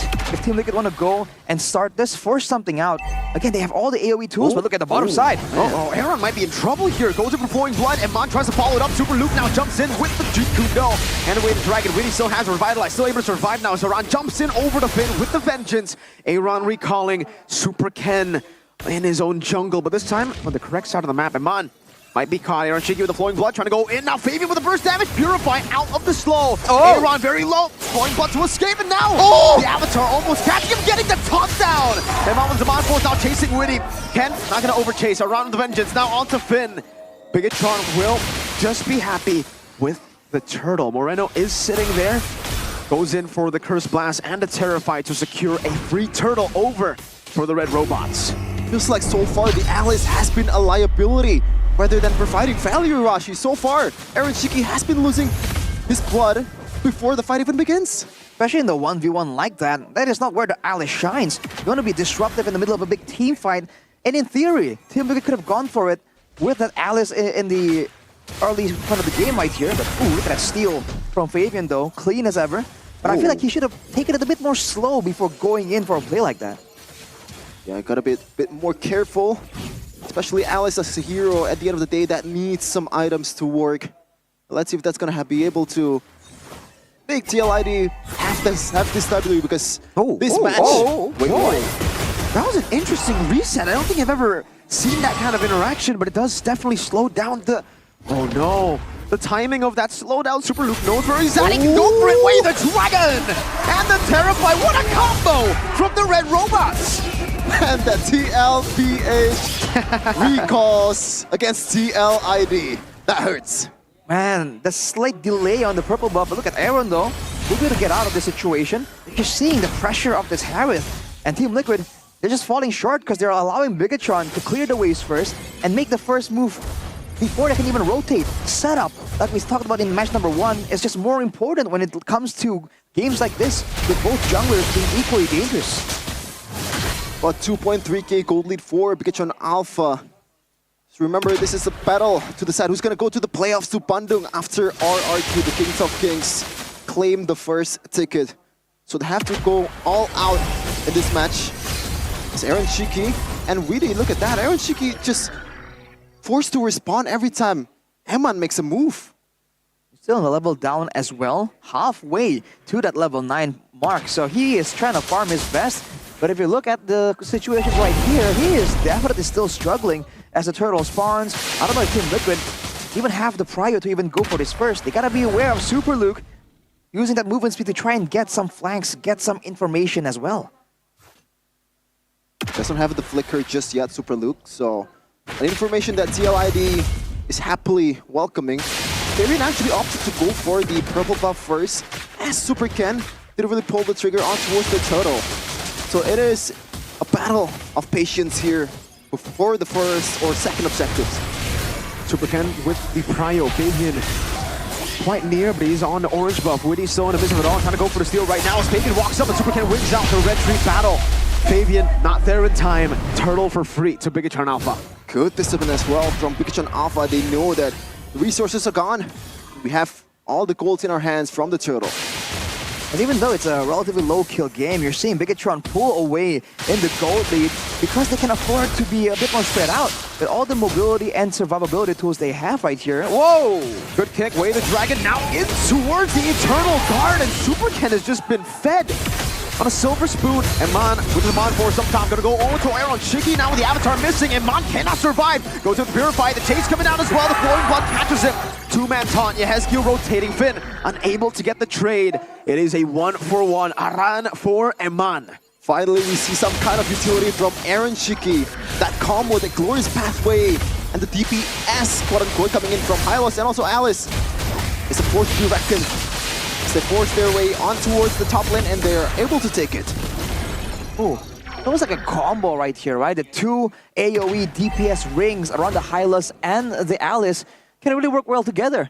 But looking at the itemization from the side of Bigatron, immediately Glowing Wand from Moreno, Dominance Ice for Super Luke as well. They're immediately respecting the sustain possibility from the side of Team Liquid, so they can't really abuse it as easily. They have to wait until it's a bit longer there, and by that point, if they do get to a later stage in the game, in theory, right, if they're able to actually get their hands on and trade for Moreno or get their hands on Eman, their members being fighters, being tankier in the front line, wow, can have an advantage. That's a big bod for Super Ken. Third item, Berserker's Fury, Haas Claws, and then the bod Super Luke. With the way the Dragon able to connect there as well with the Curse Blast and the Terrify Moreno. Good combo. Getting rid of the passive of Yehezkiel early on. Man, the flexibility and also the adaptability from Super Luke. Right now, he's not really playing as an offlaner, as an EXP laner. He's not clearing the lane. Wow. He's just being there as the second roamer of the team, just picking off everyone he can get. And so far, the battle of Super Luke and Iran has been won by Super Luke by a landslide. Absolutely, way more active, but did Super Ken get the holy defense up top earlier? He did. I think so. Oh, wow. Using it before even the first Lord is up. Definitely a big play, but look at Aaron Shiki. Okay, forcing the Blinker out now with the glorious pathway plays down Finn. We'll go for the Avatar. Misplaced, I would say. Blowing blood coming in with a Revitalize as well. Moreno going to be caught as well. The Bridging Nature comes in. Fabian taken low. Super Ken diving in deep onto Aran. Finding the kill. Time of the blaze out very low. 2-4-1. Only the roamer for BTR falling. Even when the engage is coming in from Super Luke, is not able to get Yeskiel to death, is still providing value. The flicker is gone from, I'm sorry, Aaron Shiki earlier.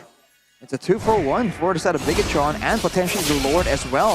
The fact that Super Ken is level 15, that's the clearing speed, the farming speed of the Link. Fabian isn't too far behind, but for now at least, he's forced to accept that he cannot possibly contend for a retro battle. And look at those crits, man, coming through from Super Ken. It's a lot of damage coming in from that bod. For Fabian, he's trying to match the danger, but he only has a Malefic Roar on top of a Hunter Strike. There we go. And finally now the Endless Battle for an extra bit of true damage. But now the problem becomes the damage output for Team Liquid. Can they really do enough damage to take out the God of Kacha with an Alice? Just responding with a Sue here from Yeskiel. As you can see here, the game fact from Gopay in patch. This patch, the mana regen, also the total mana of Alice. Oh, sorry, that was too fast. Yeah, all in onto Luke. They've used a lot of their resources, by the way. No final slash. Fabian with a fracture already. Mid lane should be free for Bigatron Alpha. They lose Luke, but they trade it over with the tier 2. And remember, Holy Defense up top already traded out. Super Ken actually getting out traded there by the fracture. And this is a losing Lord advantage, I would say, for Bigatron Alpha. Unable to get all the tier 2s. There's still one in the bottom lane up for grabs. Yeah, Super Luke might have been too ambitious with that rotation immediately into the jungle. Got picked up a bit too fast. But look at that gold difference, man. 3,000 gold for Super Ken. Already working on that final item with an endless battle of his own. So you can respect the burst damage potential, but man, that recall is so good. I love it. Oh man, what I also love is Aaron Shika's build, man. It's a full damage Alice. Not even a utility magic item there. No Winter Crown, no concentrated energy Arashi. Just pure damage into the plexus from the horses of BTR this time. Liquid are definitely getting double value. They see the TLID recall on TLID and the TLPH on Bigatron Alpha. Double Liquid potential, but look at this. Purple buff off Fabian getting contested, but Glorious Pathway. Oh, Super Ken was able to steal it away with the Retribution. Even with the Glorious Pathway committed, now Bigatron Alpha looking for the re-engage. The Avatar connecting down with a taunt as well. Now it's a Terrify over the waiting for the Curse Blast, and Super Luke goes over the way to Dragon, but it only connects up to Aran, and it isolates him all the way to back. Aaron Shiki with the Flowing Blood, now on the Fit. It's going to be Iman caught in the final side, but it does still happen. Eternal Guard by Moreno to get all of them in the back now. As that is Moreno flickering out. Aaron Shiki with a chase. Super Ken doing the same. Yeskiel down. Moreno down. It's a 1v1. Super Ken versus Aaron. The Eternal Guard is not letting Aaron recall. But now, is it enough time? Aaron waiting to push. Is it going to be cancelled? 1v1. Aaron Shiki with the Flowing Blood. Able to escape for a bit. Super Ken outplayed by Aaron Shiki on the Alice. The rookie making a statement here in MPL Arena. With this new hero, get recalled. Super Ken, Super who? He was trying to buy some time for the mid lane to push, but it doesn't even matter. It did not work. Aaron Shiki with the flicker to turn things around. Momentum is definitely in the hands of Team Liquid. The wave is pushing on the bottom side as well. They can pressure Bigatron into a play. Super Luke in dry position here. What's gonna happen? They're gonna have to be very careful. Super Luke unable to get the Gikundo and locked down. Now the Frigid Glaciers. Fabian picks him up. Hit with the Avatar. Eternal Guard now coming down to revitalize, saving Fabian by the slimmest of margins. Luke in the back, still triangle. Go for the flank. The Vengeance coming down as Finn takes control of the Lord. Aaron Shiki jumping in. Super Ken looking for the steal. It's a 50-50. Will it be Super Ken? No, it's Aaron Shiki again. Tempest of Blades, good with the crown there. As Finn is being taken low. Now it's Super Ken trying to look for it, but he gets stopped again by Aaron Shiki, who's now unstoppable. The sensation of TLID. Aaron Shiki over and over. The outplays, the steals. He hasn't even died once, even though he's playing the losing lane. Oh my lord, the Winter Crown even to turn things around. Aran getting jumped on, but he might be too tanky. Way too tanky, still able to survive. Baiting on Zaman Force as well! Iman losing his life, actually there, Bavian with a chase down! Even with the Purify, Iman cannot survive. Super Luke with Jikundo, the Lord still going to be marching down up top. Good Purify coming down onto Witty, who's still on the base. Cannon Minion going to be cleared out. TLID push back and pull back finally. But they still have a big Lord to play with. The tables have turned, or the stables have turned for TLID. They're up 1.3k gold lead from what it was around 6k for PTR. This is insane.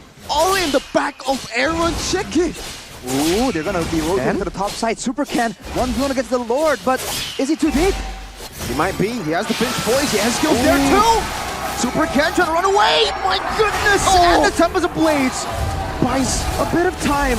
That's a tier 2 still going to be taken down. But I think he did it. He delayed this push. He staggered some of these waves.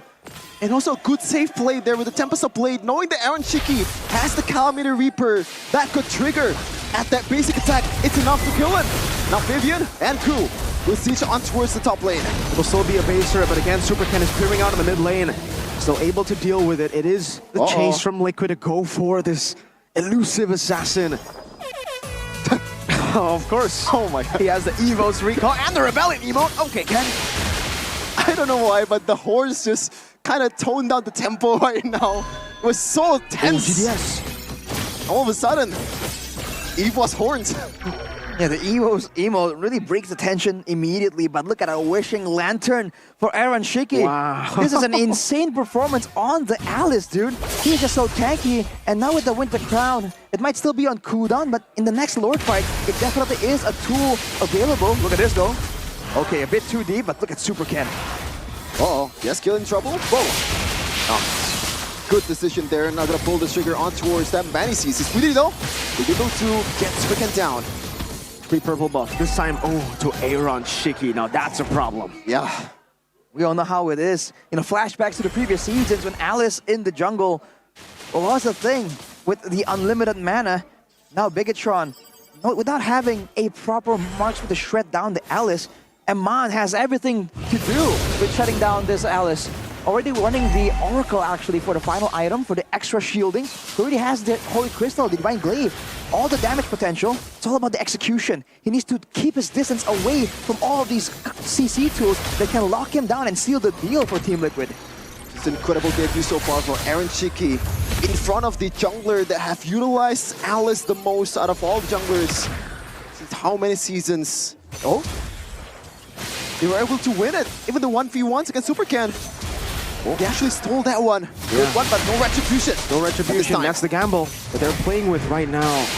Farlane will be pushed up by the minion Super Ken. Actually gonna go all the way to Dragon, unable to find anything there.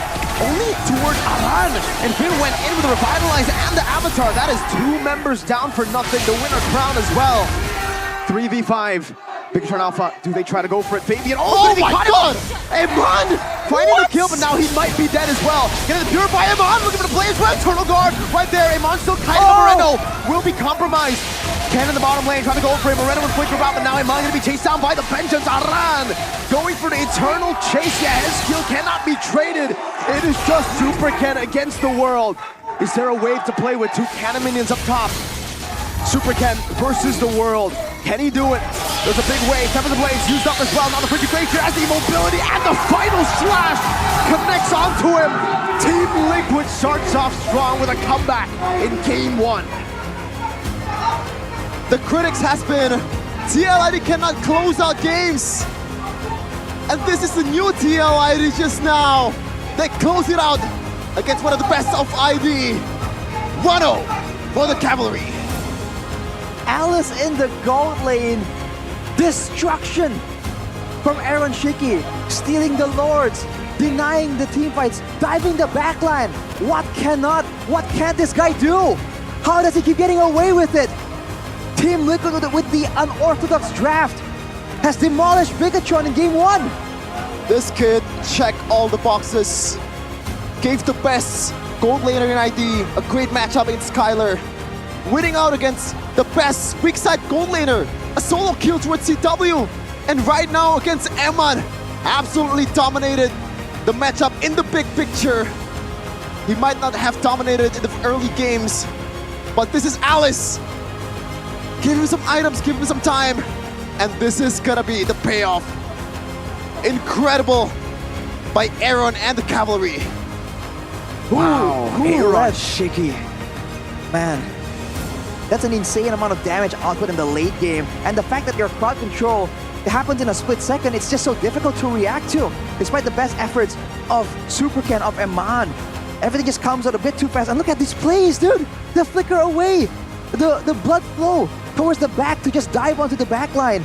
The decisions in the split second is just so good from the team in general, man. Team Liquid, who let them cook? Themselves. St. Lucas let them cook with these drafts. The Alice in their gold lane getting the dub. You can see the reactions of Facehugger and St. Lucas there behind the scenes, just seeing their team execute this game plan to perfection. Just like that composition, that Alice was a pineapple on a pizza. It throws you off, but once you tried it, it's not that bad, man. It's not that bad. I don't think I would agree with that. As I go that far.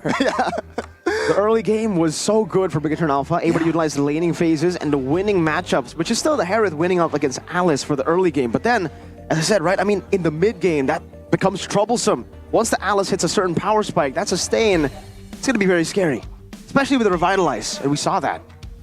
With the Revitalize, and also again with the Harith. By all means, Harith so far has been able to show that with the right items, with a full inventory build, you can still melt down a Phoveus, a Hylas. But man, they're just tanky, you know, and there's some limited amount of healing from the Hylas. But an Alice is a whole different story, man. And this outplay, I believe, just started everything. You know, the fact that the flicker comes through, Supercan did not see it coming. And who could have, right? It's an Alice. How would he be prepared to deal with a MPL level Alice when it's just not meta at all? And from there, it seems like Bigatron were also scrambling, right? Trying to find something. Super Luke trying his best to be pesky in the backline. But in the end, it just became too difficult.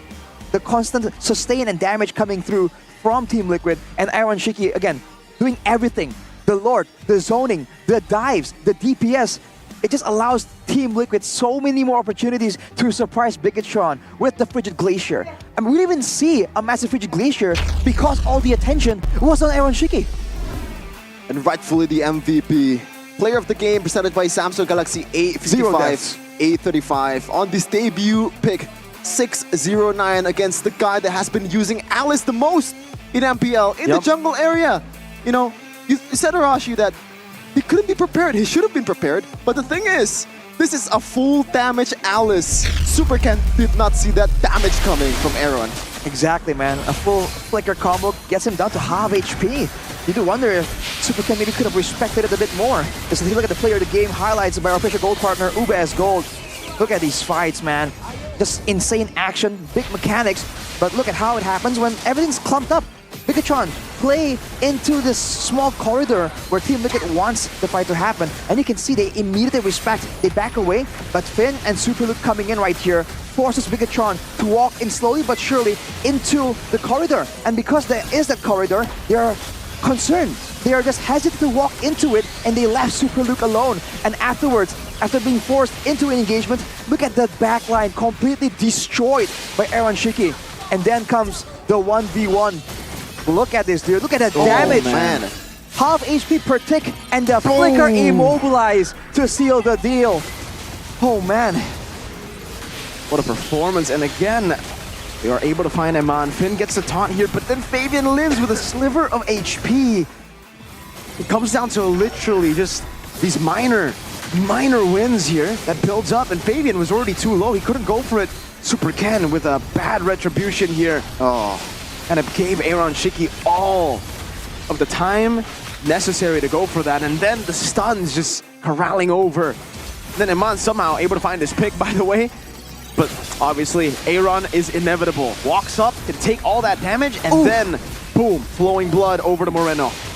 He flickered out and then had the presence of mind to just use the flowing blood towards Moreno, man. And being on a Vexana, there's nothing he can do. Look at this overkill right here. Frigid Glacier, final slash, everything to just destroy Super Ken and seal the deal, man. Yeah, he knows. He knows how awesome he is. Yeah. The little chuckle as well from Aaron Chiki. Oh, he Big knows. noise here in MPL Indonesia against Pikachu Alpha as we take a look at the emblems that this guy has secured. Started with the Festival of Blood, along with the Thrill, right, for the extra bit of magic damage, and the Impure Rage. And in the early game, you saw him struggle, right? Let's be fair here. Aman was doing a great job outmaneuvering him, poking him down, winning in a 1v2 matchup. But even though Team Liquid kind of lost 1v2, maybe that's exactly the plan. Make it a 1v2 so that it can go somewhat even and allow Iron Shiki to not get taken out a single time and scale into that late game. You saw that for the side of Bigatron. I think halfway through the game, they immediately recognized the damage potential, the threat of this Alice. Radiant Armor for Luke, Athena for Super Ken on the Ling. That is how much respect he has towards this Alice. But at that point, it might have been too late, too far into the late game for it to work. Yeah, and I believe Athena was bought when he's trying to do the base defense, so it is a last-ditch item effort from Super Ken, but it doesn't really matter. At the end of the day, it's just way too much. As you said, Arashi, the overload of CCs and damage can't really pull off Sutsujin there. It's almost like Bigatron. We saw earlier when they can use the mobility of the Ling to make plays. That was great. But then in mid-game, where the fights got so close, where Team Liquid got momentum, it's like Bigatron Alpha neglected to adjust, and they were forcing to have the dominant position even though they're up against a crazy composition, man. Final slash, Frigid Glacier, Glorious Pathway, so many playmaking tools for Team Liquid, and Bigatron Alpha tried to match it, right? With only an Avatar of the Guardian and an Eternal Guard. I don't think it's a fair comparison. They really should have used the mobility from Super Ken a bit more there, you know, while it was available, while the momentum wasn't on the side of Team Liquid. Now the question is, does this warrant an Alice ban, right? Oh man. Also, a lot of misplays there earlier by Luke on the show, right? I mean, that's true. He isolated himself in 2 different instances, and those were the 2 different instances that we saw Aaron pop off. So, you gotta see some changes here. This, so far, looks just exactly like the Cho we saw when he played for Geek Fam up against Evo's Glory. And I don't think Jeffy wants to remember that, but yeah, you remember that. I just don't like generally a Chow pick, man, especially in the XP lane. Yeah. I think... Except when it's Sanford. Yeah, I think when you pick a Chow EXP lane, the winning condition just instantly becomes harder. Because you have to be super precise. His name is Super. I guess to be fair, that's the case, but I don't think that's going to be the case in the execution. A lot of errors coming in from Super Luke, and even sometimes Vin was kind of forced to follow up as well, while the 3 members is just backing up. You know, we can't really do anything with these engages. Yeah, like we said, man, Super Luke and Finn can just go in so deep in the backline, but the rest of the team has to be concerned about the Frigid Glacier laid out to try and catch them on the way in. Because again, Moreno's on the Vexana. How is he supposed to really follow up on a dive that deep, right? And with all the playmaking tools available, that's why we were assuming, I mean, you were calling it earlier, Mirko, maybe a Terizla, something to really back up all of these engagements, but the choke came up. And it might be the intention might be to really shut down Fabian. And by all means, we saw Fabian get invaded, you know, get trapped by Bigatron Alpha and his own orange buff, seeming to be a very dangerous spot recently. Yeah. But afterwards, right, when you get that late in the game, it became so much more difficult. Yeah, I think the big question for me was, why not the Ruby first over the Gatot Kaca, right? Picking up the Gatot Kaca there, I don't think we've ever seen it as flex, at least in Indonesia. We've only seen it as roam. And the Ruby has been a pretty good pick for both Finn, Key, 3 of them, Finn, Key, and Luke, right? But in this instance, yeah, it can go either way. It could go XP, could go roam. They could play with that flex, but then they decided to go Gatot Kaca, and then that made it very possible for the Ruby to be banned down. I think if that was a Ruby in the XP, that could have changed some things. And Super Luke is also known to make those outplays with a Ruby, with the flicker, some offendeds, man. Just... once again, I'm just gonna point it out. I don't like EXP Chow. Even with Rez, any team that pull it off except Sanford, as you said earlier. Yeah. Game 1, Rez, when he was on the Cho, did really well in the early game, but same story. It was also up against Liquid, by the way, and Liquid had a horse that could punish a lot of these engagements. Whenever you make a mistake, you're dead. Because remember, this Glorious Pathway, it doesn't only just give movement speed for the team, but it slows down anyone in that Glorious Pathway. So in that purple buff, when Luke isolated himself, there was no chance any of them would be able to follow it up. And the fact that they didn't immediately leave also is a big question here. They saw that Luke was too deep. There's no way they're gonna walk through all that damage, but they stayed around, just right outside the purple buff pit. And that is how Iron was able to just shoot out a flowing blood out there. And I guess Bigatron just wasn't expecting it. Again, the Alice, it's just not in the muscle memory, I would say, for the pro players. And out of nowhere, we saw Eman, I believe, got tagged by that Blood Awe, and he just got stuck there. And that's the beginning of the end, right? Catching them one by one systematically was how Team Liquid was able to really destroy Bigatron Alpha right there. So right now, you can bet that the coaches are working overtime, but so are the fans in the Team Galaxy zone. Where's Chibidong? I do not know. But this guy is Same. from SMAN, Sman 1. Chibidong? Chibidong, yeah. Chibidong. And here we also have Go Liquid. What about the Let's? You got, and he's flexing the Samsung phone, man. Look at that. Samsung. Let's go Liquid. I mean, they have their full attire. CITB? Sheffin. I was gonna say about the... Sheffin. Oh Sheffin, my God. stop looking at the... Stop, man. Sheffin, Like, I genuinely to the do screen not at like this where moment is right here, going. folks. Control yourself. Sheffin, calm down. I hate it. You hate what? I hate you guys. Oh, it's okay, but you love what's on your screen, right? Exactly. This is the Gato Kacha head and shoulders. Okay, I want to say something, all right? I think I heard you guys when Eterna said that she shampooed her hair 365 times a year. Yeah. You guys are throwing her side-eye. Is that weird? No, she said 365 times. What was it? A year, right? No, she said no. She said double, like 2 times per day, basically, was the calculation. Exactly. I mean, I shampoo my hair 2 times a day. Oh. Really? Is that weird? Well, I guess normally if you don't use Head and Shoulders, it is weird. But if you use Head and Shoulders, that cooling effect on the mint, that lemon sagara, which means fresh lemon scent, yeah, I understand. Yeah. I can definitely, especially on a hot day. Yeah, not gonna lie, man. When I going back home from casting from MPL, you know, I'm riding a motorbike. Okay. Right? With a helmet on. Okay. It's always Understood. sweat. It's always those, oh man, the itchiness is there. The best part about showering after a work is always the shampoo. And that is Head and Shoulders. I'm not even gonna lie, this is not an ad. This is not an ad. This is literally just an IRL experience for Sheffin. And I agree, because, hey, I used to bring a bike as well to school. Yeah. And I agree. Every time I get back from school, I always I'm so excited to get in the shower, pop that Head and Shoulders. Back in the day, we didn't have the Gatot Kacha or the Eudora or even the Tiger version. All we had was Messi. just the normal ones. Yeah, Is there Messi one? images. Oh, no. Oh, Messi. But this is first. Oh, they've swapped. They don't want the first red side anymore. But remember, the win rate for Liquid favors red side. They are heavily favored to red side. 73% win rate. So Bigatron are playing against the odds. It's 78, I believe. 78. Oh. Yeah, but right now the question also for TLID is the curveball has been thrown in the Alice. Now, Bigatron Alpha is much more prepared for the next throw. Well, can they be prepared that well though? Because here's the What thing. other picks are there? Exactly. Under the belt of St. Lucas and Facehugger. And it's so crazy, right? So many different solutions have emerged for the Harith. We saw the Lunox, and now we're seeing the Alice. So a lot of people are just really annoyed at this Harith, but they seem to agree that we're gonna ban him. We're gonna find ways to really shut him down and make that lane, make that matchup miserable. Already the Lunox, now the Alice. Could there be others? And if there are others still, are there ways to really go for another kind of sustainable composition where this Harith just can't do enough damage? Where there's something that is a bit more shreddy will be required. I literally invented one. Okay, let's jump straight into the second draft.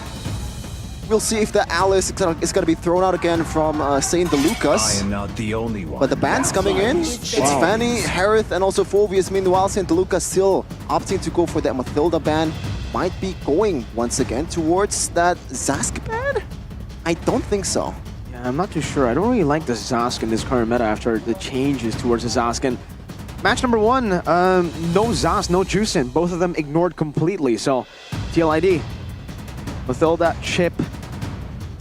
They want to get the Roger out the Alpha out the way again? The Alpha was the ban for TL, their last ban in the first phase of Blue Side first game. What about a Nolan?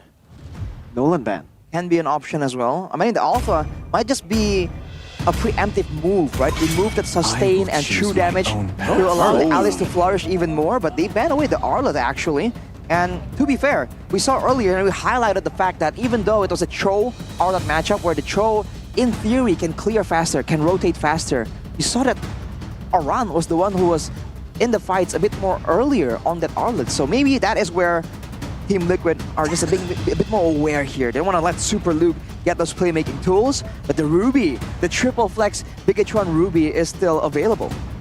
Yeah, so far, talking about flex, the Edith has been the option for GeekFam versus Yellow United. But it's going to be the Ruby, the 3-lane flex from this team, from Bigatron Alpha. Yep. It's going to be hard to counter here for Coach Tim DeLucas. I think don't counter it, just play your game. Hylos again, and maybe just go Nolan again. The Nolan has been so good for Fabian. Even after the nerf, I mean, technically he wasn't really able to shine the way he used to, but that's still a pretty damn good Nolan. Oh, they go for the Ling. Fabian on the Ling for Lava Fave, the Usurper on the Ling. Let us show you how it's done. Oh, There's the proclamation, but the Nolan. They switch places. How the turntables now, Nolan against Ling. How's this gonna be wound up by Bigatron? What do they want to show first? For Team Liquid again. Earlier, you did see that on the Nolan, right? Fabian can't be as flashy, can't be as slippery as he used to be. He had to pick and choose and be a bit more committed to his engagements.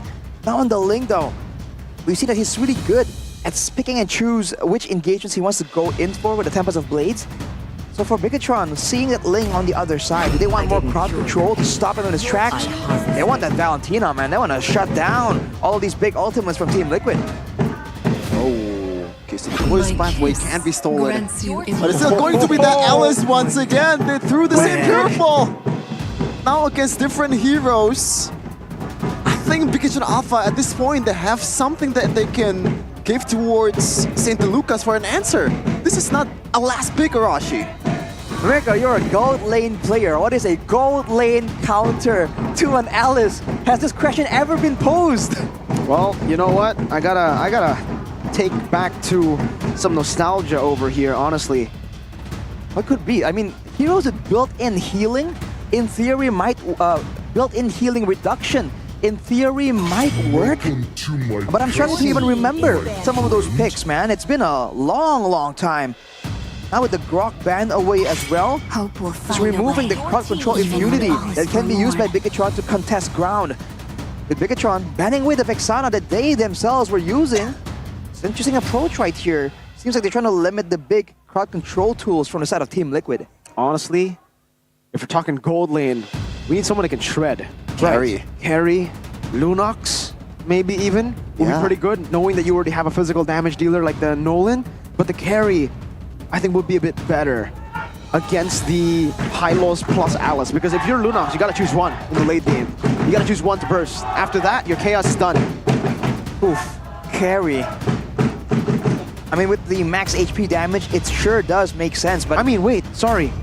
Do they want to go Baxia Gold? I think you're cooking a bit too hot here, Mirko. Yeah, it's kind of crazy tech, but it was meta back when the healing was just such a big deal. But it was jungle. It was... Oh wait, Roam Baxia was a thing even further back than that. I don't think Bigatron are prepared. Oh, yeah, no. Season 7, yeah. Exactly. He played the Baxia Roam. But I don't know if they're prepared to bring it out so suddenly, man. Do you think it's possible? Oh. It's been so long. It really is, and so far, no. It's like 7 seasons ago. But this is a throwback pick. Let's see, Finn. Let's see. Oh man. By the way, is this the winning combo? The Hylos and the Alice, the Succubi riding a horse? Because the Glorious Pathway is also kind of an enabler for an Alice, right? Oh yeah, because she just runs along with everyone. And again, earlier it was just so annoying if you're on the side of Bigatron because you get slowed by the Ring of Punishment and you're getting demolished by the ultimate coming in from Alice. But here comes the Yi. Oh my god. You want to talk slow? Oh my god. You want to talk slows? Oh my dude. God. I think carry is out of the question here. Yeah, it is. It is kind of an answer, but it's a bit too much against this much aggression at this from TLID. point. You gotta go double fighter against this composition. in Season 7, we don't see any marksman because the marksman can't do anything against these mages. I'm swimming again. Oh, that's a good answer, I think. Is it though? It takes a while. So, I mean, yes, technically you are going to be scaling together with Alice. Maybe you can burst him down, but you're going to need someone very tanky, someone that can actually take as much. What is it? Go back to your crib with your minions. I mean, if TLID go for flickers again, yes, I understand how the Tigreal could work. The Tigreal actually makes sense here because game number 1, TLID did not go for a single Purify, but that can very easily change. They can go for Purifies and then the Tigreal will struggle. You can only find the Ling and maybe the Hilo, sure, with the Revitalize. They're gonna have to play for late game, like Giga late game. For sure, but might be the idea might just not to go for might not be to go for an engage, might be to go for the pushback to really stop the advance coming in from Team Liquid maybe. And the fact that they are gonna be forced to use the Purifies means that Bigatron need not be too careful about the flicker outplays that we saw from Aaron Shiki. So in theory, there is potential. The final pick from Team Liquid though, what will secure this composition? Oh, man. Without all the injustice in That's the world. witty. That's witty. Oh, Taran! Oh, it's man. Aran! Oh no, it's okay. There you go. Okay. It is witty. Oh, boy. I was about to say, man, Aran really trying to say to Luke, to his face, that this is how you play Joe. But no, it's witty. It is high-lows in the XP. now it forces Jonathan to go for a Purify, which is not going to be a good time against a Hylas, against an Alice, against a Eve. How do you get out of this one? Yeah, it's so difficult.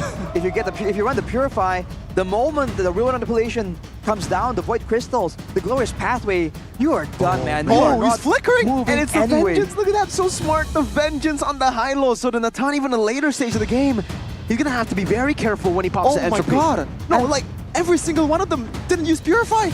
It's a showdown of mechanics, man. We don't want safety. And that Vengeance against the Nolan, against the Valentina, if Team Liquid can just jump onto the Natan and prevent him from doing damage, everyone else does burst. If he just uses the Vengeance at the right time, Team Liquid, man, they are cooking. They pretty much say respect has to be earned. I'm going to go Flicker all the way. This is the match that's going to decide if it's going to be Game 3 for TLID or will they secure the playoff spot. Here we go in the Land of Dawn, game number 2. Looking at the emblems even, the Brave Smite for Finn on the Tigreal. Not a concussive blast. It's not about pushing anymore. It's about surviving. But look at that Widdy. What the heck was that? It's a Finn pull. Yeah, I think Finn was able to get the shove. Yeah, that's take the gotta be timer. careful. Okay. All right. Good aggressive plays from the early game Tigreal. The level 1 cheese definitely is a value play. But for now, look at that poke from Yeheskiel, man. They cannot stand there and take it, not together at least, spread apart, man. Looking at the emblems by IndieHome, Firmness and Festival of Blood for Super Luke. He is on a quote-unquote highlight pick right here. Oh man, what is that? Calculation! Ooh, Ikundo, a little bit of damage placed over towards Mr. Ken. Look at Aran right now, by the way. Remember the old Aran, the split push, the presence Aran, immediately cutting the waves. Even from the beginning, Super Luke, even if he has the better sustain, he can't really match the movements right here. And this allows Fabian to find windows in the jungle of Bigatron. Smart strategy coming in from Team Liquid. There's pretty much no one that can punish him. Meanwhile, he might get punished. The jump over, Fracture used up. Susan might be in trouble, Finn might be in trouble. Aran coming over as well. Now it's Finn taken down for sure, first blood. As Super Ken can only just run away to help Moreno clear in the mid lane. And Yeskiel might be able to cancel this out. No, he doesn't. Great calculation from Fabian right there. Not using the Temples of Blades, just basic attacking because he knows that there's no one to trade back that damage. Now look at this clear, the swap to get Widdy level 4 by taking the mid lane solo. Letting Yeheskiel get 4 on the EXP lane, priming Team Liquid for a level 4 take. They can pull the trigger anytime they want this kill. And also Widdy is already very close to level 4. And Vin is still so far from that one. Fabian actually didn't want to go for it right away. Still want to stack up the jungles, want to get some golds. But let's see here the first objectives. It's the horse, man. It's always some trouble. A lot more rotations coming in from Team Liquid. Look at this. Finn already forced to be shown in the mid lane, allowing Widdy to just take a sneak peek in the jungle. Look at the waves, man, for both teams. Seems like Team Liquid is the one getting the push advantage. Now, Super Ken wisely leaving the area, knowing that there's some time to get a bit of extra farm. level 6 against level 6. It's an equal level retry battle, but look at that. Witty, getting away, Dragon Tiger Wheel going in. Oh my God! Into the I am offended. And then Super Ken getting the kill onto Fabian. Aran still able to survive for a bit. Now the glorious pathway to disengage as Yehezkiel stays strong with the RWM. Now with the poke as well. Oh, over to Luke. Moreno walking back up, has to win the Dragon and the flicker. Going to bring it back. Arrow Tricky getting solo killed by Eman. Bigatron suddenly online. Aran taken out by Super Luke. It is a 2,000 gold lead for the Red Robots. They found the loophole in all fronts. Meanwhile, Eman's dead. Witty and Fabian taking a kill. Oh, I was gonna say that this lane in the gold lane is gonna be much more passive lane for Eman because it's not a Harith. It has a lot of sustainability with his Eman Force, but it's Eman, man. He's gonna take it. Witty able to get the way to Dragon down as well. Now Yehezkiel doesn't even have enough damage to take him down. Fabian might have it. Oh, no time for some blade. Super Kid walking up with the basic attacks getting away. Witty trying to chase him. Wow. Becomes a trade and Fabian is falling behind now. Both teams going for it, but look at this. Implosion coming down. Aaron Shiki has the flowing blood. Is able to escape.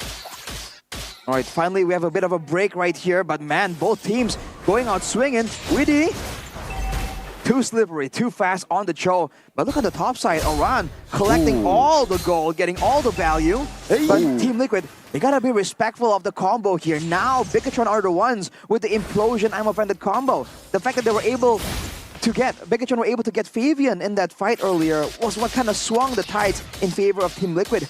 But that can only happen so many times. Now they gotta be a bit more careful. And with the glowing wand at the hands of Yehezkiel, that's a lot more poke damage potential. He rushed that item even before anything else. Oh my God! Wing Dragon this time on the Super Ken, who's still able to escape with a fracture. Witty actually taken low. Super Ken wants to go back in. Yehezkiel has a real room in place. He won't be able to find immobilization. Aaron Tricky gets the shutdown. Finn caught in the midst of it all in the pit. And it is Aran who takes the kill. Super Luke spotted in the bush. TLID in an instance. Swap the gold lead back. Even Finn knows his cooked, man. He didn't even use the implosion to buy him some time at that time because there's no follow-up at all from Bigatron Alpha at that time. And now TLID once again is looking to turn the tides around with this Hylos. Look at the resources though. No Tempest of Blades just yet. No real world manipulation for Team Liquid ID. So Bigatron, they have a window here, but it's going to be hard to find an easy engagement. Look at Iron. Oh my God. A lot of damage, Finn. Oh! With the flicker forward, trying to shut down Aaron Shiki, and I'm offended as well. That is the kill over. Witty going for it. Good way to drag him out with the flicker backwards to get Witty off that angle. Luke still able to disengage, baiting out the glorious pathway. Now the turtle going to be started up by Super Ken as Moreno steals away the real world inflation, goes back up again. Witty, we were to play fracture coming down as the real world inflation will be answered with the real world inflation. A great shove from Finn, finding two. Time of the blades connecting Fabian, picking up all the blades and escaping as well. But I think BTR still won out in that trade. Well, there was a 4v5, but still won by TLID. They got the turtle, Bigatron, but Team Liquid getting a lot of value for Fabian there. The whole time that both teams were setting up, he was just farming. He was going on the other side of the map. But if you look at it, he's only at a 200 gold advantage compared to Super Ken. So Bigatron definitely holding all the control. And you're seeing Aaron Shiki already having a much more difficult time. And the Tigreal that we were talking about earlier, this might be what Bigatron Alpha were looking for. The fact that Team Liquid are not willing to go for the Purifies is really coming to haunt them here, because Finn on this Tigreal has been able to find amazing implosions, but even before that, amazing Sacred Hammers, a 3-man push earlier to really seal the deal for Bigatron. They need to somehow pick Eman off because the gold lead gets Aaron Shiki about 1.2k, and earlier, even when Eman didn't use the entropy, he was winning out a 1v1 against an analyst. That's an ultimate. So right now, TLID, they have this job that they have to do, but it's not just one layer of CC. Finn has been able to provide a lot of covers from Eman, for Eman, and Super Luke technically also can do that as well. Witty, he was definitely looking for that there. Pops the conceal too. Good respect from Ken to use the fracture. Oof. With Moreno hanging on to the real world manipulation though, there are chances for Bigatron themselves to try and make a play happen. But the fact that it's a Tigreal, right? It's just so difficult for Finn to really find anything without being contested. If he missteps even a bit, And if Team Liquid can really respect and space out properly, it's going to be quite difficult for him to really find impact. So if Team Liquid can really get the setup advantage, using the Eve, using the high loss, it's going to make it very difficult for Bigatron to enter to the engagement in the first place. Protect Mr. President seems to be the plan for Bigatron as Eman continues to scale up. Only 2 turtles this game. No 3 turtles for this game. Both teams wanted to wait for the Lord, actually. Supercan starting it off. Yeah, good position here on the bushes. BTR. Yeskiel spots it out. Aaron Shiki is still walking towards the vicinity. The first Lord. It seems like a lot of contests here coming in. Good position. Does Finn actually want to go for it? He's looking for the play. I'm open and the flicker. Bad read from Bigatron Alpha. Now it's Finn who gets punished. Still able to get the implosion down onto 2, but the real world inflation comes down as well. Now Finn flickering out to safety, but now gets caught in the mobilization of Aaron Shiki, and the Super Luke who falls as well. It's 2 members down. Now real world inflation popped in by Moreno. He is able to get out, but then Winnie comes down with a weighted dragon to get him on. A big blunder from Super Luke on the Ruby, and Liquid capitalize. Once again, the errors from Super Luke. Baloy watching at home saying, Lubu kan Baloy! Just can't do it. Supercan though. Not enough damage to take Yeskiel down. Lethal Ignition gets him out, but this will be a very expensive trade. My goodness. Just when you thought BTR had the control, they had the systematic gameplay, the cavalry charges with the horsey on the front. They all survived at that time, 5v5, no casualties at all. The best defense is an insane offense, man. No purifiers required. Outplay City from Team Liquid. The fact that there were so many outplays from Bigatron, flickering out, getting the damage, surviving, using the real manipulation Moreno earlier. But the Team Liquid with maneuvers of their own. This is why they want all the flickers available, man. Witty, Aaron Shiki, and Yeskiel is absolutely relentless, and it has resulted in a Lord and a 1.5k gold advantage. My goodness, 1.5k indeed for TLID as they're looking to get everything out of this Lord. And they got Eve. Yeah. Now, defending Eman is much more harder, especially once Aaron Shiki secures that Winter Crown, which is still, I believe, a long way after this Holy Crystal. Well, Supercan actually still escaping there up top. Fabian doesn't have the Tempest of Blades anymore, and it is Aran who gets very low, but is still able to escape with the glorious pathway. A dub again for TLID, but they weren't able to get all tier 2s. There's still a chance for them to try and go to the bottom side, but they're backing away. They're respecting the chances of something to happen, because with no glorious pathway, with no Tempest of Blades, I feel like that's the right respect to be giving to Bigatron. El Momento isn't in the building, but Finn has been a very solid replacement when he is in the Land of Dawn. Looking now at the difference though, 1,600 gold advantage for Fabian, just like that. And the big gold discrepancy between the gold laners is gone. In the next couple of minutes, we're gonna see that Holy Crystal completed by Aaron Shiki, and even earlier in that fight, we're seeing the damage potential already. And you can see the Radiant Armors has been bought also from Aran and Weedy. So the option to burst down these 2 heroes and chain CC them, it's not looking very likely. Even you can see in the examples earlier, Aran, usually the horse is the one that gets leashed, but this time the horse leashed everyone on BTR. Oh, I think Supercan might have picked up that orange buff with that fracture, so well played by him. But looking at Yeskiel, hey, that's a Wishing Lantern's second item, dude. It's just damage. No penetration, no utility. It's just damage, man. I think there's a little bit of utility from Wishing Lantern. You can actually scout the map. If the damage exceeds what Wishing Lantern needs to be, the butterfly is going to connect. Meanwhile, that might be the solo kill. Supercan taken out by Fabian. The Usurper does it again. With the flex as well, almost immediately. When the turntables, Fabian is coming out on top. That mechanical prowess we were hyping up is not overblown, man. 3 seconds to the next Lord. Supercan nowhere to be seen for the next 20 seconds. Team Liquid ID has found an insane moment. What a match, what a game for these rookies. They really do make Bigatron Alpha as the underdog in this matchup. How? These are the teams that's been popping off in Season 13, Season 14, one of the more seasoned team in the building, in the whole Indonesia. And now they're showing their dominance. These rookies, man, it is insane. It's so unfair to consider them rookies, man. They are just playing like they've been around this new gen, dude. This is what people have been waiting for. The regeneration, a different look, a fresh, young mindset. They can just break all odds. The Lord's going to be pushing in the mid side, but Team Liquid, are they going to try and go for something? Witty looking for the play with the Jikundo Super Luke, able to get I'm offended down as Witty will lose his immortality. No, he actually gets out with the immortality. Real world manipulation to pop it in. Yehezkiel answering it as well. Moreno taking very, very low. Still able to escape the mid lane. Lord cleared up, but look at that gold lead for TLID. That is a 5,000 gold lead for the Cavalry. Also, an interesting decision there from the Cavalry to back off when the opportunity was there. I guess they do think that Witty didn't really pick someone off, and now it's BTR's turn. Finn looking for the play, doesn't find it. Ken, does he even secure his purple sandwich? Witty's walking up. Witty with the flicker forward, Fabian with the play, trying to walk up with a pinch poise. No flicker on Witty. That's a crazy turn of events, man.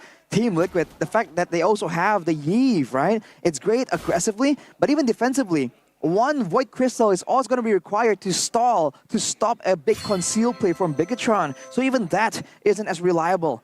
Now it's all on Eman. If Eman can survive, he can outplay and stay in the safe zone. He can really turn things around with that late game shred potential. But the thing is, with this itemization choice, we saw that earlier. Moreno, even when he's going 1v1 with the real world manipulation duel, that Wishing Lantern is just turning the favors ever so slightly in favor of Yehezkiel. A single bolt from the real world manipulation at this point allows Yehezkiel to proc the Wishing Lantern. That's a lot of extra damage.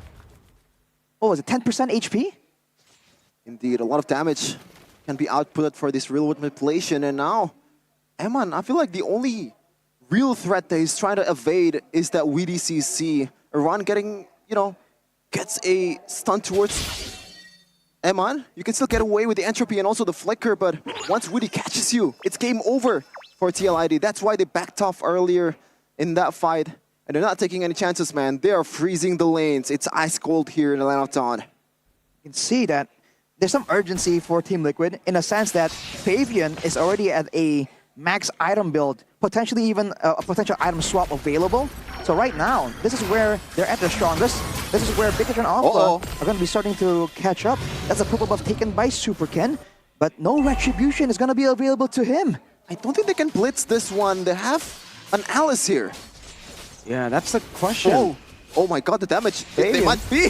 He's doing a whole lot. Aaron might be able to help him out. Super Luke walks up there onto Aran, trying to see the Lord, but they know that they can't contest. They will back away. They'd rather just play turret defense here in the 15th minute of the game. What's up? Twilight Armor for Witty. For the longest time, this item is so situational. But now with the changes, with the damage reduction, the damage cap at 500 HP instead of 800 damage, now this item is a lot more legitimate. And now against all the burst potential for Super Ken, for Eman, I think that's a great pickup for Witty, considering that he wants to be in the front and he needs to just survive for a bit longer for him to get the chance to really outplay and get out. But now Team Liquid, possibly at their strongest, are they going to go for a risky play, a decisive play to try and end the game dominantly against Bigatron? Look at this play, entropy used up already. Finn getting the shot down onto Witty, who is going to be taken out. No immortality to save him.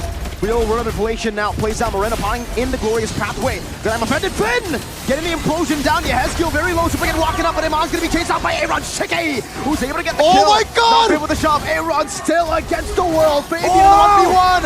Aaron is unkillable. Glimpses of perhaps Season 7 anti-mage on this Alice. Fabian getting the kill. Aaron Shiki ending the game. Liquid ID are inevitable. And Aaron Shiki is also inevitable as well. The new kid on the block. Qualified to playoff stage. The Cavalry reaches to Bandung. They're gonna battle it out for that M6 spot. They're not gonna let Yawi down when he's in the building. What a performance from the rookies, especially this guy, Aaron Shiki. This was the match of the day. This was the highlighted intense matchup, and Team Liquid has just stomped over the Red Robots. 2-0. Grabbing their playoff stage. Despite pure brute force, no purifies, no utility, all aggression. Team Liquid has arrived. They certainly have TLID from a 0-2 start. Ladies and gentlemen, the miracle run. They're saying not only can EVOs pull it off, but we can too. 3 rookies from the MDL. A swap, a controversial one with King Gugun going to MDL with the usurper Fabian, once a lord in MDL, clowned on. Everybody was saying this guy had no potential just 2 seasons ago, but today he stands strong. And MPL ID is perhaps the best jungler in Indonesia. Mesmerizing. I mean, just look at this. Witty, he had nothing to offer in that team fight, but everyone, Chicky, look at this one, man. Vin goes in towards Yeheskiel, but just look at Aaron. Oh man. Flickering forward on towards Eman and the Winter Crown. Look at the HP healing from this Alice. Wow. That No is obscene. concentrated. No extra spell fam from the items. I guess from, oh my goodness, we're gonna see the talk after the walk from the cavalry with Bude, Clara, Mongstar live on the stage.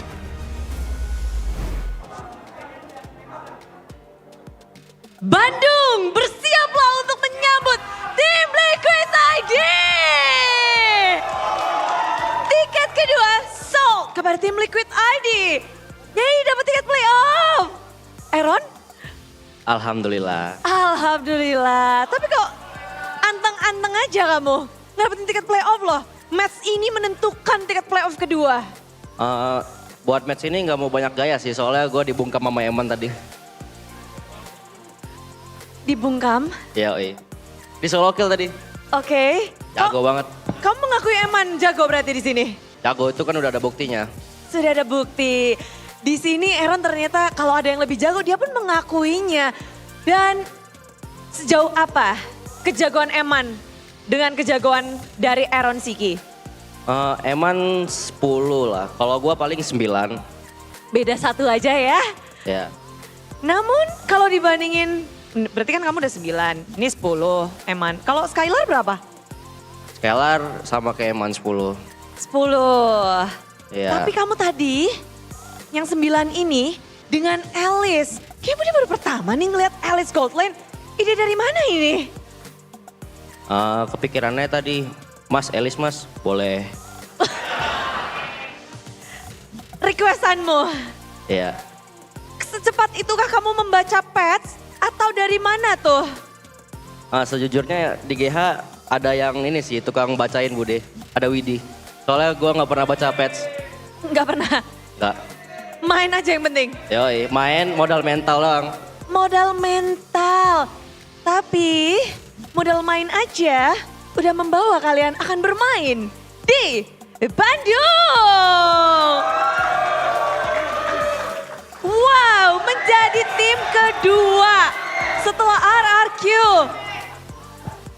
Aran, sudah berapa season? Udah. Sudah berapa season dan pada akhirnya di season inilah kamu berada menjadi tim kedua di babak playoff. Pengennya melangkah lebih jauh sih Bude. Soalnya season kemarin kan pulang pertama kan. Jadi besok maunya pulang terakhir. Pulang terakhir, jadi naik lagi ya. Ya udah. Tapi ngedapetin tiket kedua, apalagi lawanmu adalah Bigetron hari ini yang mengalahkan kalian dengan 2-0. Mengalahkanmu 2-0 di leg 1 Aran. Lebih puas gak sih ngedapetin tiket ini? Kalau sekarang digendong 4 orang jago sih. Waduh. Ya, jadi bisa menang. Jadi bisa menang. Ya udah. Namun kalau bisa dibahas sekarang, ini kan kali kedua pertemuanmu dengan Luke. Seperti apa pertemuanmu dengan Super Luke? Apa ya? Tadi game 1 aku ditendang-tendang mulu deh. ditendang-tendang. Tapi wow dari Aran nih untuk semua XP laner di MPL Season 14. Semua XP laner biasa aja. Mungkin tugas XP laner saat ini hanya memikirkan bagaimana cara mengalahkan saya. Belum dapet ya? Kayaknya dia ke-trigger sih Bude, jadi nendang-nendang gue terus. Responmu ketika ditendang-tendang? Aman aja, kan jadi alisnya King Iron jadi free. Tapi kalian pun ngebalas ya dengan menggunakan Chow skin M4. Widih! Bagaimana bisa diceritain gak sih tentang match ini bagi Widi? Karena ini tiket juga ngelawan tim yang berada di atas kalian pula. Gimana Widi? Pertama pasti seneng ya, soalnya baru ngerasain playoff lagi kan.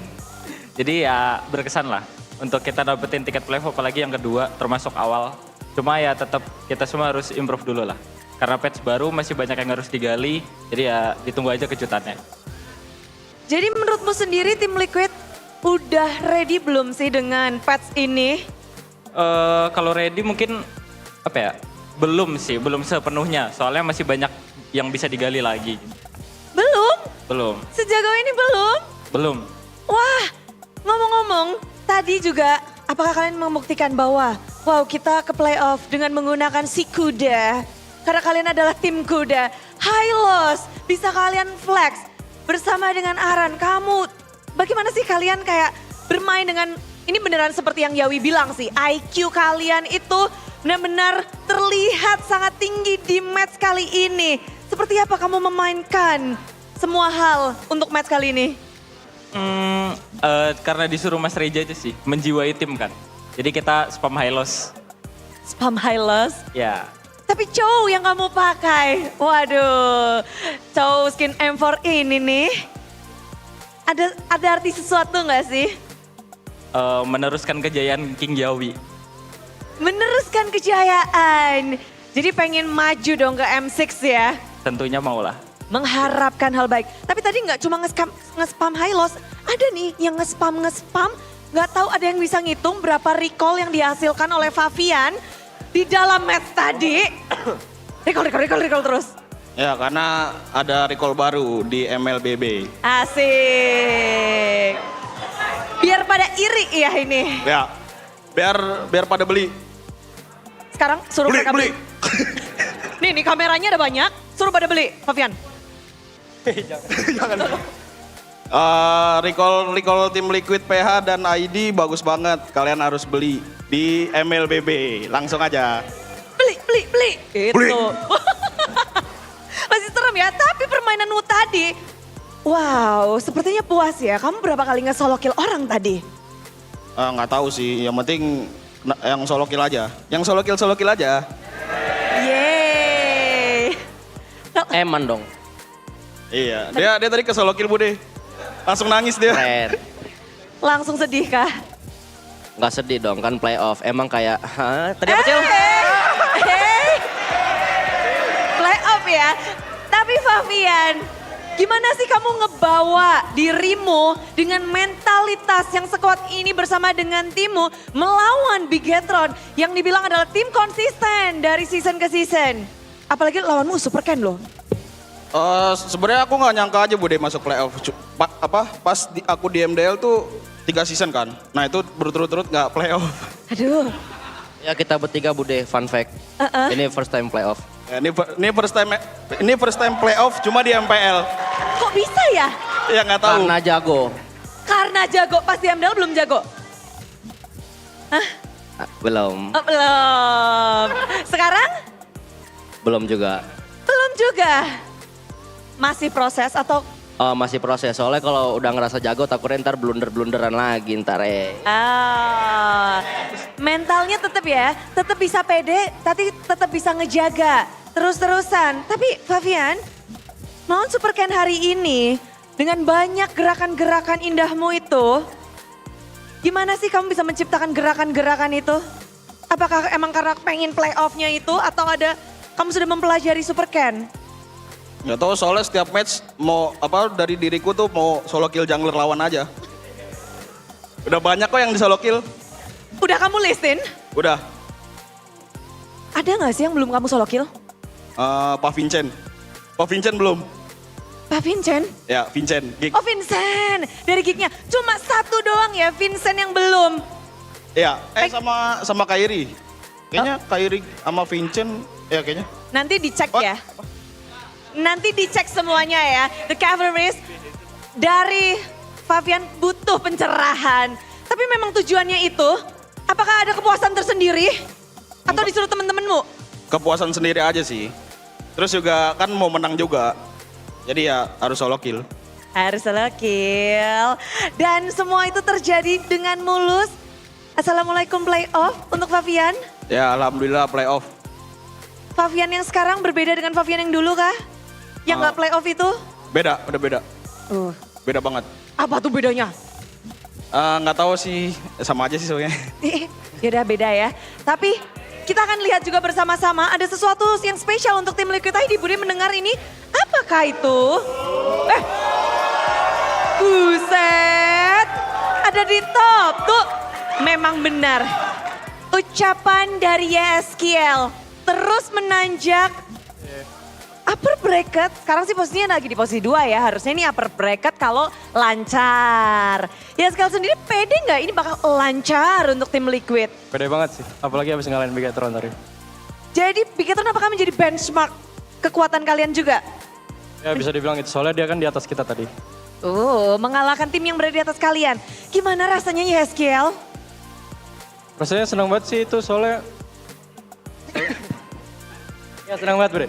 Senang. Tapi ngelihat sekarang berada di posisi 2, banyak banget akan ada tim-tim yang mulai melihat ke arah tim Liquid ID. Menyorot ke kalian, semua mata akan ke kalian juga. Jadi tantangan gak sih? Karena mempertahankan katanya lebih sulit daripada memperjuangkan. Iya pastinya jadi tantangan buat kita untuk terus konsisten di latihan juga. Oke, menjadi tantangan. Tantangan selanjutnya, bentar, dari tim Liquid, tim biru ini akan berhadapan dengan tim biru juga di EVOS Glory. Lawan kalian nextnya adalah EVOS Glory, Aaron. Ya Bude. Gimana tuh lawan EVOS Glory kamu? Gue gak mau terlalu menggoreng sih, soalnya gue udah pernah ngerasain gak lolos playoff juga kan. Cuman gue berharap nanti EVOS bisa ngasih game yang terbaik lah, walaupun gak bakalan. Ya, dengarkan Aaron sampai akhir. Namun, tentu saja akan menjadi tantangan buatmu. Siapa yang ingin kamu lawan? God lanernya kan ada bermacam-macam. Gak pengen lawan siapa-siapa sih, soalnya udah bukan saingan gue juga. Jadi temen aja ya? Ya jadi teman. Kalau saingan di MLBB takutnya mereka nggak sanggup. Waduh, Ninu. Tapi keren banget pastinya. Kita akan menantikan. Ada yang mau kalian sampaikan gak sih? Tiket sudah kalian secure. Tolong dong kata-kata sebagai tim kedua yang mendapatkan tiket playoff.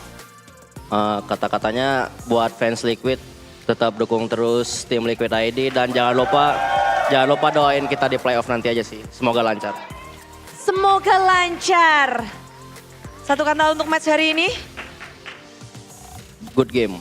A good game. Fabian? Seru soalnya nggak boring. Nggak kayak lawan tim-tim bawah itu. Guys, oke, langsung ambil aja. Caster, inilah dia.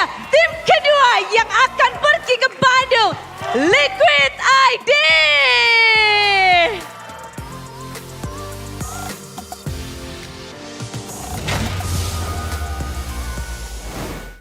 If you're at least bit interested in learning Indonesian, I have one more reason for you to learn that language.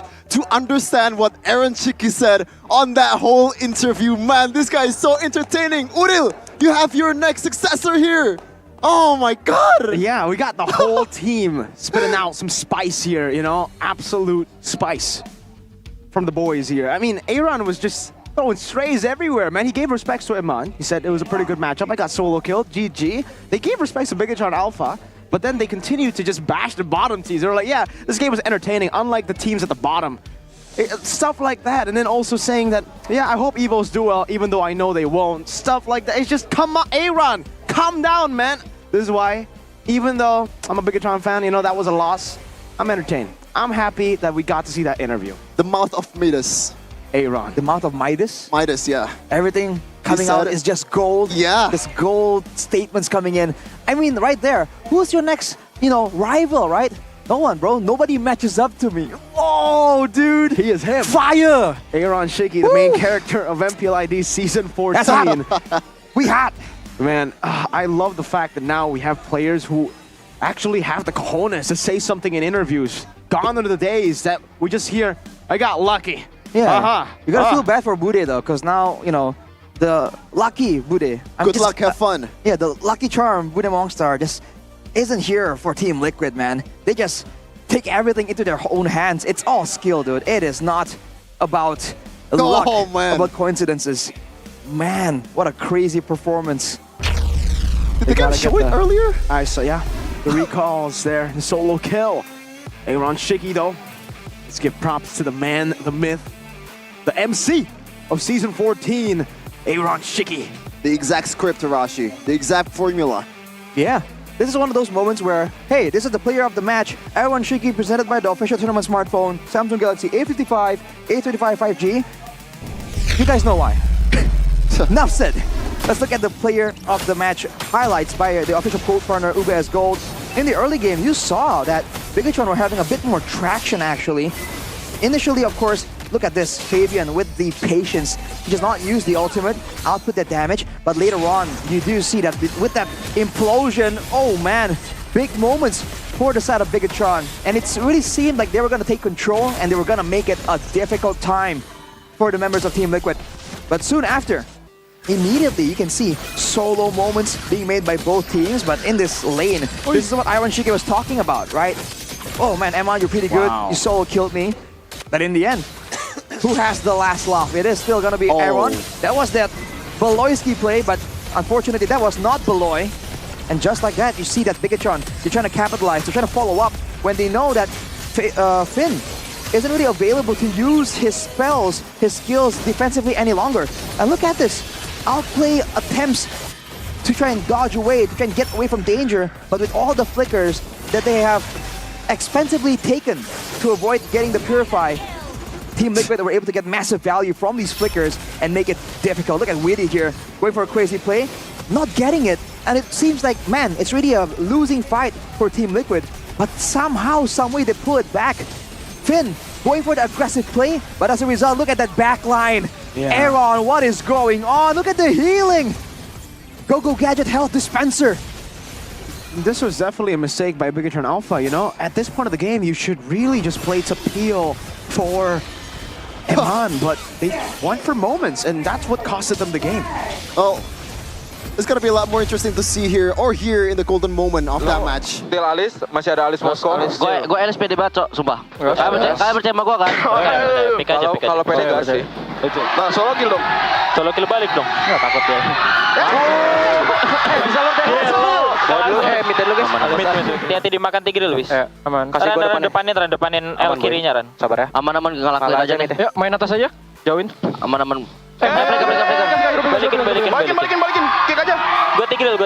Tigre boy. Tigre dulu. Nathannya nggak ngeliat. Gas ke tigre dulu, boy. Gue masih simpan dulu. Lihat gue. Aman. Santai, Lord aja. Mati bos. Gue dapat Nathan. Nolan boy. Nolan 03 cekin aja. Fokus lagi, Cil. Fokus sendiri ya, Cil. Gue langsung reset. Aman. Gue langsung reset. Oh man, the fact that in the draft, he basically said that, Aaron I swear to God, Alice is really good here. You guys trust me, right? That is main character energy, as you said, Mirko. And also, we've always just been saying, shout outs to St. Lucas and Facehugger for really popping off here in the draft. But hey, that pick, I did not hear St. Lucas. Maybe he did say something, maybe it was cut out, but if it was really just Aaron, I feel like maybe the drafts have been TLID. A lot of the cheese picks, at least, maybe the start of it, high lows, the bans. Yes, we got that coaching staff, but the last picks here, like the Alice too, Aaron's just so vocal, the rest of the team too, and you can see that reaction when Luke missed. I know the "you are not Beloy" moment. They all went, "Eh!" Dude, it's so fun. It really feels like they're just one of our friends, in the friend group. Yeah, whenever you play LBB, someone makes a blunder, just vibing in the stage, man. And he said, quote unquote, man. Yo, I am so damn confident on the Alice. You guys trust me, right? You guys trust me? You guys trust me? You want to see it? And he just makes it happen. Like you said, main character energy. That is crazy. And again, Hylos with the Vengeance instead of the Revitalize, that was a great option, I feel like. Oh, man. Because you saw moments where it seems like Pikachu and Alpha were trying to find something. We're trying to contest. And Around on the Hylos stood there on 4 legs. I was like, what's up? What, you want to try something? Because with the Vengeance, he can just buy so much time. And once he gets taken out, as long as he gets that glorious pathway out, it almost seals the deal for Pikachu and Alpha to get cut off from their base and gets chased down. Already against the slows from the Yves, the movement speed boost of the Yves, the Finch Poise from Fabian, and also the Cho, right? The Alice. This is, again, almost reminiscent of, I would say, a bit almost like RRQ, right? The back and forth, the movement.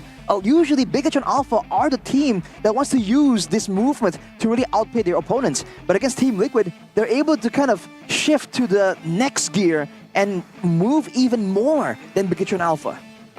I gotta give a shout out to KB for saying this in the group chat, but he basically said, yo, Super Ken is the guy who used to play Alice. He should know the power spikes of the Alice, yet he got outplayed by the Alice in Game 1. He should have known that the power spike was already there, that he can deal that much damage. And here in Game 2, it seems like Ken was a bit out of it, right? So many miscalculations here and there, the unnecessary moves coming in again, and Fabian solo killing him, what, 2, 3 times? Man, there were some questions last season about Pikachu and their mental game, right? We've said that they've regrouped, that they're now more solid than ever, but after, a result like this, again, with Pikachu and Alpha, some of those picks that they were using are used by Team Liquid in Game 2, and they made it work even better, right? That was a emotional damage type moment. It really was. The fact that Eman is using a Natan, and usually when we see a Natan getting to the late game, getting all the items, it's an automatic hard game for the opponent. But this time around, I feel like there's no real threat, real danger. They just pretty much destroys Pikachu and Alpha on that late game Natan. This is something that we're not used to seeing. So much aggression, and again, no Purify, I believe, from the side of Pikachu as well. They're willing to go band for band against Team Liquid, but they did not come out on top. Yes, we take a look at the audience highlight from Ganesh Mahiru. It seems that the top 2 position has been shifted by TLID. How will BTR bounce back in the next match? It seems that BTR has been less organized lately. Is this why their drafts sometimes lack respect for the opponent and why some of their power heroes get banned? Why they win when they win early, they sometimes get overhyped and end up making blunders. There's still a lot of work for BTR to do moving forward. Now, this is something that I think I can get behind. Yeah, I think I have to agree with this. Ganesh Mahiro, thank you so much for the audience comment here. You want to be a coach? YouTube, you want to be a coach? Whoa. Giving a lot of advice to Pikachu and Alpha, and I have to agree. Although for the draft, I would say, honestly, it's not bad. I liked it, right? And I think it also kind of proved itself in the game. They were able to get a 2,000 gold lead very early, but then they blundered to throwing that lead over. Game 1 was in the hands of Pikachu and Alpha. They had a 5,000 to 6,000 gold lead. They got a Lord as well. So I would say also that was pretty good for Pikachu and Alpha. But then the late game execution, the mid game composure, it's kind of like what Onyx is struggling with, I would say. Composure. Interesting. But Onyx is also struggling with drafts. Pikachu, I think, got that down. But composure is definitely lacking here. A lot of unnecessary moves, especially when the players get tilted. Super Ken, Game 1 and Game 2 completely different. Especially Game 2, you could see that he was just off his game. I don't know what it is. He was also on quote-unquote a losing matchup, Mirko. You guys keep in mind right here, we just talked so long about how the Ling can really demolish that Nolan, especially in that late game with the difference in mobility. But yeah, this is where you have to try and measure up your teams, right? When things don't go as planned, when the focus is shattered, the momentum isn't on them, how do they recover? What kind of adjustments do they make? And so far, if you're looking at the top teams, they've always been able to find ways to come back from a deficit. And I think that's a hallmark of a great team, right? To try and find the light at the end of the tunnel. It is insane how the progress of TLID has been making so far in this season, man. Ever since their debut, a lot of people are saying, oh, this is just a panic button. They're overreacting over King Gugun's. Like, King Gugun, he didn't play bad at all. And Julian's on the Roger. In fact, he led the league in kills. I'm a fan of him. Hey, Ducky is a fan of him.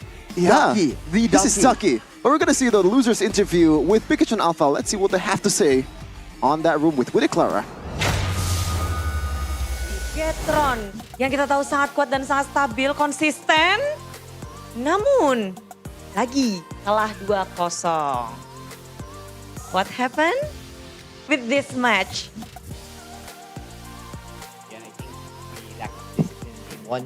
That's why the game fell short for us. Yeah. Oke, dan di sini ada coaching staff, ada Pura dan juga Theo Nael yang akan menjelaskan kalau tadi katanya kedisiplinannya di game 1 and that affects the game number 2 because of the first game. You guys almost win the game.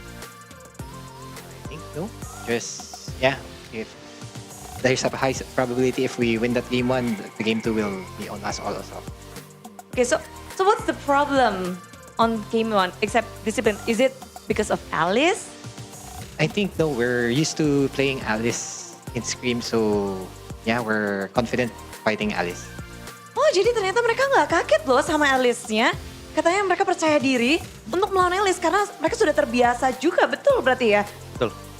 Nah, jadi penasaran, letting go Alice on the second game, are you regretting it guys? Enggak sih, no I think. Karena kita beneran siap ngelawan Alice gitu lah. Kayak kita udah prepare di saat patch-nya emang kita tahu Alice Gotland udah possible dipakai. Plus kita juga lawan Scream-nya emang ketemunya lawan Alice gitu lah. So kita udah prepare sebetulnya gitu.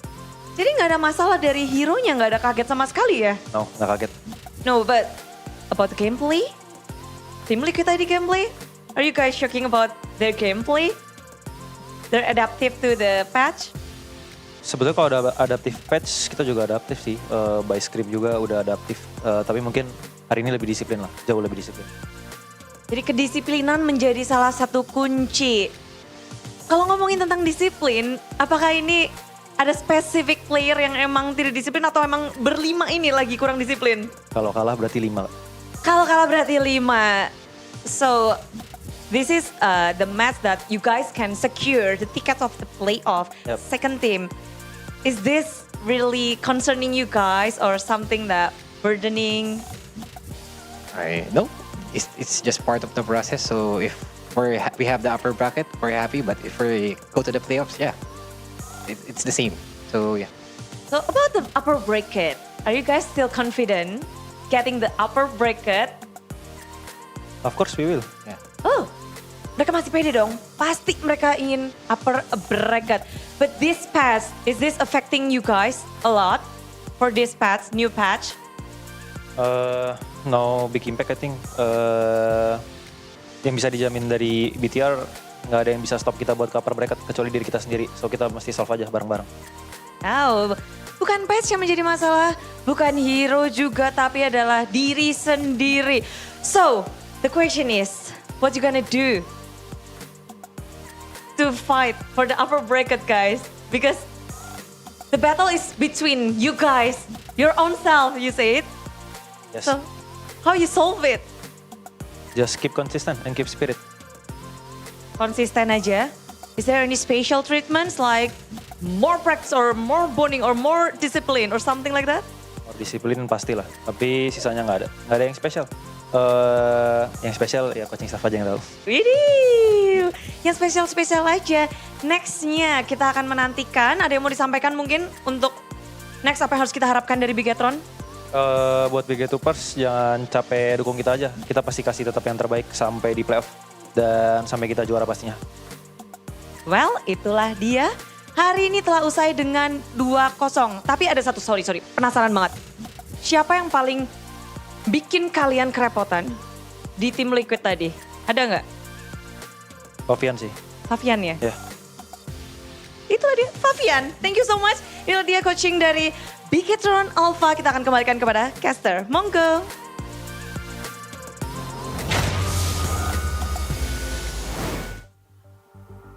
What happened, Ayanaon? Shout out to Bude. I don't think a Filipino know what happened Ayanaon means. It's a classic Bude line. Every loser's interview just asks the coaches, what happened? What does Ayanaon mean? I don't even know. Hey, it means like what? Japanese, right? Literally what happened? Yeah, what happened? What happened in What's happening? In Sundanese. In Sundanese. Sundanese. Ayanaon, what happened, Ayanaon? And of course with the movements. Yeah, what happened to now with the Esmeralda movements? Yeah. Oh yeah, that was very well spoken from Theo now. Oh, yeah. The problems And that he addresses is just the overzealousness, the mentality, and also just kind of overestimating themselves when it matters the most. Yeah. There's a lot of moments that they didn't really need to make. Yeah. Yeah, I gotta agree. All the mistakes that Bigatron Alpha made there, it really comes down to individual mistakes as well. On top of Fabian being annoying, I agree. No. Well, let's look at the Kidea play Oh, of the day though. Aaron Shiki. Ooh. Absolutely insane, man. This is on the allies, and I believe this ends with a 1v1 against a Super Can. You can see here just cutting everyone in the back line. Boom. And now, time to go. Time to pop off. Oh, he caught Finn, not Eman there, but it kind of ropes everyone to try and commit. And he jumps into the back there, unnoticed, and just gets to Marino, takes him out, no issue. And in the 1v1, we all know what happens, man. Oh, look at the pump. A lot of gains there from Aaron Shiki, both in-game and outside of the game. And Super Ken didn't know that he has the flicker, and right away just punishes on one of his favorite heroes. What the heck is that damage, my guy? That's a late game Alice right there. Natural damage. 4 ticks, and the HP bar is gone, just like that. Every time ultimate hits, it's just one and a half bar. Exactly. 1, 2, 3, 4, and you're out. It is insane. And Alice didn't get any changes in terms of damage, right? It's just the mana. So this was possible before, but the mana, having that mana growth, enables that even more. So you can just stay in these fights forever now. And you can see the shift right away, the standings. Team Liquid ID, congratulations for securing that playoff spot. By the way, RQ securing the playoff spot in a mere 10 games compared to Team Liquid ID's 11. So also shout out to them as well. Big Sean Alpha had to wait a bit later for that playoff spot. 9 wins equals the playoffs, ladies and gentlemen. If they do get it. Yeah, they will. Well, they were confident. They said, we will. And they weren't confident about playoffs. They were confident about upper brackets, by the way. Exactly. They were still saying, yeah. I mean, we were talking earlier during when we were off camera, and I was asking Mirko, like, how do you feel, man? You think they're gonna be, distraught? Are they gonna be stressed by this result? And it's like, nah, there's so much time, and they did well. And there's just so much to look forward to. And there is a lot to look forward to tomorrow as well, man. Dewa versus Alter Ego, the decisive match. We have the Classic Derby, Evo's RRQ, and then Fnatic Onyx and Rebellion. A bit of a different vibes here on match number 2. Yeah, this is the only Classic Derby, I think, we might see Hazel playing. What? That honestly, that's true. If Bunny was here, I would probably say, yeah, we might actually see Bunny QT play too. How about FNOC? Is it gonna be Albert They or need all Kyrie? the points they get, right? They are right. They are in the 5th Oh, place. you're right. I forgot. Yeah, it's so unreal that Fnatic Onyx find themselves in a 0 game point, right? 0 game point position and 5th place. But I think getting a win is still their utmost priority, even though I would say it doesn't matter, to be fair. Like, Fnatic Onyx will make it to the playoffs. The top 5, I think, are guaranteed to make it out of the playoffs. It just comes down to whether it's Alter Ego or Dewa. That's the real question. I mean, Aaron Shika said that when you're too confident, that's where you make blunders. But there's a big gap between the top 5 teams and the bottom 4 teams. There's no also way the 5 teams up top don't make it to playoffs. And there's also a big gap between Samsung and other phones in the Absolutely. business. Samsung Series A Circle to search. Can you actually demonstrate what it actually is? What is Circle Arashi? to search? I was about to ask you, Shevin. Do you know why the gap is so huge? Look at this, okay? I got a nice photo of the El Dorado Dome, right? Okay, is that the playoffs? This is the playoffs venue, the El Dorado Dome. That's in But Bandung. if you didn't know, right? Okay, yeah. You just see the photo. Yeah. Oh, where is that? What is that? Where Right? is that? Where? You hold on the menu. Hold on you the menu. circle the venue. I'm circling the Okay, venue. circled the venue. Boom.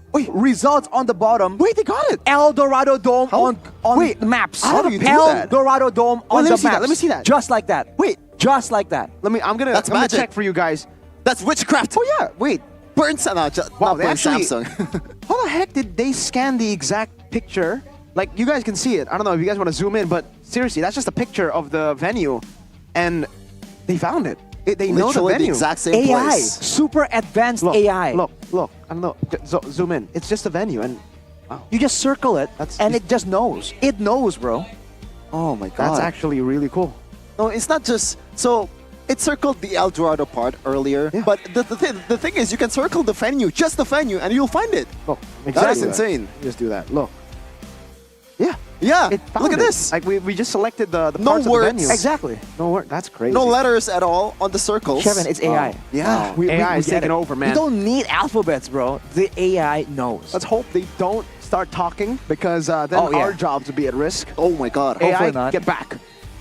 Anyways, if you're interested, head over to Samsung.com/ID or visit the nearest Samsung store and get an awesome gaming experience and the AI experience as well. The AI's got to be jealous about something that we have that they don't, right? Yeah. What was that? Taste buds. And you can use the circle to search to find out what's the best ice cream. Let me try there, that, because- Rashi. Let me try Yeah. that circle of search. I was in a like a mini market, all right? I Hold the bought menu an on the ice bottom. cream. Yeah. Then I used circle Wanna to take a search. picture first. Apparently it's Campina. It's the best ice cream in the business. You have a lot of flavors there. Tropicana Double Crunch, the ice cream for gamers, double your energy to God level. Wow. Literally God level, man. I mean, I've been in the game. I'm trying to grind to Mythical Glory, by the way, and it's been a tough journey reaching the final few stars, few points. But with Campina, man, I got it. You just get a second Tropicana burst Double of Crunch. energy. Ice cold. And look at that. The Tropicana AI Double- Oh, you did strikes it. Yeah. again. Damn. Campina. You can actually just, I'm going to search just Campina. Let's see if we can get just Campina. This is actually pretty fun to just play around with. Yeah. Maybe you guys are in a flight, you don't know what to do. What if you take a photo of yourself? Oh, we'll try that Should we- next. Yeah, we We'll try should that save next. that for later. That we will save that maybe. Imagine, right? It literally gets us. Then you know what? I wonder if I can do it for We Drink. Let me just try to do it for We Drink. I mean, yeah. It should work, man. The AI hasn't failed me just yet. Lord has been taken and now it's full cup. Now it's full cup. I gotta be honest with you. I'm quite slow. So what does this actually mean? If you know, you know. No, I don't get it. Legendary collaboration, man. We Drink X MPL ID Season 14. We got We Drink. Oh, wow. Yeah. See? We got We Drink. Okay, this. Wow, great. That is We gotta witchcraft. do everything on the desk. Next, we're gonna do our faces, and then we're gonna do. We can do this venue too. The venue, players. you can do this though. Oh, that's true. We can do that. With Head and Shoulders, don't let your match become a mess due to Tendraft and H&S. Move Let's on go, to Stan. Head and Shoulders Lemon Fresh Gatot Kacha, as used by Vin earlier. Don't use Vin? that example. Vin. Yeah, Gatot Kacha. Vin. Finn. Because like.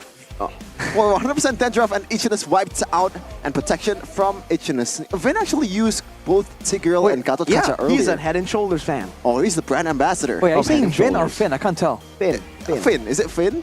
It's Finn, yes. Finn the human. Okay. Finn, like, you Finn, know. Finn. yeah. The Yeah, human, you know, yeah. like the. That Travis show. Scott? Yes, Travis Scott? With the dog. Yeah. You know? Yes. Princess Bubblegum, Jake the dog, Finn the human. What are you talking about? You don't know? What, you don't know?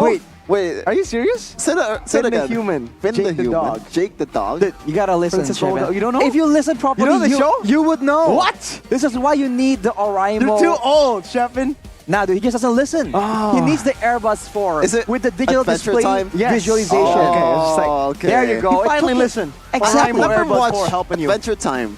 Huh? I've never watched Adventure Time. Well, maybe you could watch and hear it out sometimes, man, with Oraimo. Yeah, because you can Oh. see the visualization of your information on the case. But I want something with MLBB on it. Well, yeah, Oraimo's got MLBB on it. There's a special Edith version that you already got. How did you Yeah. forget that? You were so hyped about it. And now you have that visual representation. And if you want MPL stuff too, you can get Erigo wherever you go. Swag. Look at that. Oh, the crispy, clean And we shirts. got it. We got it. We got it? Yeah, you got it too. Wait, do I? Yeah, you're gonna get Yes. it later on. Oh, my bro. God. No, not yet, not yet. Calm down, man. calm down, I know bro. Erigo is cool, but you don't go now. We go after. But it's wherever you go. Yes, but Yeah, which there's is why a it's time. here. There's a time and there's a place, Sheffin. Okay. Calm down. You see how excited Sit I got, down. Sheffin? It probably gets you excited too, and you guys can check it out. Erigo, wherever you go. Brother. I'm about to explode. You must see for the future. You must look towards the horizons. With Saturdays. With Saturdays. I'm seeing a vision. What vision are you seeing? Kick Femor winning M5. That M6, is a- I'm sorry. Yeah, M5. Okay. Oh, they did not win M5. That is a bad vision. That's He doesn't a- have the Saturdays glasses, so That's a it speaks for hallucination. itself. If you guys don't have it, you might have what he has. Absolute illusion. So go ahead and buy the Saturdays glasses so you can actually see the real vision, and that's Bigatron winning M6. Really? You wanna say that? You wanna say I feel something? like my vision involves a more orange-looking team. You know, red is cool and all, but TNC? I feel- TNC! Nah. Let's Nah. go! Some kind TNC! Of, hey, some kind of royalty is what I meant. I mean, TNC is the king of Philippines. I see. I know what he's saying. What am I saying? SRG. Orange? Does that work? Yeah. Orange. Orange royalty? Well, Is that you know, orange? if you Well, they're know, called the Red Giants. That's if you true. know, you know. Kinda Okay, red. if you know, you know. But if you know, you would use Click Indomart as well. Because who has time to go to the grocery store and pick up your own groceries? No one. I don't Wait wanna in touch line. grass. Eh. Have you seen Lines? what the lines look these days with No. everyone preparing for all the festivities? Dude, you want to go to Click Indomart and be ready to receive your groceries in as little as 1 hour. 1 if you hour? drive out to the grocery store, you're gonna take more than that, right? you drive, But it's these gonna be guys are longer. standby. So use Click Indomart and let us take care of your grocery needs while you're enjoying the MPL ID Season 14 with Click Absolutely. Indomart. Shop online like you shop in store. Same exact UI. Same exact UI for The best all you thing people. with Indomart is there's a lot of Indomart out there that has some fresh stuff. fresh An stuff. actual grocery with like the vegetables, yes. the fruits and all that stuff. Imagine, man. You don't have to go to like the market very wet on the ground. Okay, yeah. Yeah. It's just Yeah, the wet splashing all market. over the place, Mhm. and you are so dirty by the end of it. Yeah, and you don't even need to It's cook. smelly. Yeah, and you don't even have to cook by yourself. Am I roasting my own people? I didn't say anything about that. What's But, going ladies on? and gentlemen, if you guys want to cook yourself at home, but you Cook think, yourself. oh man, it's so tiring. You know, I gotta prepare all these ingredients, buy all the ingredients. I gotta do this, I gotta do that, all the things different, and it's gonna be dirty, like Sheffin said, maybe even smelly. And man, I'm gonna miss out on some of the games. Well, you have Yummy Choice for you to pick out your choice that is super, super duper yummy, fast, delicious, and practical. I bought a lot from Yummy Choice. I'm not even kidding, all right? Me too. I like We beef, bought it beef in tamago Puncak. sandwich. Yep. I love it. Mango sandwich. Chicken We got the naan rendang sandwich. one. We got the rendang. I believe so, yeah. Rendang. Is it chicken naan bun or something? It's I really forgot, good. But I got this one right here. And the you got- rendang one. And also there is a new thing at Yummy Choice. What? It's a sandwich with a vegetarian option. Oh, for all the vegans out there, if you guys yeah. want to continue your vegan journey, Not go for me ahead. though, not for me. Not but for me I'd love either. to try out. I love chicken. I love meat. I love. Well, it's mushroom as the replacement. It's still pretty good. Well, whatever it is, mushrooms the pretty Nusantara good. menu makes sure that you can have all the choices you want. The signature Indonesian food taste. You know Indonesian food is bomb, all right? That's just facts. So make sure that you can get the Even delicious... Speed likes Indonesian food. Exactly. Get the delicious and ready in a short time meal. Make your MPL ID Season 14 experience taste more delicious with Yummy Choice so that you can save time and then you can take advantage of the TikTok Shop X MPL ID Season 14. 90%, dude. That is an insane number. That's Oh, 90. 90. Not 19. Not 9. Wait. 90. 90. So it's only 10% of the price? Yes. You're That is kidding, what right? 90% means, Yes. Sheffin, yes. You're kidding, right? No, what? It's right there. Look. Hello. This Use has the to be Saturday's fake glasses. information. Friday, Saturdays, Ain't man. no way, 90%? Well, Use your guys, eyes, bro. Write down the Jadwal, which is schedule. All right, The jadwal? 25th and 26th September 2024. Wait, It starts at what day is it? 21:00. Okay, I'm gonna be there. Yeah. Best believe I'm gonna be there. Nice. We we're all all gonna say be there. Jadwal. Chata Jadwalnya. Charat That's how nice you would say it. Did he actually say that? Chata Jadwalnya. It sounds very manly, the way you said it. It just sounds No, pretty- like the nice way of saying it. Chata Jadwalnya. The buildingest man. The building is the building. He is just the building. The buildingest. He's the building. Yeah. Nice, a nice man. Mr. Tuna. Nice beard. Mr. Tuna. Mr. Tuna. Nice biceps. Wait. Oh, yeah, relax. calm down. Relax. Sheffin, What do you mean? relax. What is going on? Is it not wrong? CITV. Relax. Okay, Is yo, it if not you guys wrong? want to brawl with the best and kind of, ignore this sus man over here, to all Wait. fans attending the MP Arena, you can join the activity to play a brawl match with pro players. And True. it's super easy. All you need to do, what? What do you need to do, Arashi? All you have to do is make sure you download and register on the GoPay app on your phone and head straight to the GoPay booth at the MPL Arena. You participate in the lucky draw for a chance to win a golden ticket to play a brawl match just play- with the play- pro play. players. No, just chat. like that. This Chat. activity will take place every week. Every week of MPL. It used to be every other week. Now it's every week, so you cannot miss out, man. Any week that you get, you come here, you get to meet your favorite pro players. And dude, playing brawl with a pro player is a really weird experience, but it's very fun. Yeah, it is. Chat, boys. Is it sus to compliment another man's appearance? The way you do it Exactly. is full of That came out of nowhere. passion, I would say, Sheffin. Yeah, it's And, a bit too spirited. Usually it would not be sus, but you make it really weird, Sheffin, Mr. Chef. I dropped my pen because I'm caught so off guard. I like your eyes, Rashi. Whoa! Thank you. Yeah, I got 4 look of at them. that. Thank you. Yeah, well, Nice yeah, who's sure. probably saying thank you too. Yeah, Yeah, thank you, for bro. sure. Thank you. For sure. Thank you. There you go, Sheffin. Do you not want to compliment me? You're nice. Thank you so much. Yeah, you're welcome. As nice as MPL Indonesia is in 14 because we still have a lot of maybe not matches that to nice. go. That's too nice. BTR versus RBL. Yep. Yep. But BTR versus FNOC. This is the match that's a bit worrying. Yeah. Yes, FNOC is on the 5th place on the standings, but when you look at the leg number 1, what happened, Mirko? Take us through that. Fnatic Iconic 1-2-0. Yeah. But remember, both these teams are coming off losses against RQ and Liquid. BTR lost against RQ and Liquid. Both teams lack composure right now and execution and discipline. It's time to see the battle of Batur versus Fnac. On Saturday. Oh no, it's next week. Oh, I really wanted to see it this week. We gotta wait. It is interesting, right? Because so far, BTR, every time they're on their way to the championship, it's always FNOC. Or maybe in the regular season, man. It's always FNOC. Even in Snapdragon. Absolutely. Yeah, that's true. Moreno We don't said, talk "Oh, about I'm that, gonna though." beat all the PH teams." You know, but he's What about asked, Onyx? What about Onyx? Oh, no. Nah, we're good. We're good about it. That's not my responsibility. Oh, They're my just way God, too the strong. schedule. Oh my goodness gracious. Okay, so it's TLID up against AE and also EVOS. That is, let's put it this way, it's winnable. It's very winnable. But against GeekFam, that's a whole nother challenge. Another challenge for... They're in danger though, Shevin. Yeah, it is. I mean, Team Liquid, they're just performing really crazy right now. And again, no pressure now, Rashi. Exactly. Playoffs. Exactly. Okay. BTR versus TLID. What made them lose, BTR? Execution. Execution, right? Discipline. The place where Super Luke made a mistake and all that stuff, the bushes, they cleared with the ammo fender. We have Beloy.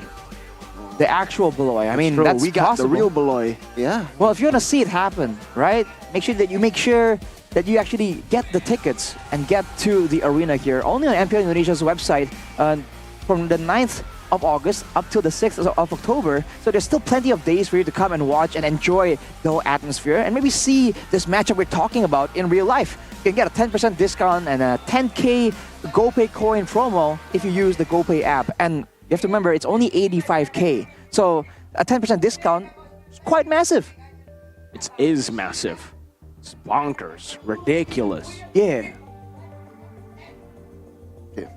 What was that? I'm about to sneeze. Oh, but no. I see. I thought I was trying to make a gimmick. No, I'm not giving it at all. I'm literally about to sneeze. Okay. Just earlier. Well, Sheffin. Do we just wait for it? Just wait for the sneeze? No. Why are you so far away, Raj? No reason. That is true, Rush. He's pretty far away. He's staying as far away as possible from you, Sheffin. Because he knows that RQ will be going up against Geek on Sunday. He doesn't want to be friends with you, not just yet. Yeah, not this week. Before that, though, RQ has to get through EVOS, a mighty team in MPL Indonesia Season 14. But let's see, though, what's going to happen tomorrow. So, just wait and see for another action of Mobile Legends in MPL Indonesia Season 14. We own this! Hari ini kita baru saja menemukan tiket playoff yang kedua di tangan tim Liquid ID. Pada akhirnya dua tiket sudah didapatkan oleh RRQ dan juga tim Liquid sehingga membuat tim-tim yang tersisa semakin sempit untuk tempat yang mereka tuju, yaitu Bandung sebagai tempat playoff kita. Namun semua tim masih memiliki kesempatan.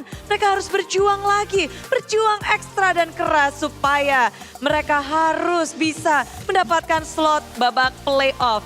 Dan tiket upper bracket pun masih terbuka.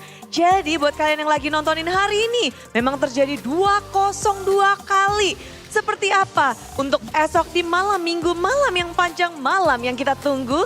Tentu saja kita akan berkumpul bersama di MPL Arena dan juga yang lagi nobar-nobar bareng. Thank you banget yang udah selalu support tim favorit kalian. Dan khususnya kepada para partner dan sponsor. Karena MPL Indonesia Season 14 powered by Moonton. Presented by Official Tournament Smartphone, Samsung Galaxy, Official e-wallet GoPay, Official Destination for Gaming and Esports, Kidia, Official Gold Partner UBS Gold. Dan kita juga punya partner in esports, ada Campina, Head and Shoulders, Ora Imo, Telkomsel, dunia games, IndiHome, dan WeDrink. Dan juga tak lupa ada supplier kita, ada Yummy's Choice, Eriko, lalu ada Klik Indomaret dan juga Saturday. Acara ini supported by PBSI. Hari ini kita sudah melihat banyak sekali keseruan yang dihasilkan. Dan tentu dengan adanya banyak support dari berbagai pihak, kita akan melihat seperti apa perjuangan kembali dari kedua tim yang mungkin hari ini kalah. Mereka akan beberapa beradu kembali. Dan tim yang menang pun harus berjuang kembali untuk mempertahankan atau memperjuangkan posisi yang lebih baik. 9 tim di MPL Indonesia, mereka masih berjuang.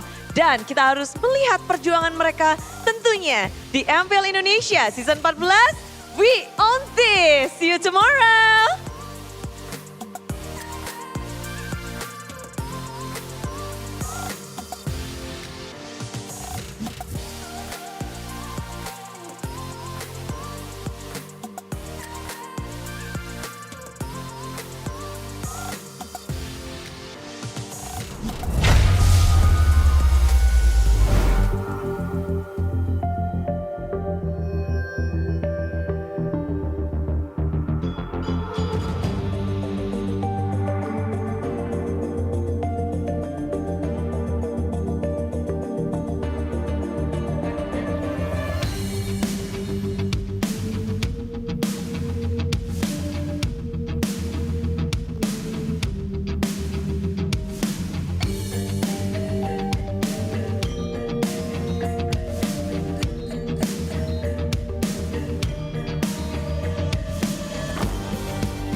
dan terus berlari, terus ke arah puncak tertinggi. Ku takkan berhenti, hanya sampai di sini. Kemenangan